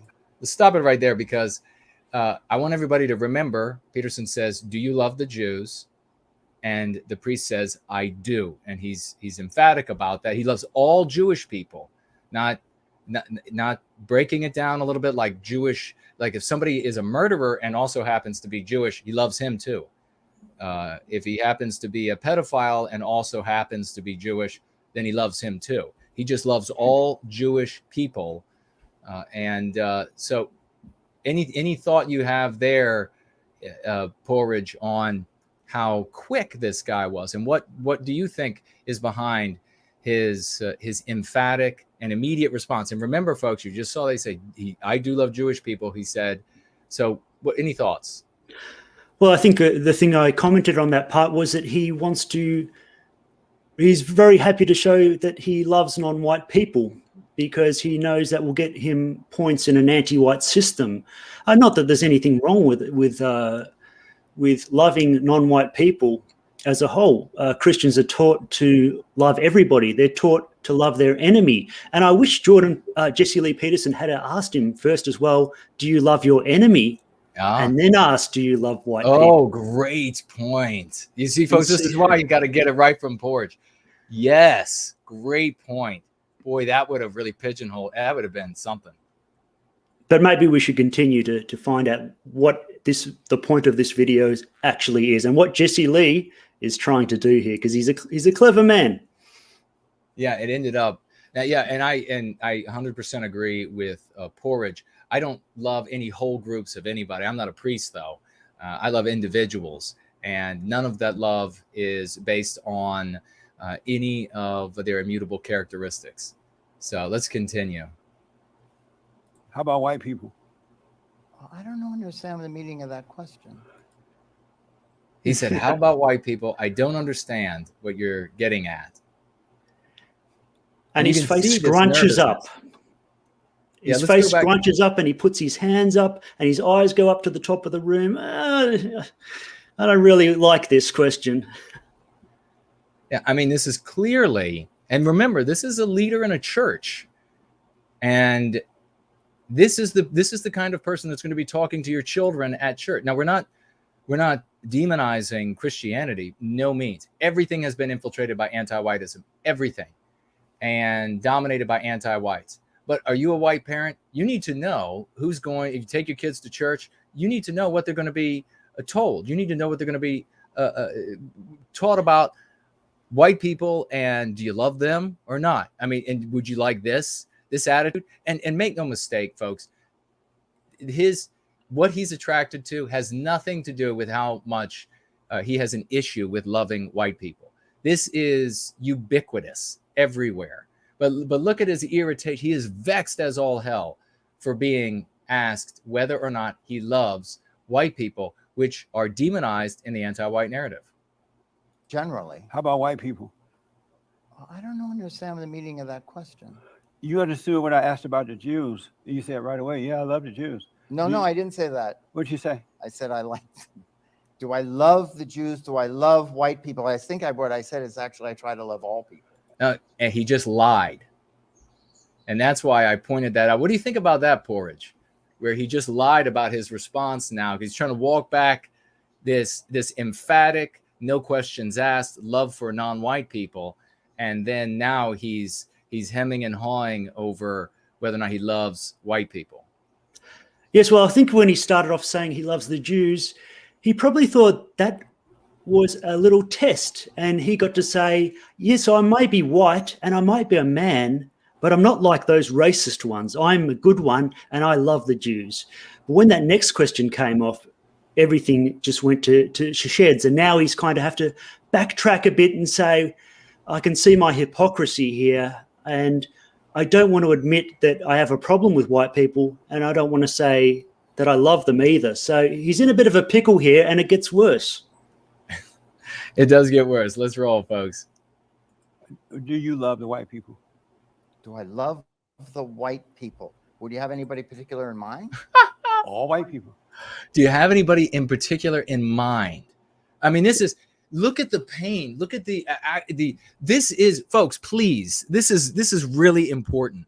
This is really important because you are seeing firsthand here anti-whiteism's effect on the psyche of an individual.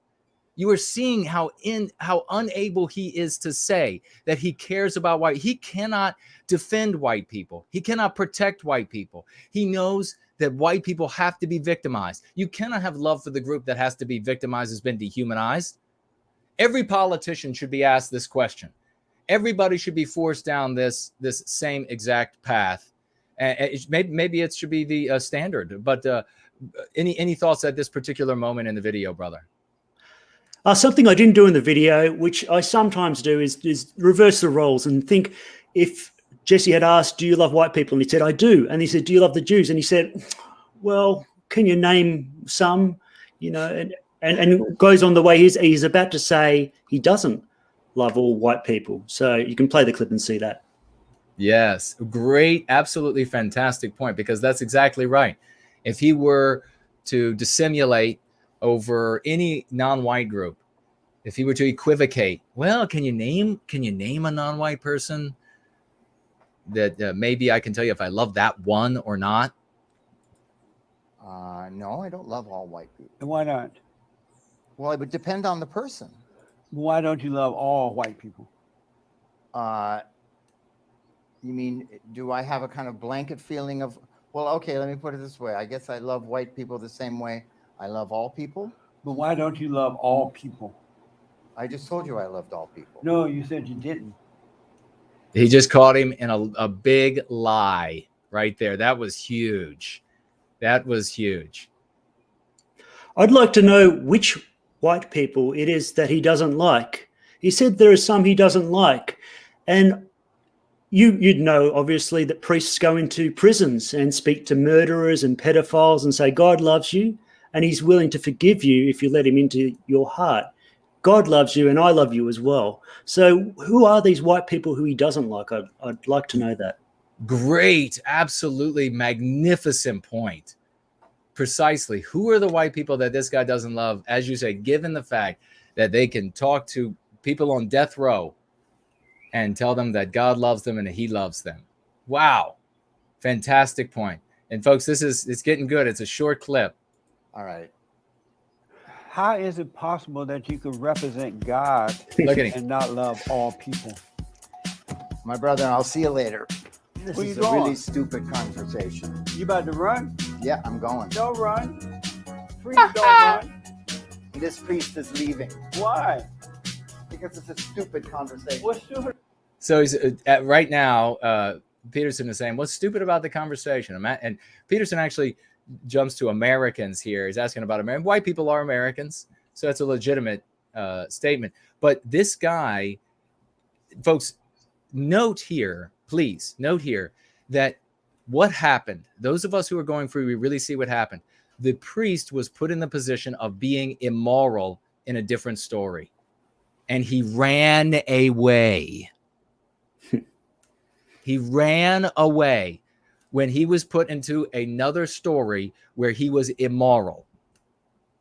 He wanted to be in the anti-white narrative. That's what he wanted Peterson to do to him, where he could villainy signal anti-white morality and then be applauded for that. But instead, he was put into a different story where he was immoral, and his reaction to that was to run away. Do you want the anti-whites to run away in your world? Well, if you do, then you got to go free. Any thoughts there as this guy's heading out the door? And then I'll play the last couple seconds.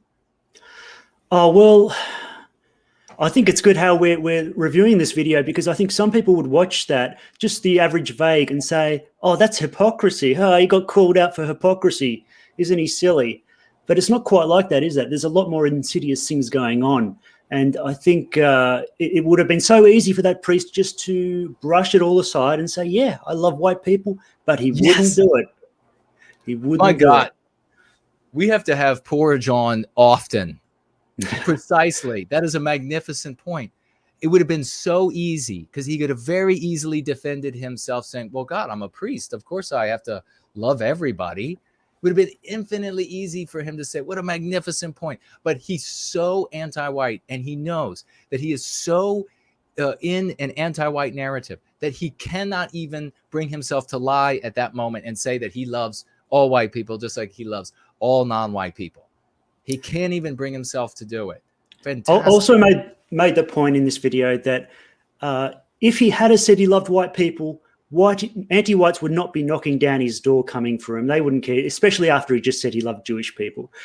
Yeah. But he also wouldn't win any points with anti-whites. And I think that's what he wants. Yeah, and that's another splendid point that you're making precisely. He really, that is how terrifying it is for this guy in the anti-white narrative and being anti-white. He wouldn't have lost anything, but there wouldn't have been any gain. And I'm sure in that moment, he now we can say, looking back, Monday morning quarterbacking, that we think there wouldn't have been any loss since he said he loved all Jewish people. And he might have gone down the list of, well, he loves all blacks, he loves all Hispanics, he loves all Asians, whatever. But in that moment, he only had a moment to do the calculation. Might I be in trouble for loving all white people? And he wasn't able to do it. That tells you everything you need to see. He's not walking off just exactly as Porridge says because of what the average vague might think here. Well, it's just hypocrisy. He is running because he is the immoral person in this conversation. And he's supposed to be a priest. He's supposed to be the moral one. You know how many times, folks, that I've been in conversations with just basic vagues who are villainy signaling or anti-whites, maybe not as hardcore as crazy Karlyn, but anti-whites, and I've been in the midst of the conversation, when they realize that, oh my God, I'm the one who looks immoral here, they have run away. They have immediately ended the conversation. I've had conversations in classes with other students, and immediately as the anti-white begins to look as immoral as they are, the teacher has interrupted and demanded the end of the conversation, even though that was part of the class. That's happened. So if you want to succeed in putting an end to the victimization of our people, you need to go free, use our lexicon and dialectics, and you make the anti-whites run away feeling immoral with their tail between. How many times have you felt like that, ladies and gentlemen, where you tried to use the conservative tactics, or you tried to use some ant-nat tactics, and you had an argument with somebody, and then when you walked away, you were feeling like that priest right there. You're trying to make up excuses for why the other person just doesn't get it or whatever, but you ended up feeling immoral. No, you're the one who ends up being moral in our story. This guy's the one who ends up being immoral. Let's watch the final seconds. It's a bit of fun. What about it? We're talking about America. Are you really running? Beta! Beta male! He starts calling him beta male on his way out. Porridge, any thoughts? Well, the perfect ending to that would have been if, instead of calling him a beta male, and that priest is not masculine, of course, and I don't think he has any concern for being masculine, would have been if Jesse Lee had called out anti-white, as he walked off, to shame him more, because he's not ashamed that he is not masculine, because he does not, well, he sleeps with men, but anti-white is something I think would have worked much better. Oh, infinitely. Yeah. If Jesse had said anti-white on his way out, oh, it would have crushed him. Could you imagine? We are in, folks, we are not in physical contests. Physical battle happens. And if somebody physically attacks you, then you should defend yourself. But the anti-whites control, the battlefield. It's not voting or violence where we recapture our destiny. It is the battle of ideas, the battle of concepts, the battle of language. And effectively what happened here is the priest was the one that was the devil that was expelled from the studio. There was an exorcism, and the demon fled in fear because of how he was perceived in that story, which Jesse Lee is not going free. He's not putting him into, could you imagine if he was? If he had said to the priest at that moment, what do you think would have happened to the priest if sitting there before he got up, if Jesse Lee Peterson were to say, what are you, anti-white? I think he would have pissed himself. He would have gone into, I'm not anti-white. You would have seen the panic hit his face. I'm not anti-white. Well, I tell you what, buddy, we'll tell you when you're done compensating us. We'll tell you when you're done demonstrating how you're not anti-white. But until then, start jumping. But I'll tell you what, when it comes to Jesse Lee Peterson, because I know a lot of people have reached out to try to have me onto his show. And I had a guy a old school guy, much older guy, who said, and if anybody knows Jesse Lee Peterson and or his people who set up his interviews, and you would like to reach out to him and see if he'll have me on. This older gentleman, friend of mine, supporter of Going Free now, said that he will fly me. He will pay for me to be in studio wherever Jesse Lee Peterson broadcasts. And I will go then, because that guy said he would pay for it, if Jesse Lee is willing to have me on to talk about Going Free and white well-being. And maybe we can empower him with some tools, at least the 5 key concepts that he can then use in his conversations with these people that are clearly anti-white as the day is long. But ladies and gentlemen, lovely Porridge doesn't just do these magnificent and to get the full breakdown, you got to go to his channel. We just did a really quick little thing here talking about this, but he breaks it down for you. You can go over there and get that on his channel, and we'll be dropping the URL in the live chat. He does a lot of things in service to white well-being. Another thing he does in service to white well-being is he assists and works in School of the West. And this is Brant Danger and that whole group of champions that are over there at School of the West. So he makes these videos, and I tell you, the first couple that he made, lovely Porridge made, I'm not kidding, that I had tears come to my eyes thinking about white children, our babies, watching this video with this magnificent delivery about how how those babies are connected to all of the other white children around the world. And I want to take a moment to play one of the new ones. I don't think is there a Welsh one? Did you do? Is that one of the new ones? Yes, I think that was one of the earlier ones. I can't remember the first 2 I did. I think you might have played the Welsh one. Oh, you might have played Norway or something. Might be better to go with a more recent one, maybe Scotland. Scotland. Okay. Let's see. School of the West. So this is schoolofthewest.world. Already had this page pulled up. History and culture, and then meet your people. Right here, as you can see that on the screen, folks. You click on that. Do this for your little ones. I swear, if I could have had this as a child, do this for all of our babies. So, and Brant Danger did the one for America. The rest of these are done by lovely Porridge. And you say you wanted me to do the one for Scotland. Is that right? I think that would be good, yeah. All right, folks. We're going to listen to this, and then we're going to finish up with Porridge. And if you have any questions, I'll check that out while he's with us, and then we will continue with the gathering. Does it jump right over? What screen are you looking at? Let me see. Nope, I got to change screens. Hold on, folks, because it opens up a new screen for this so that you keep your place, which is actually very user-friendly on the website. Okay, Scotland. Here we go. Western kind are one people with many nations, and one of those nations is Scotland. Scotland is a land of wonder and mystery, with rugged mountain ranges, green rolling fields, and hundreds of islands. But the most wondrous thing of all in Scotland is the Scots. Very little is known about the ancient peoples of Scotland, but they left behind mysterious standing stones in many locations. These may have been used for ancient rituals. The earliest accounts of Scots were recorded by the Romans, who described them as tall, red-headed people and named them Caledonians, then later on Picts, meaning painted people. As mighty as the Roman Empire was, it was never able to fully conquer Scotland, failing several attempts against the strong-spirited Scots.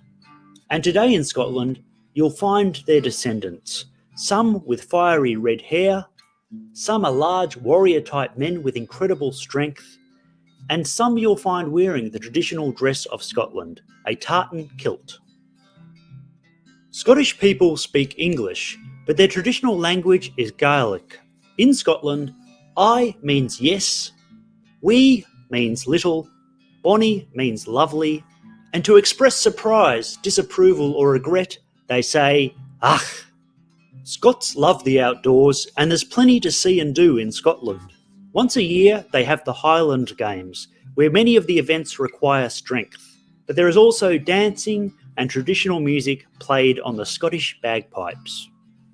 Scotland has many castles standing in scenic locations that can seem like they belong in a fairy tale.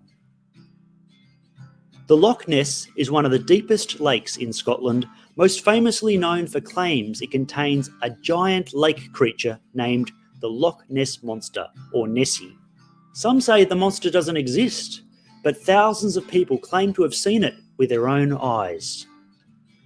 Burns Night is a national celebration of the Scottish poet Robert Burns, where they have music and speeches and feast on Scotland's national dish, haggis, which is sheep organs wrapped in a sheep's stomach, neeps and taddies, which is mashed turnip and mashed potato, and the adults might drink some of Scotland's world-famous Scotch whisky.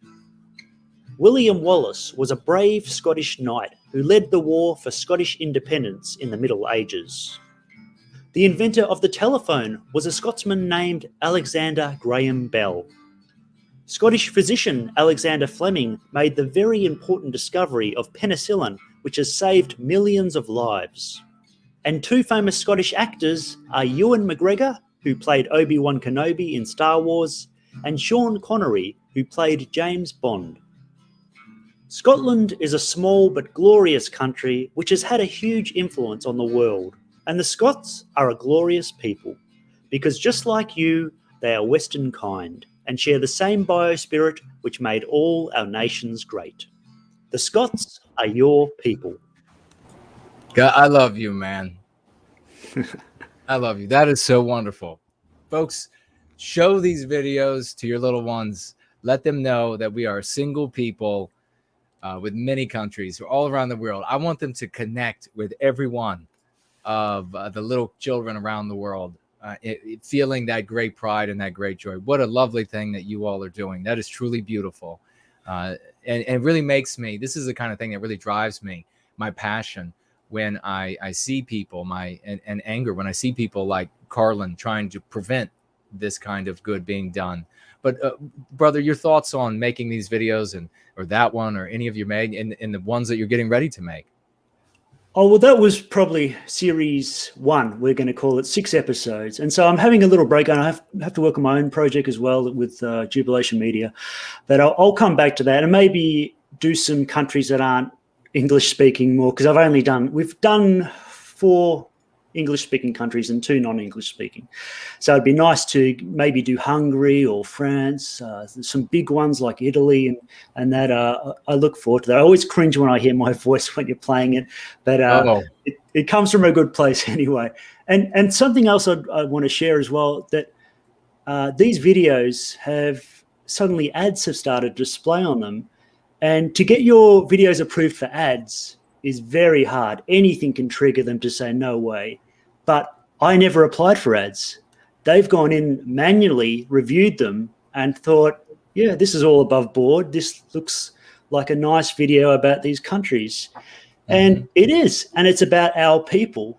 And it's completely white positive. And they haven't picked up on anything, even though they're very sensitive. So it shows that we do have a wide appeal. Even these anti-whites who pick things over for any traces of anything mean-spirited, they can't find anything. So I think that's a good testimony. Oh, it really is a powerful testimonial. You're 100% right. And folks, if you can't feel how valuable that is to our little ones, they're being taught to hate our people, to hate ourselves, to see our people as the evildoers, to believe that, and where I was saying in my mini roast of Poroshenko that,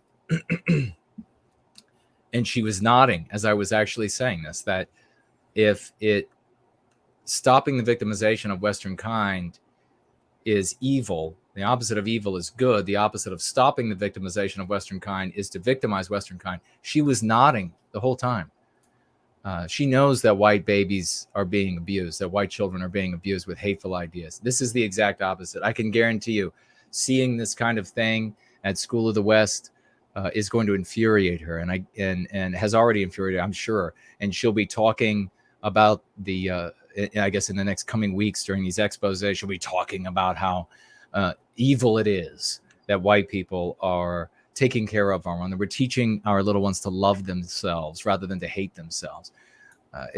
She's a sick, and all anti-whites are sick people. And Porridge, no, your voice is perfect. Everybody I've talked to, your voice is perfect. The tone, the volume, the pitch, the speed, and the accent, absolutely perfect. It could not be better. You're cringing at hearing your voice. You got to stop. You got to stop cringing, because it is perfect. By God in heaven, we will make sure that this reaches millions of white children, and we will change the world with it. You're the best, brother. What final thoughts do you have before we let you go tonight? Well, yeah, a lot of this is our success, but it came from you with the methods you gave us, and they're working excellently. And it's not that we're your fans, and people don't even have to like you personally. They might not like your style, and that doesn't matter. We're just looking at what works. That's the most important thing to us. And when we found it, we just went straight ball ahead with it. And I think with the anti-white left wing, if you want to call them that, they're not quite sure how to respond to us. They've been taken aback, and I think they're just trying to come up with a better strategy on how to deal with us. But with the conservatives like Borisenko, I don't think she understands how bad she looks. She's gone right in and saying that the only group of people on earth who it's immoral to defend are white children. They're indefensible. Does she realize how bad this looks, how bad she looks? I mean, she's an attractive woman, but of course, but how bad she looks to everybody, even her own fans. And these people are controlled opposition for the left, but she's starting to look like controlled opposition for us, if you know what I mean. Yeah, I'm not sure, Jason. Have you been paying her to put up this fake opposition to White Wellbeing? You don't have to give away your plan. That's all right. But I'm just saying that's what it seems like, that we're giving her a bit of money to make really bad arguments against White Wellbeing. So, yeah, we love you, Sarah, or whatever her name is. And I also want to say that, when we make fun of how people look, if you're fat and you're anti-white, you're a disgusting fat person.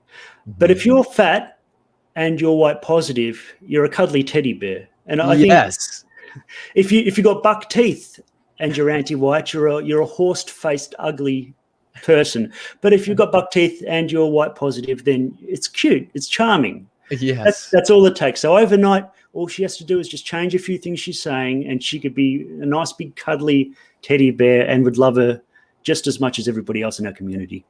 And that, brother, is absolutely 100% the truth. Beautifully said, and a perfect way to wrap up the little conversation we've had. I'm going to have you on Going Free more often. It's too much fun, and your insights are too powerful to not do so. But folks, big round of raucous emojis for lovely Porridge, a great champion. This is what champions look like. And he talks about, he's saying we looked for what works, and we came here. These are the people who have the noble spirits. These are the people who have the great characters. These are the people who have love in their heart. And when they saw love, they resonated with it. That's why we have so many wonderful, very intelligent, courageous, really miraculous experiences and people in service to white well-being. God bless you, brother, and I hope you live forever. I hope you live forever, and you keep doing what you're doing. Thanks, Jason. Right back at you, and I'll love to come back again as soon as possible.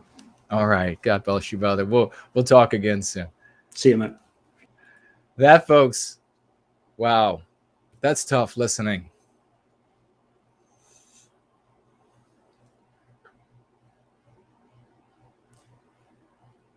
To just think about the infliction of harm that parents overlook today. when it comes to our babies. And then if we can do that for them, we'll be right back.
have got to be animated with the righteous passion of reclaiming our destiny. We are the heroes of this era.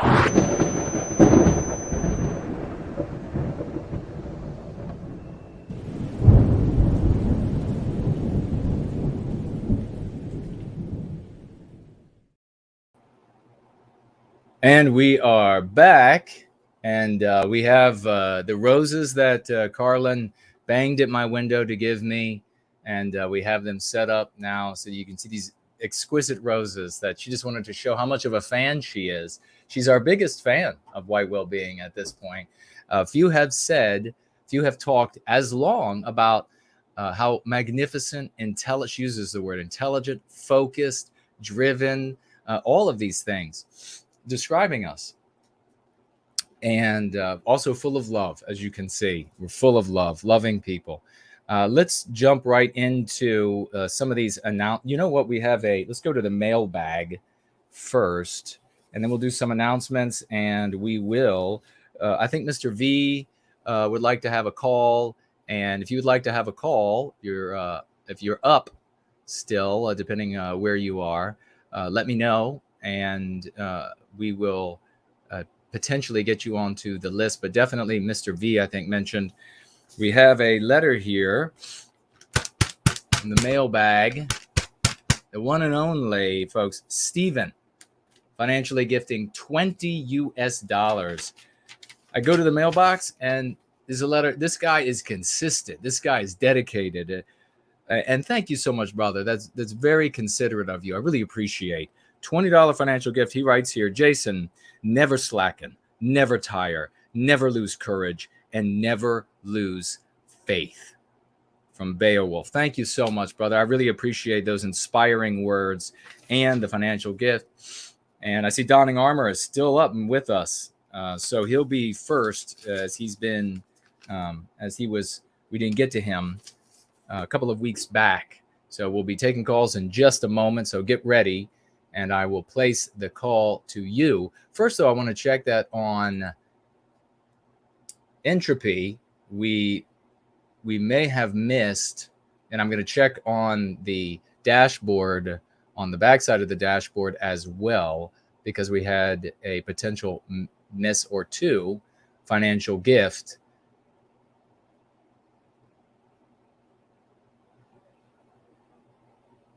Did we mention Sound Killer, financially gifted $5? Karlyn's reaction to the terminology used in Going Free shows how, yes, we did, how effective it is. And thank you again for that, Sound Killer. We got Mrs. Jess Horse. We have Southern Bloom financially gifted here. $20. Thank you, sweet sister. $20. Giving this Promethean tithe in the name of Karlyn. Do you hear that, Karlyn? In your name. $20 to the good work we're doing. Anti-whites like her are why we do what we do.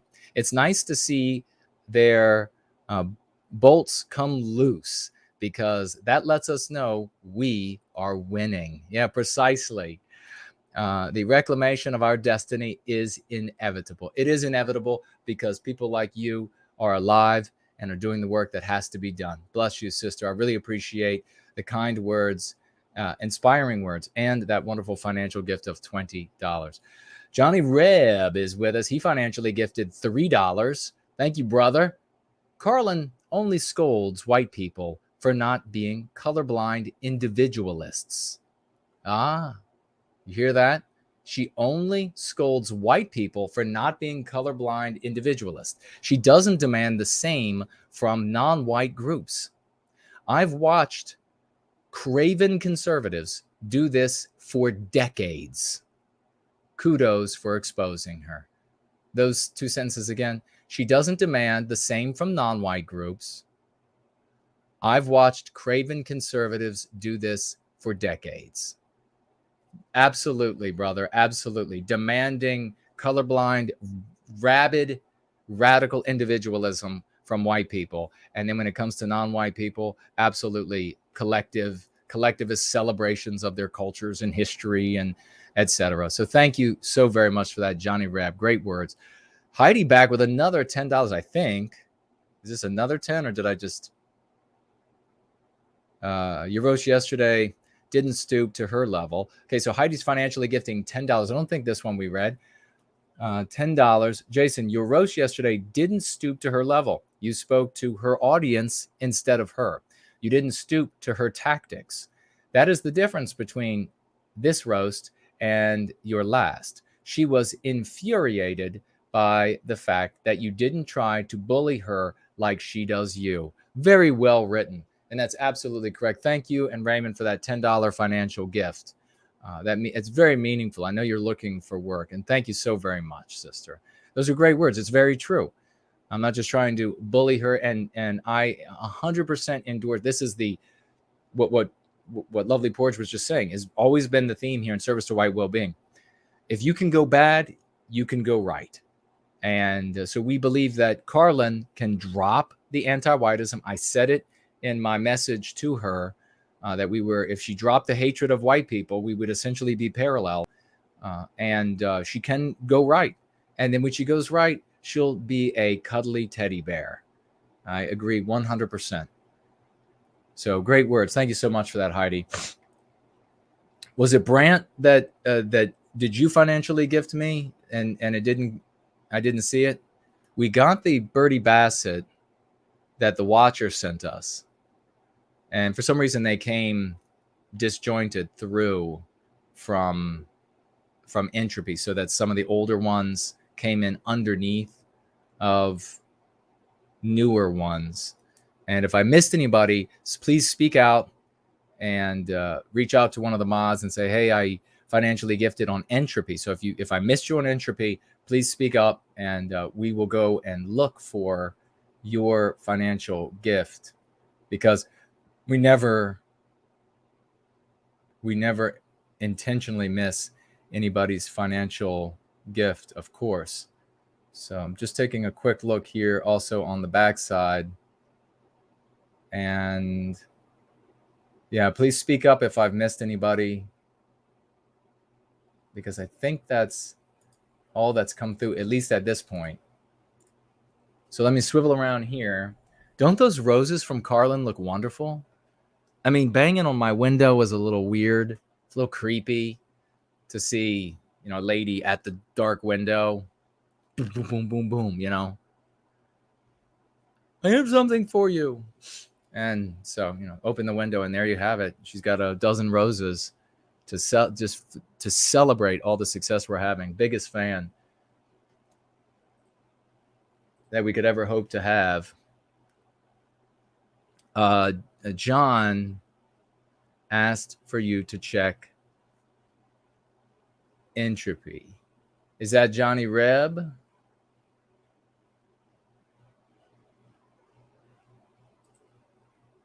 Just taking a quick look here.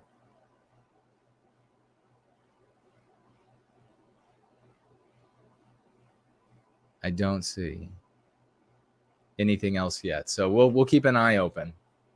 Lady. Magnificent Kevin says, lady?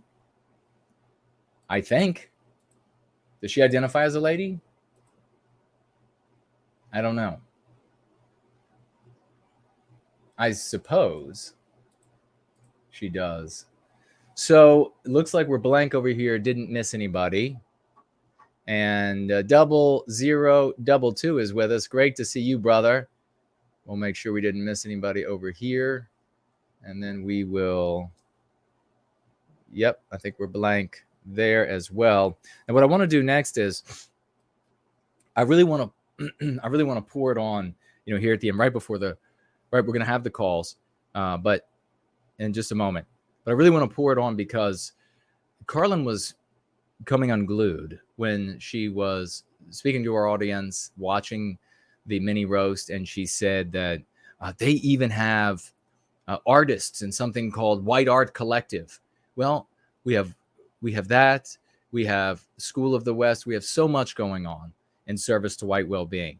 And yes, so for all of those who are following Karlyn, the big exposés that she's getting ready to go on for however the tangents for however many weeks are about things like this. And I want you to know, last week when we had Brant on, The connection was a little interrupted, and we didn't get to see much of the website, and we didn't get to see much of Brant either during the conversation. It was nonetheless a good conversation. I want to remind everybody that Brant is tutoring. He is teaching. He's going to be doing classes for School of the West. He's going to be doing one-on-one tutoring as well. So you can retain Brant to either, and at this point, School of the West is to supplement the education that your children get at a private school, at a public school, your own tutoring. It's at the supplemental stage. More and more material is being added. I said while Brant was on, please don't decide to do to do some sort of little like Mayberry-ish regionalism thing, like, oh, well, they're doing that. No, School of the West is for all of Western civilization. Come together and let's make School of the West bigger than Cornell. I mean, bigger than these places, these anti-whites. Don't fractionalize and say, well, I need one for my little region or my little country over here or there. We are one people with many countries. All of it can be taught through School of the West. And Brant is getting this rolling, doing one-on-one and classes. And there is a ton of material there to supplement that you can use as a parent or a guardian of children, adult children, of course, that you can use to reach them. Like those videos that it's hard to keep a dry eye in the room when you're making white children feel good in a world that hates them. But we're going to take a quick look at this introduction to School of the West so you can see the one and only Brant Danger himself. And here he is with his magnificent dog. Welcome to School of the West video. Let's have a quick listen, and then we'll take those, I think, make a couple announcements and take those calls.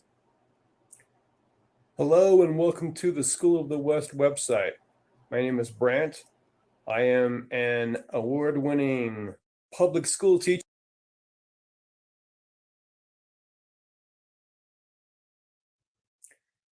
Hello and welcome to the School of the West website. My name is Brant. I am an award-winning public school teacher with experience teaching from kindergarten up through university level. I have created this site in an effort to help homeschooling parents. All the material on the site has been produced either by myself or by a team of volunteers. The purpose of the site is to enable homeschooling parents to have an alternate route for teaching their children what is not taught in public schools, and also to serve as a role model for an alternate way of teaching our children these days, because there are so many problems inherent in the public education system these days. So, what are some of those problems? Part of the problems with public education are confusing gender roles or forced transgenderism on students. There is a intentional misrepresentation of history, and there is a ton of anti-white propaganda. There's always been anti-white propaganda in schools, but now it's become so blatant that many parents are now aware of it. Now, there's two facets to the website. One of them is the free material that you can see on the homepage. There's several different subjects. And as myself or volunteers are able to produce more material, it will be added to the sections that are already there, and we will also be expanding what is offered. There are also memberships available. You can check out the memberships on the Memberships Plans tab. There's two levels. One level is a membership which offers live online lessons for students of elementary or primary age. And the classes that I teach are in ELA, which covers reading, writing, and grammar, and also math. Besides the basic elementary memberships, there's also the personalized memberships. This offers one-on-one tutoring or one-on-one teaching between myself and a student. Any parent that signs up their child for a membership, that parent is also able to sign in to monthly meetings that we will have. This will be a type of a forum between myself, volunteers, parents, and children. And give their opinions on where they would like the site to go, what other type of classes or what type of material they would like to learn about. The one other thing that I'd like to mention is the concept of white well-being. Part of the white well-being concept on the website is to reconnect our children with their ancestors and also with Western civilization around the planet. You can see an example of that on our Meet Your People page. This is a page that is targeted for youngsters. And a very important part of white well-being is teaching children to understand what the anti-white propaganda looks like, where it comes from, why they will be seeing it, and how do they deal with it? How do they develop the psychological and verbal tools to deal with this? They're going to be seeing this in classes that they may take in another school or in a university. They're going to see it in games that they play, toys that they play with. They're going to see it online. They're going to see it in TV shows. They're going to see it in commercials, in comic books, in cartoons, in movies, and magazines, everywhere. It's going to be all over the place. And if they're not taught how to deal with that as youngsters, they're not going to be able to handle that when they grow up.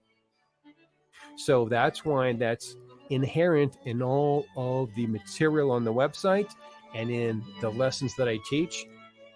If you have any questions about the site, you can email me at contact@schoolofthewest.world. Thank you. Truly magnificent. And I don't know if you heard the detonation, but that was Karlyn. She blew up metaphorically with rage when she saw this all about School of the West and the great work of Brand Danger. Can you imagine how she's going to just fulminate? She'll be foaming at the mouth. Let's get through some announcements, and then we'll take some couple of calls, and we will, that's the great Brand Danger, folks. And then we will be wrapping up tonight so that I can get back to work for White Wellbeing and really piss Karlyn off. Although I love that you should, these are really ambrosial, the roses, the scent that is wafting about the room. I want to say a big happy birthday to 0022. A big happy birthday to you, good brother. And I also want to say, folks, the website genius has achieved another great objective. And if we take a quick look over here, we will see, here's the website, nowhiteguilt.org. More for Karlyn to be most upset about, and all her other anti-right cretins that follow her and are just furious over the fact that we would put an end to the victimization of our people. And if you go to the website, nowhiteguilt.org, nowhiteguilt.org, you scroll all the way to the bottom, you see a wonderful contribution from a great champion, Iberian writer. Right here. You can use this for your kids, yourself, and it will be improving as time marches forward. But I believe you can see the cursor. You see it says pages here at the bottom.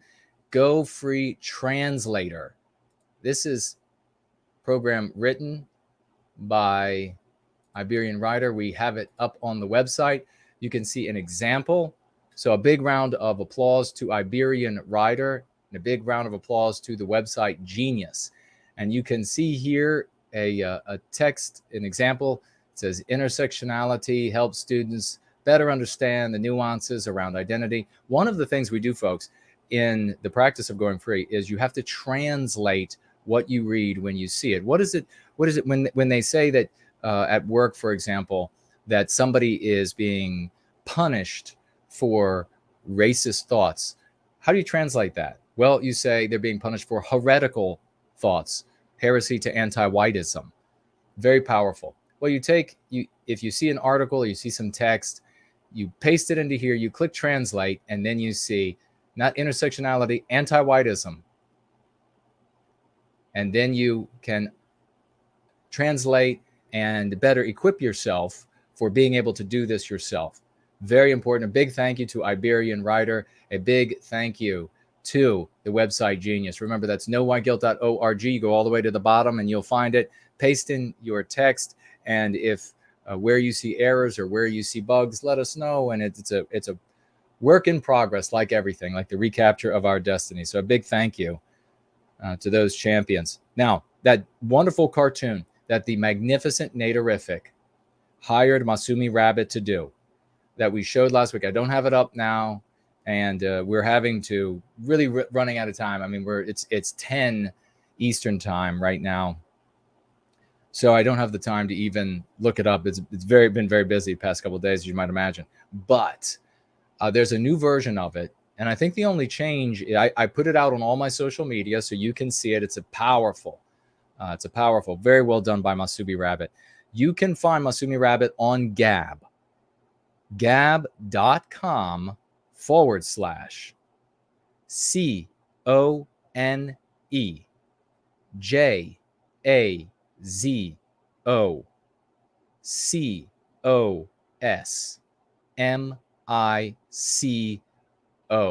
And if one of the moderators, if they catch that, they could put that in the URL, but we'll definitely have it in the future. But that is Masumi Rabbit, and he did a magnificent, fantastic artist, and we are very appreciative, and very appreciative to Naderific for retaining him for the purpose of that magnificent meme.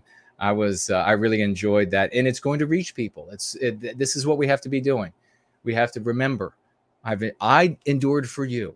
I endured the all of the years of the folks in the white sympathetic sphere wanting to do things like demonstrate how many philosophers they could name and how many philosophers' names they could turn into adjectives. And I told them, as you remember, that, it's so great that you all are being as pedantic as possible and demonstrating how educated you are. But across town, the anti-whites are figuring out how to, literally in some cases, but certainly metaphorically, slit our throats. We needed to be working on things to make a difference. We have the tools here, and we have the champions who are showing up to make it happen. So thank you both very much. We have here, let's see. Oh, I have a question for everybody because I had a question asked of me and I don't know the answer for it. So please write me or put it in the live chat or put it actually in the thread of the video once it's posted. My question is, how do you allow for other people to add foreign language subtitles to a video on YouTube? I'm sure it's something that if I had 10 minutes to look up, I could find, but I don't have 10 minutes. So if somebody knows, it would be great. It would be very helpful if you would just put it into the thread below this video. Hey, Jason, this is exactly how you do it, because I can't recall who it was, but it's a great idea to translate into all of our languages for the subtitles, the introduction video on the channel. I would love to do that. So if you know how to do that, please write the instructions in there so we can make it happen and keep moving with the recapture of our destiny. I want to remind everybody one more time about the $1 option of financial gift on Odysee. Don't do it. You're giving almost half of the $1 to Odysee and to the payment processor. If you're going to financially gift on Odysee, a minimum of $5, because it drops the percentage that they take down to 14%. So nearly 50% to 14% makes all the difference in the world when it comes to Odysee. That's if you're doing cash. I don't know how their crypto works if you give their library tokens, but that's if it is cash. I also have a question about the word anti-white. Have you been able to write anti-white into your posts, the live streams, the threads on YouTube? Because in my responses to Karlyn, which I'm not going to read tonight, we'll have to save for another time because we'll be taking these at least 2 calls from these 2 gentlemen. But when I wrote her, YouTube kept rejecting on my own channel my responses to what she was writing. And of course, what she was writing, by the way, I don't know, maybe I should read through it really quickly, because she's clearly trying to set herself up for this article that she's writing to demonize us, me in particular, but us. So she kept at this angle of attack that anti-whites are very well known for. You know, it's the do you still beat your wife question sort of a thing. And that's what she's rolling out this coming week. But I had to change the I in anti-white to numeral 1 before YouTube would allow me to post the comments on my own channel. So if you are also having troubles, if you're not able to see other people's comments, and we're hearing this kind of thing as well, let people know in the threads, because this is very reminiscent of how the Stasi behaved back in the day to drive people insane, to make a place so difficult to function that people come away from it. They get away. They don't want to be part of that, because every time they get there, it's nothing but headaches. The software doesn't work. The comment doesn't post. You don't see the original comment that somebody said, but you see the responses. These sorts of things. Let people know that they're not nuts, that the difficulties are intentional, and that you should, like Irish Ice, you should just say to yourself, I'm not going to let the anti-whites make this so hard that it's going to stop me. I don't care how hard they make it, how problematic it is. I'm going to put a smile on my face every time they try to undermine me, and I'm going to keep marching forward with white well-being. Let me know about that. You can in the live chat, or you can also please do so in the thread, actually, once the video is posted, because that's going to be easier for me to see.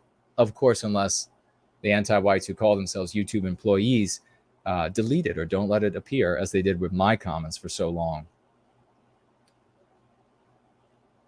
Okay, the only other thing it looks like before the calls, I guess I will just very quickly, because she's writing this article for this week. So get ready, Donning Armor, you're first. In just a moment, I'll call you. We're going to take, we'll talk to both Donning Armor and Mr. V, and then we'll try to wrap up here not long after that. So Karlyn herself writes on the thread of my mini roast. She says, just seeking clarification, on your stream, you seemed to distinguish yourselves from the labels of far-right, conservative, and even alt-right. Where would you say you align closest? Third positionism. She tacks on with just the 2 words as a sentence. That's great, brother. Thank you. Hold tight. Just the 2 words, because clearly there you can see, especially when questions are written like this, you can see what the author is trying to get at. She has made a conclusion that she has for her piece, that she has in her thinking, her arguments, and what she wants to do now is backfill the evidence. So totally disingenuous. I respond by saying, of course, I first mentioned that I was having issues with getting the comment up. I say, Karlyn, lovely to see you. I am told that I really must watch your video of you watching me. But first, to answer your question, I'm a patriot. I'm a proud American. I practice going free of the anti-white narrative, and I'm an advocate for white well-being, which is the well-being of all people, irrespective of immutable characteristics. I take the message of white well-being to everyone, including the wayward, such as folks in the groups you name. Some of them have been manipulated into hating other groups of people, and we bring them away from that and into a white positive focus, where we work with all good people to put an end to anti-whiteism. There is no political or economic agenda to the practice of going free and the anti-white narrative. We really just want to improve ourselves and stop the victimization of our people and the white erasure of all that we have created and hold dear. Furthermore, we do not believe that we will put an end to anti-whiteism with voting or violence. If you would just drop the, quote, it's evil to care about white victimization attitude, we would be parallel in many respects. Thank you for writing. So you can see here, she asked a question about, are we aligned with conservative, far right, alt-right, third position? All of those are socioeconomic, political ideologies, and a fad. The alt-right was actually a fad. And I say very clearly here that we are none of those things. There is no political or economic agenda to the practice of going free. So question answered, right? Well, not when you're an anti-white who's trying to backfill the evidence for a conclusion that you've already reached. So she writes back, and you could see, as I pointed out over there in that piece, where she throws in third positionism with the question mark, just 2-word sentence at the very end, what she has already concluded and therefore is trying to backfill. She then felt the need, because she has such a great poker face, to tell us, to signal again what her conclusion is that she's trying to backfill for. So she writes back, no white guilt. So third positionism, yay or nay? So I write back, Karlyn, I have watched most of your video of you watching me, and you have come to many erroneous conclusions. I hope it was unintentional. Go free is a practice that is not related to any of the ideologies groups you are naming or any others. For example, we view you and the third positionists in the same bag, trapped in the same story. You both adopt the same locutions, worldview definitions, historical contexts, etc. You both fight it out in the pages of the same story. I will reiterate, going free is a simple practice for improving oneself and putting an end to anti-whiteism for the good of everybody of all immutable characteristics. So there are no political or economic positions. There are no prescriptions for how people or races should live or where they should live. Third positionism is syncretic, right-left politics. Need I say more? Of course, that's a bit of a trap. I trapped her so many times, and I've been laughing all day long. I'll mention one in a second, but of course, that was a trap. And to get her to reveal herself a third time, that she already had come to a conclusion that of third positionism, and therefore is trying to backfill evidence. So she writes back, no white guilt. So you're saying you renounce third positionism? Oh my gosh, this is like taking French fries from a baby. So I write back to her, Karlyn, your questioning is as subtle as a sucking chest wound. I have debated and beaten third positionists, as well as libertarians and conservatives, and then guess what, folks? She wrote back again. I don't know if I have it here, though.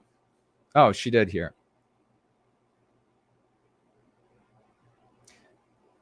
She writes back again, no white guilt.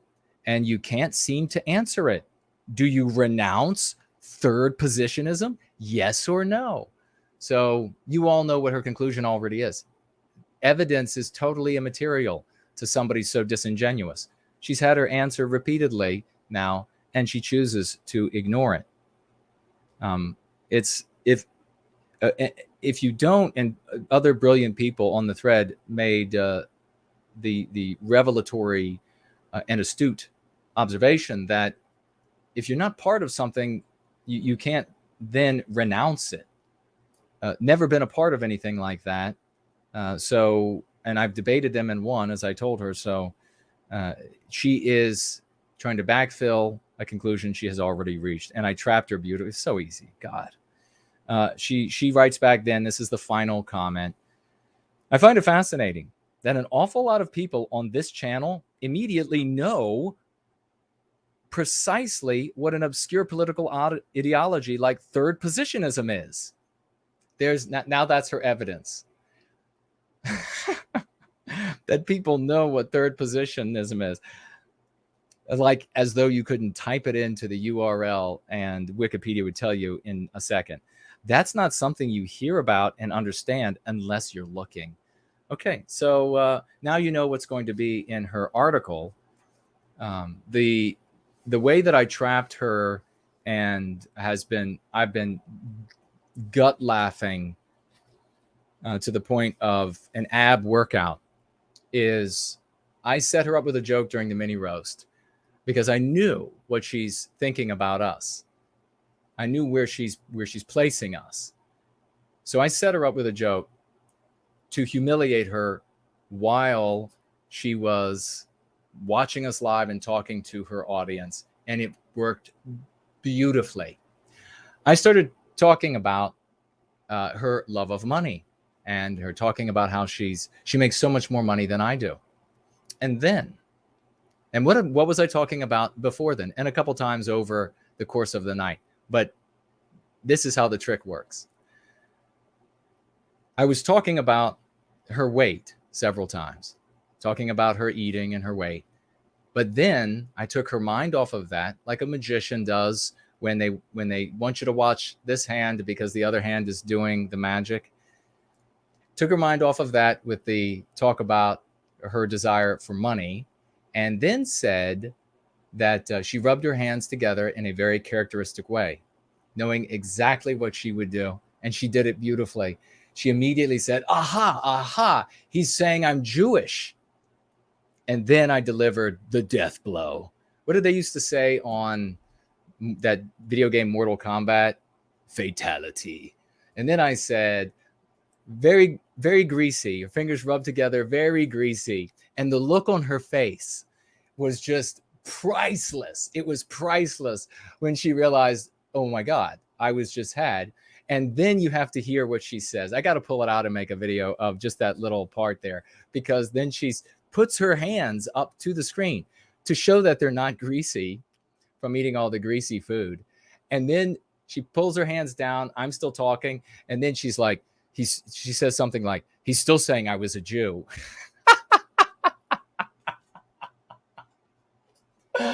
Oh my God.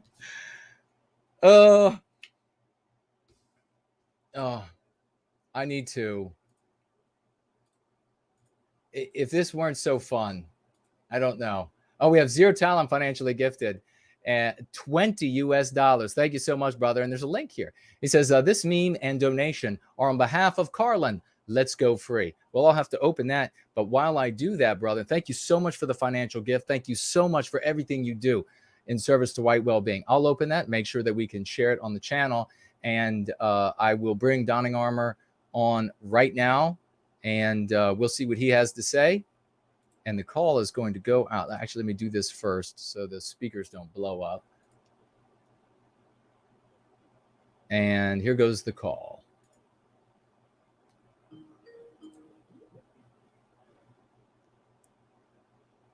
There he is. Hello, brother. All right, wonderful. How's my audio coming through? Oh, perfect, man. You got the best radio voice in the history of white sympathetic sphere. It's fantastic to talk with you, man. How are you been? You flatter me too much. I've been very well. I hope that you've been doing well as well. And congratulations. I grew up amongst many dairy farms, so I know that they're very loving creatures, and I'm proud of you and happy for you. Thank you. You've got your own cow there. Let's infatuate with you. Yeah, she sure is. Our biggest fan. Hey, it's one of the best things that's happened. I mean, goodness gracious, that it's bringing attention to us, to our community. Yep. Much love to everybody out there in the chat room, by the way, and congratulations to you, Jason. And I think that this is just a net positive. Oh, without question. And the more that they talk about us, and the more sensational, especially if they're stand-up comedian / investigative journalist, has something sensational, the more attention it brings to everything we're doing. So you're 100% right. It's an absolute net positive. I thought the show was hilarious. I loved every single moment of it, and watching the feedback, the playback, excuse me, of her going off on this rant. The more that they're going to get interested in our community, and they're going to see that what we do works. I do understand, like you were saying, what made her most upset was the large donation. Yeah. I beg to differ. Oh, okay. I think that what made her most upset was the fact that it's working, and it's because of you and all of these brave brothers and sisters in the chat room that are going out there and pressing this message. So, but you might be right, brother. Yeah, the donation. Don't get me wrong. The donation definitely upset her, though. Yeah, it got under her skin. But I appreciate you saying that, because it's everybody's doing such a great job, including you, The fact that it infuriates somebody who's so anti-white is magnificent because of what that means. It means that it is indeed working. So yeah, well, she's talking about us like we're some kind of horror story, some nightmare come true. Oh, they're getting through to them. Oh my goodness! I warned you. I told you. It's hilarious to listen to. And in reality, we're all just regular people, just working our jobs. Yeah, we love each other. We want the best for everybody. But in her world, in her anti-white reality, we are, I guess, Satan incarnate, just coming to suck the souls out of people. It's absolutely crazy. It's hilarious to listen to. I must compliment you on that one, brother. Well, thank you so much. I love it too. We are, and that's one of the reasons why the fact that we're ordinary folks, but heroic by way of our decisions, is the reason why we resonate with all these normal people. She goes to these meetings, she goes to these conferences, she's hearing the vocabulary. It's because we are those people. It's not that we're getting to those people. We are those people. You're 100% right. And it's going to continue. And there's no amount of, oops, one of her flowers has fallen over. There's no amount of demonizing me and talking about us as though. I apologize if that made any noise. I apologize. Oh, I didn't hear anything. Of course, I'm going to get messages from people as soon as I start talking to you. No, I didn't hear anything. Nothing came through. But yeah, we are just normal folks. And just like you said, beautifully, brother, and we appreciate it. Any other thoughts you want to share with us? Yes. Am I audible? I'm sorry. Yes, we can hear you. Okay. I don't know what's happening. I'm starting to get messages from it always works out that way. Oh. But the one thing that I did want to ask you, oh my goodness, go away. Leave me alone for a second. Are you there? Yeah, I can hear you, brother. This always happens, doesn't it? I know that this is going to be a contentious issue, but I did want to get your views on Poseidon, because I understand that there's been a lot of controversy over Poseidon, and I know that he was on your show. Oh yeah. I'll be upfront about it. I do like Poseidon. I think he's a great guy, and I do think that he's in favor of white well-being. Oh yeah. However, it's these little issues, these side issues, that become a problem in our community. It's always these side issues, and one of the big ones right now is the vaccination. And Poseidon has taken the position of being pro-vaccination. Now, don't do this if it's going to hurt you, bro. Don't do it. But what would you be interested in still having him back on the show as a guest? You don't have to give your opinion one way or the other. Whether you decide, everybody out there listening, if you decide to take the vaccination, if you don't, that's fine. The main issue for me is securing sovereignty for white nations, white ethnic groups, our people. That's the main issue. However, this has seemed to driven a divide between many on, I don't want to call it the right, because we're not really the right. We're not left or right. Right. We're just white positive and for white well-being. But it seems to have driven a wedge between our community, and I'd like to resolve this issue. So what is your take on that? Well, Poseidon is still my brother. I mean, Poseidon was always great.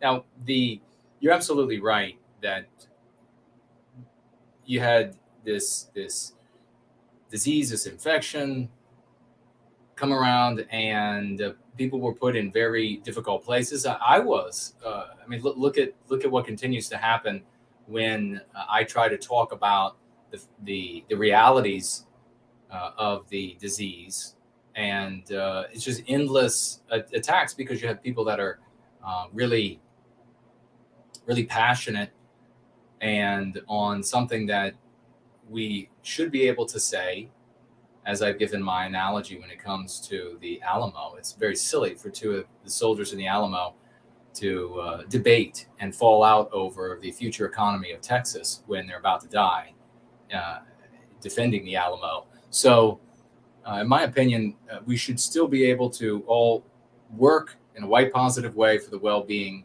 of our people, disagree in certain places.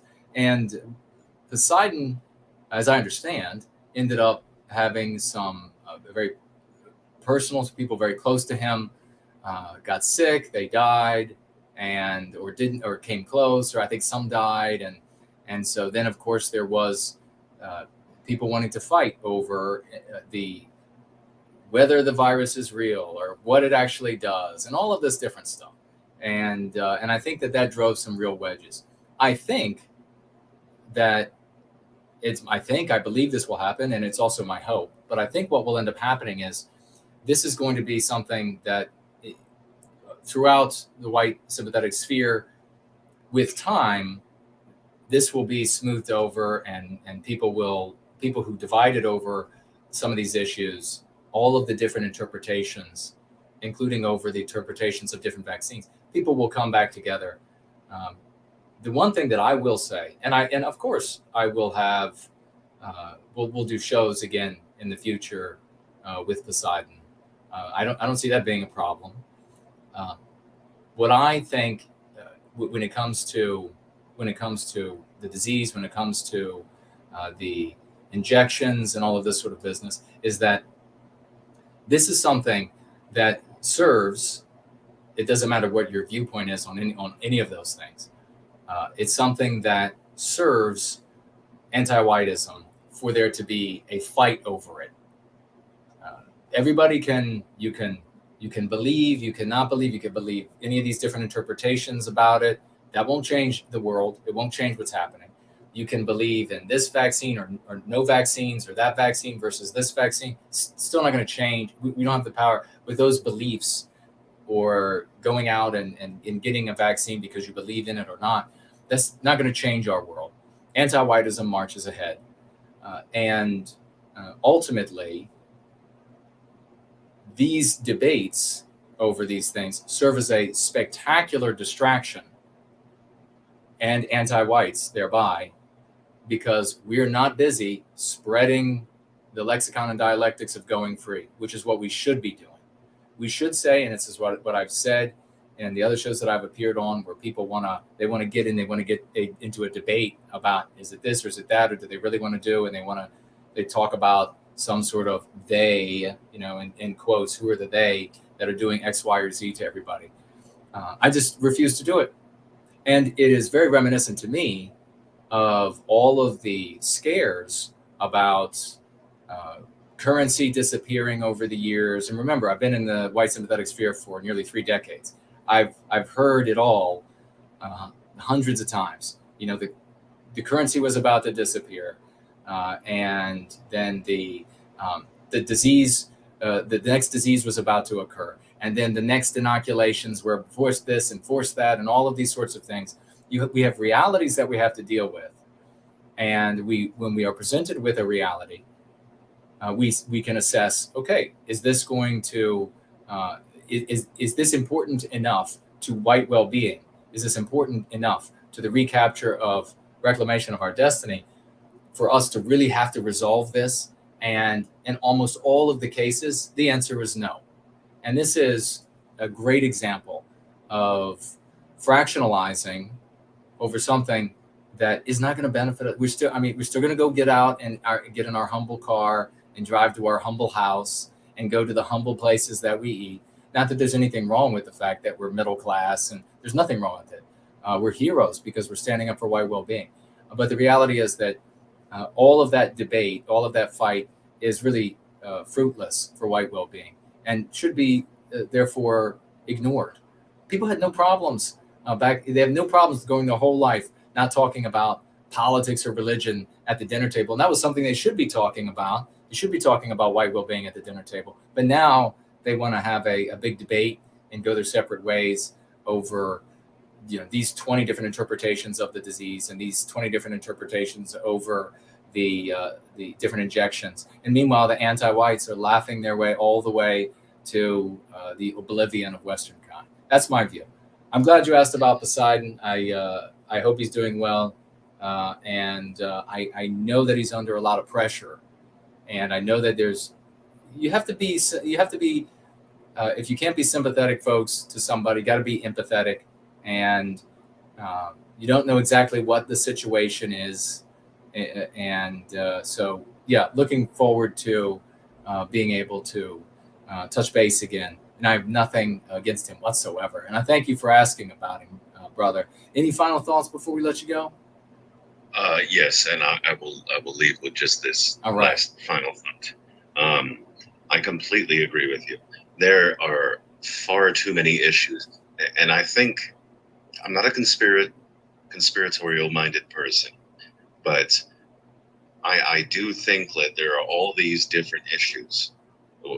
This religion versus that religion, left versus right, blue versus red, anti-vax versus unvaxxed, or be it male versus female. They just come up with a million, and it just divides us.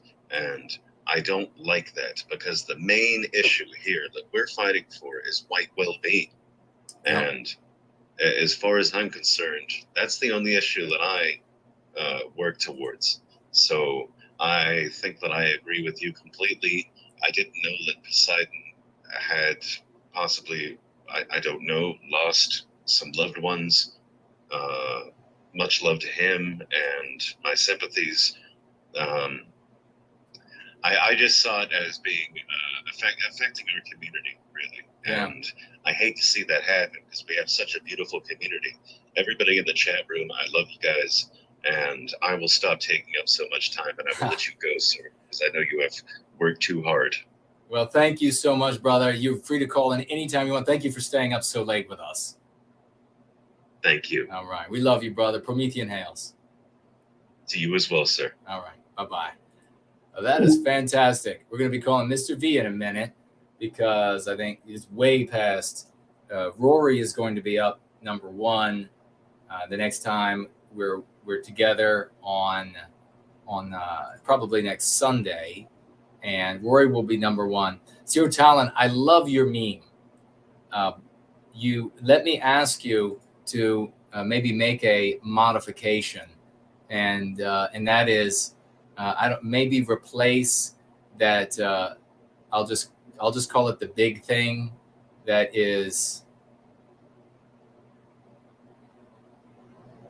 Let's see, anti-white whites, the white man, anti-whites.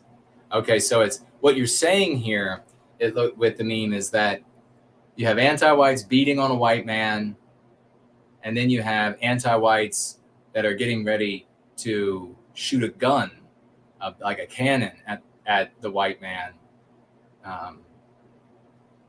And the only thing I can think is that, well done. I mean, that's a professional. That's a really professional job. I'm really impressed. I wish I could do any art whatsoever, like drawing like this. Very well done. The only thing I'm worried about is that anti-whites will say, it'll make it easy for somebody like Karlyn to say, oh, you see here, he's talking about shooting people. So I'm a little leery about that. Even though you say that it's anti-whites that are doing the shooting. But thank you so much, brother. $20 from Zero Talent. Meme and donation on behalf of Karlyn. Let's go free. Amen to that. Let's go free indeed. And I'll think more about this. I mean, maybe we'll share it next time. Maybe I'm just not seeing it the way you're seeing. Maybe I didn't sleep last night either. So we're pushing through. In the question, which we have Roman Empire. Let me just pull this back around quickly and take a quick look at these, and we'll call the great Mr. V. Roman Empire says, hi, Jason. I am from Karlyn's channel. She banned me from her chat message after I asked about why she is against you, even though you never threatened anyone. So there you have it. Thank you so very much, Roman Empire, over here in the question widget.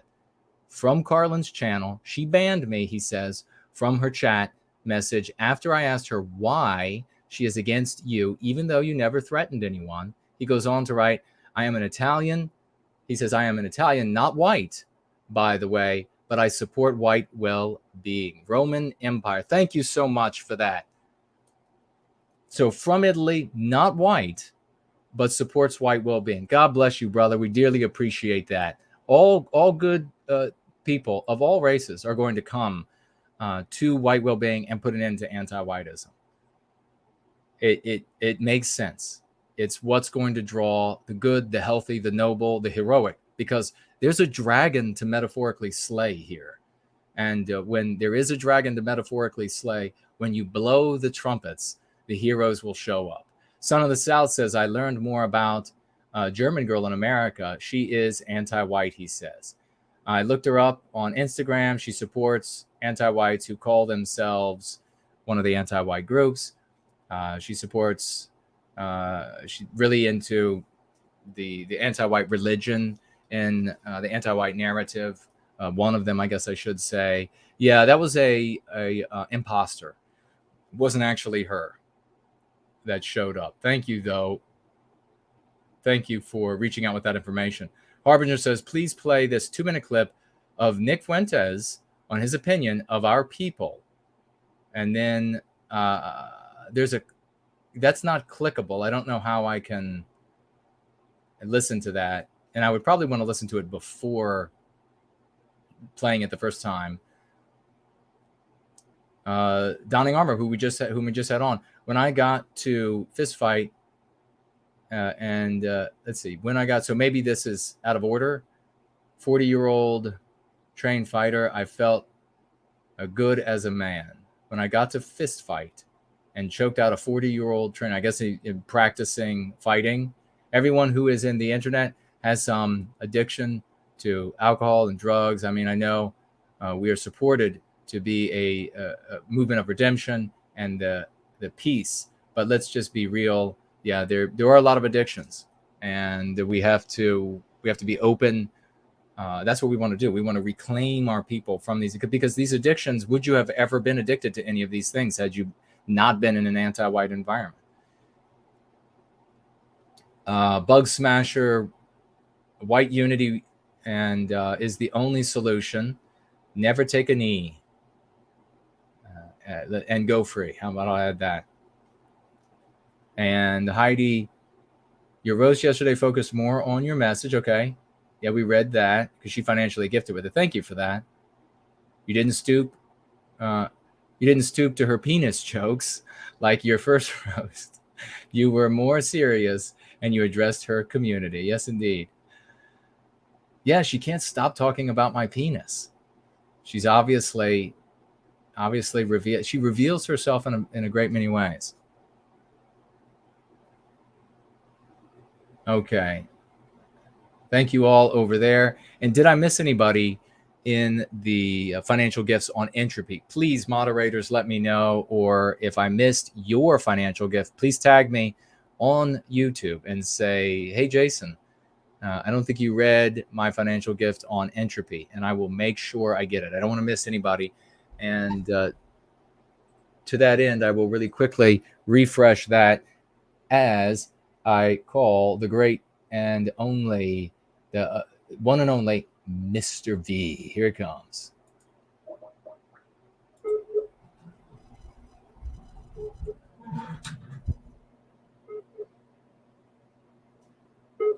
She has penis envy of me. Okay, we will try again in just 1 minute. The great Mr. V. If you're still with us, brother, message me. If you're still with us, message me. Gosh, crazy Karlyn has really unleashed the porno people. Get some help, for God's sake. All right, we're blank over there, so that didn't miss anybody over on Cash App. So we will try Mr. V again, and Mr. V will be second if he's not with us or if there is a technical issue. We shall see. Nothing coming up yet. Open to Mr. V. We are getting ready, though, to not roll out.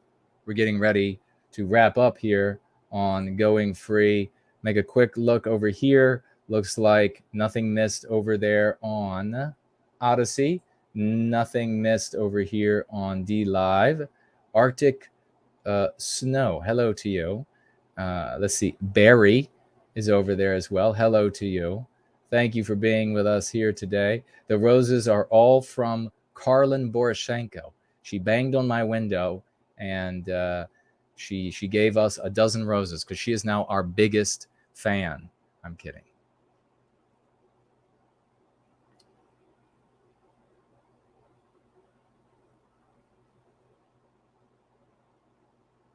Okay, and who is that? Board Troll is over there on D Live. Thank you so very much. And folks, I cannot believe how awesome this has been.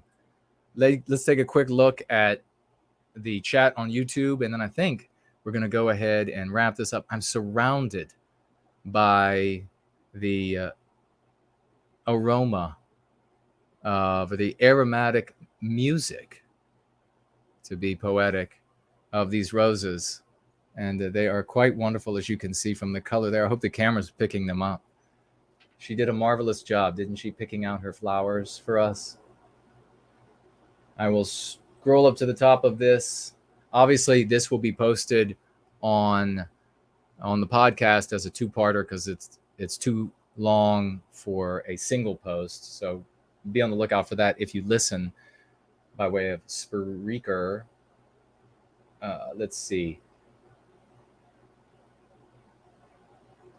if we have any tag. Now, remember, if you wrote me and you are on the YouTube live chat and I'm not responding, make sure that you tagged me as No White Guilt, because if you didn't, then as I scroll through the community of champions, I am less likely to see the tag or where the tag's missing. Somebody asking if Karlyn is vaccinated. I wonder. Like Comedy saying, well said. Thank you, brother. All of the champions stay all the way through the end. Raymond says, he's got some opinions there about Poseidon. So I've not heard that before, but I guess we will eventually find out one way or the other. Franklin said, I don't know if he's talking about the same person, the same guy. Oh, wow. Okay, so there are some challenges.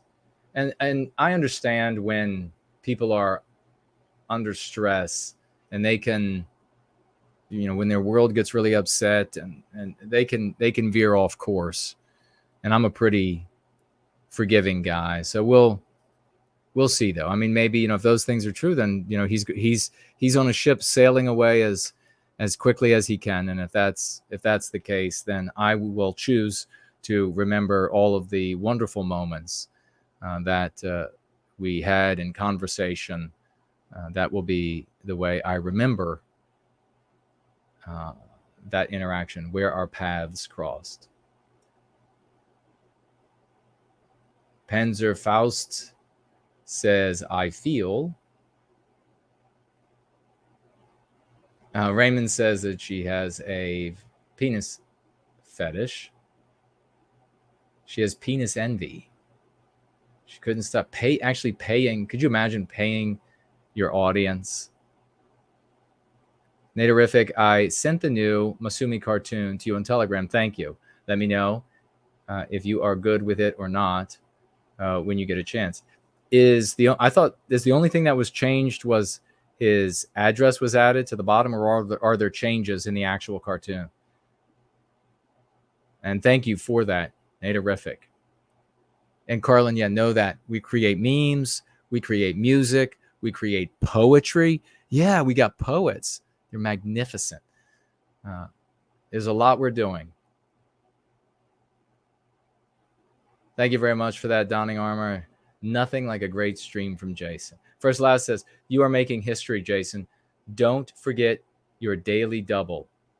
Well, I appreciate making history. What's my daily double? Elaine says, I refuse to argue about getting the vax too, Jason. It seems like the majority of people who are militant about getting it are worse than the anti-vaxxers they keep moaning about. It's a needless division. You know, in Going Free, we talk about sectarianists. And this is when sometimes you see people sectarianize, and it's just completely unnecessary. Whether, and especially, I mean, really think about this. You have people like on one continent refusing to talk with, and I'm not talking about the Poseidon thing here, but refusing to like talk anymore, be associated online, associated with people on another continent who think this way or that way on COVID, or this way or that way on different vaccinations. For God's sake, that's really silly. It's about as silly as like breaking up over the toothpastes that we use or something. It's so, and for sure, Popcorn Power is here. Great to see you. This final couple of things I'll say. Oh, okay. First Last, I got it now. Thank you. For sure. Now, what was I going to say? I saw what First Last was reminded me of. Thank you, brother. I appreciate that. And Popcorn Power is here. But for sure, when it comes to things of this size, there's nothing we can do about it anyhow. So the odds that there are anti-white saboteurs, whether they are run-of-the-mill idiots, the guy down the street who weighs 75 pounds, soaking wet, and is always looking at you from underneath his filthy hair over his, and he's got his white flesh all destroyed because of how much he hates himself. One of those guys could show up, or a paid professional could show up, build a reputation as somebody who cares about some whites, sympathetic and to our people, and one of us in that respect, and then begin inserting these arguments. And you can actually look, I've read a long time ago, these different books of different governments. You can check it out with CNN, though, where they say this is how we disrupt movements. And it's a very easy thing to do, to show up and get people fighting over things. Naderific says, this is a whole new cartoon. Oh, cool. I'll check that out. Thank you. And okay, now you will be La Kakai. Great to see you again, brother. You've been with us the whole night. I'll let you know of the pronunciation in the comment section of part 1, brother. The double K does confuse folks. I bet it does. I'll find a really interesting way. I'll find a very original way to pronounce that for you. And then probably we'll go back to the way you want to pronounce. But really quick, we'll check over here. And I think we're just about going to wrap it up now. That's all the messages. And gosh, it's been magnificent. Blank there, and we're blank there. And let me check here to make sure. And another big thank you to Zero Talent, who put that meme together like this, I think. I mean, did you do it while we were, I guess we've been live for a long time, but that's fantastic. Thank you. It's a lot of talent. Zero Talent is a great champion of White Wellbeing. We love you, brother. $20 financial gift, and created that meme. We spoke to Casual Cruising the watch. I don't think we missed anybody, and nothing else is showing up in the background. So a big thank you to everybody who participated tonight and everybody who gave their testimonials, especially those, we have at least 2 tonight from Karlyn's community who were members of her community. They were trapped in that pin, and then they got around the gatekeeper. Think about that. That's quite an accomplishment because she kind of fills the gap. And but they got around, or they got over the fence, or whatever it was. They got away, and now they have an opportunity to go free, and they can share their testimonial with other good people. You know, and this is the thing I did want to point out. Thank God I just thought of this. I remembered, and that is that Karlyn will say, she'll say, not a conservative. You know, because when we say she's a conservative, she'll say, not a conservative. She like leans over to the mic, not a conservative, not a libertarian. You know, and she does this sort of thing. But her audience is composed of conservatives. Her audience is composed of libertarians. Her audience is composed of constitutionalists. Her audience is composed of largely good people, people who want to preserve what we need across Western civilization. What we have come to rely on, what we have come to believe is our inheritance, what we have come to understand and know as Western civilization, as the United States of America. So her sort of slithering away from one thing to not this title, not that title. And let me tell you, really telling again for the character of somebody who refuses, she's not taking any titles. She keeps just jumping around and saying she's not this, not that. She's really trying to pin a very specific title on us. It says a lot about her character, doesn't it? But her audience are these kind of people. So if you have come out of that, if you were there and you have seen the light, you've gotten around her, you've gotten over the fence, and you haven't been banned from her chat yet, and there are other places where these same folks show up that are followers of hers, it would not hurt at all to tell those folks, maybe they're your family members, maybe somebody you work with that is also a fan of Karlyn's. It would not hurt to tell them that, hey, she's totally lying about those, that no white guilt guy and the practice of going free. It's none of those things. You really should check it out. In fact, if it works, everything that we care about will be preserved and we will lose nothing. So that should be a motivator. I know it motivates most. I know it motivates me. And one of the biggest motivators, of course, we had on tonight was these videos that are from School of the West and are intended for homeschooling parents for our babies. Because there is nothing more wicked in the history of the world than the infliction of anti-whiteism on white children. When I think it was 11, I think it was 12, finally was resolved in dedicating my life to what I've been doing ever since. It was 2 things, if you all remember. It's been 2 things from the very beginning. That is, number 1, I knew that I would never be smart enough, rich enough, good looking enough, anything enough to save our people. But I knew that if I could help to free the spirit of the West from inside of us, help to rid Western kind of anti-whiteism, that great spirit would come through, and all of those latent abilities that our people possess would come through, and we would easily reclaim our destiny without a single stone being thrown. I knew that for a fact, so I dedicated my life to being one of those people that would help to free us of anti-whiteism. The other thing that I dedicated my life to, in conjunction, is to putting an end to the blackest child abuse the world has ever known or will ever know. And that is the infliction of anti-whiteism on white babies. From their earliest moments, they're taught to hate our people and therefore themselves. From their earliest moments, they're taught to believe that it is immoral to care about our well-being and therefore their own well-being.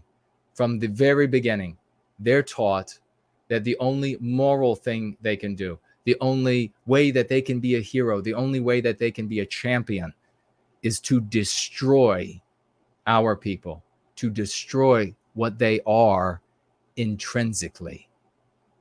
That is the purest evil the world has ever known or will ever know. That's what I've dedicated my life to putting an end to. And I'm so glad that all of you have joined me here in this effort. I love every single one of you. Ladies and gentlemen, we're making it happen. Let's go free.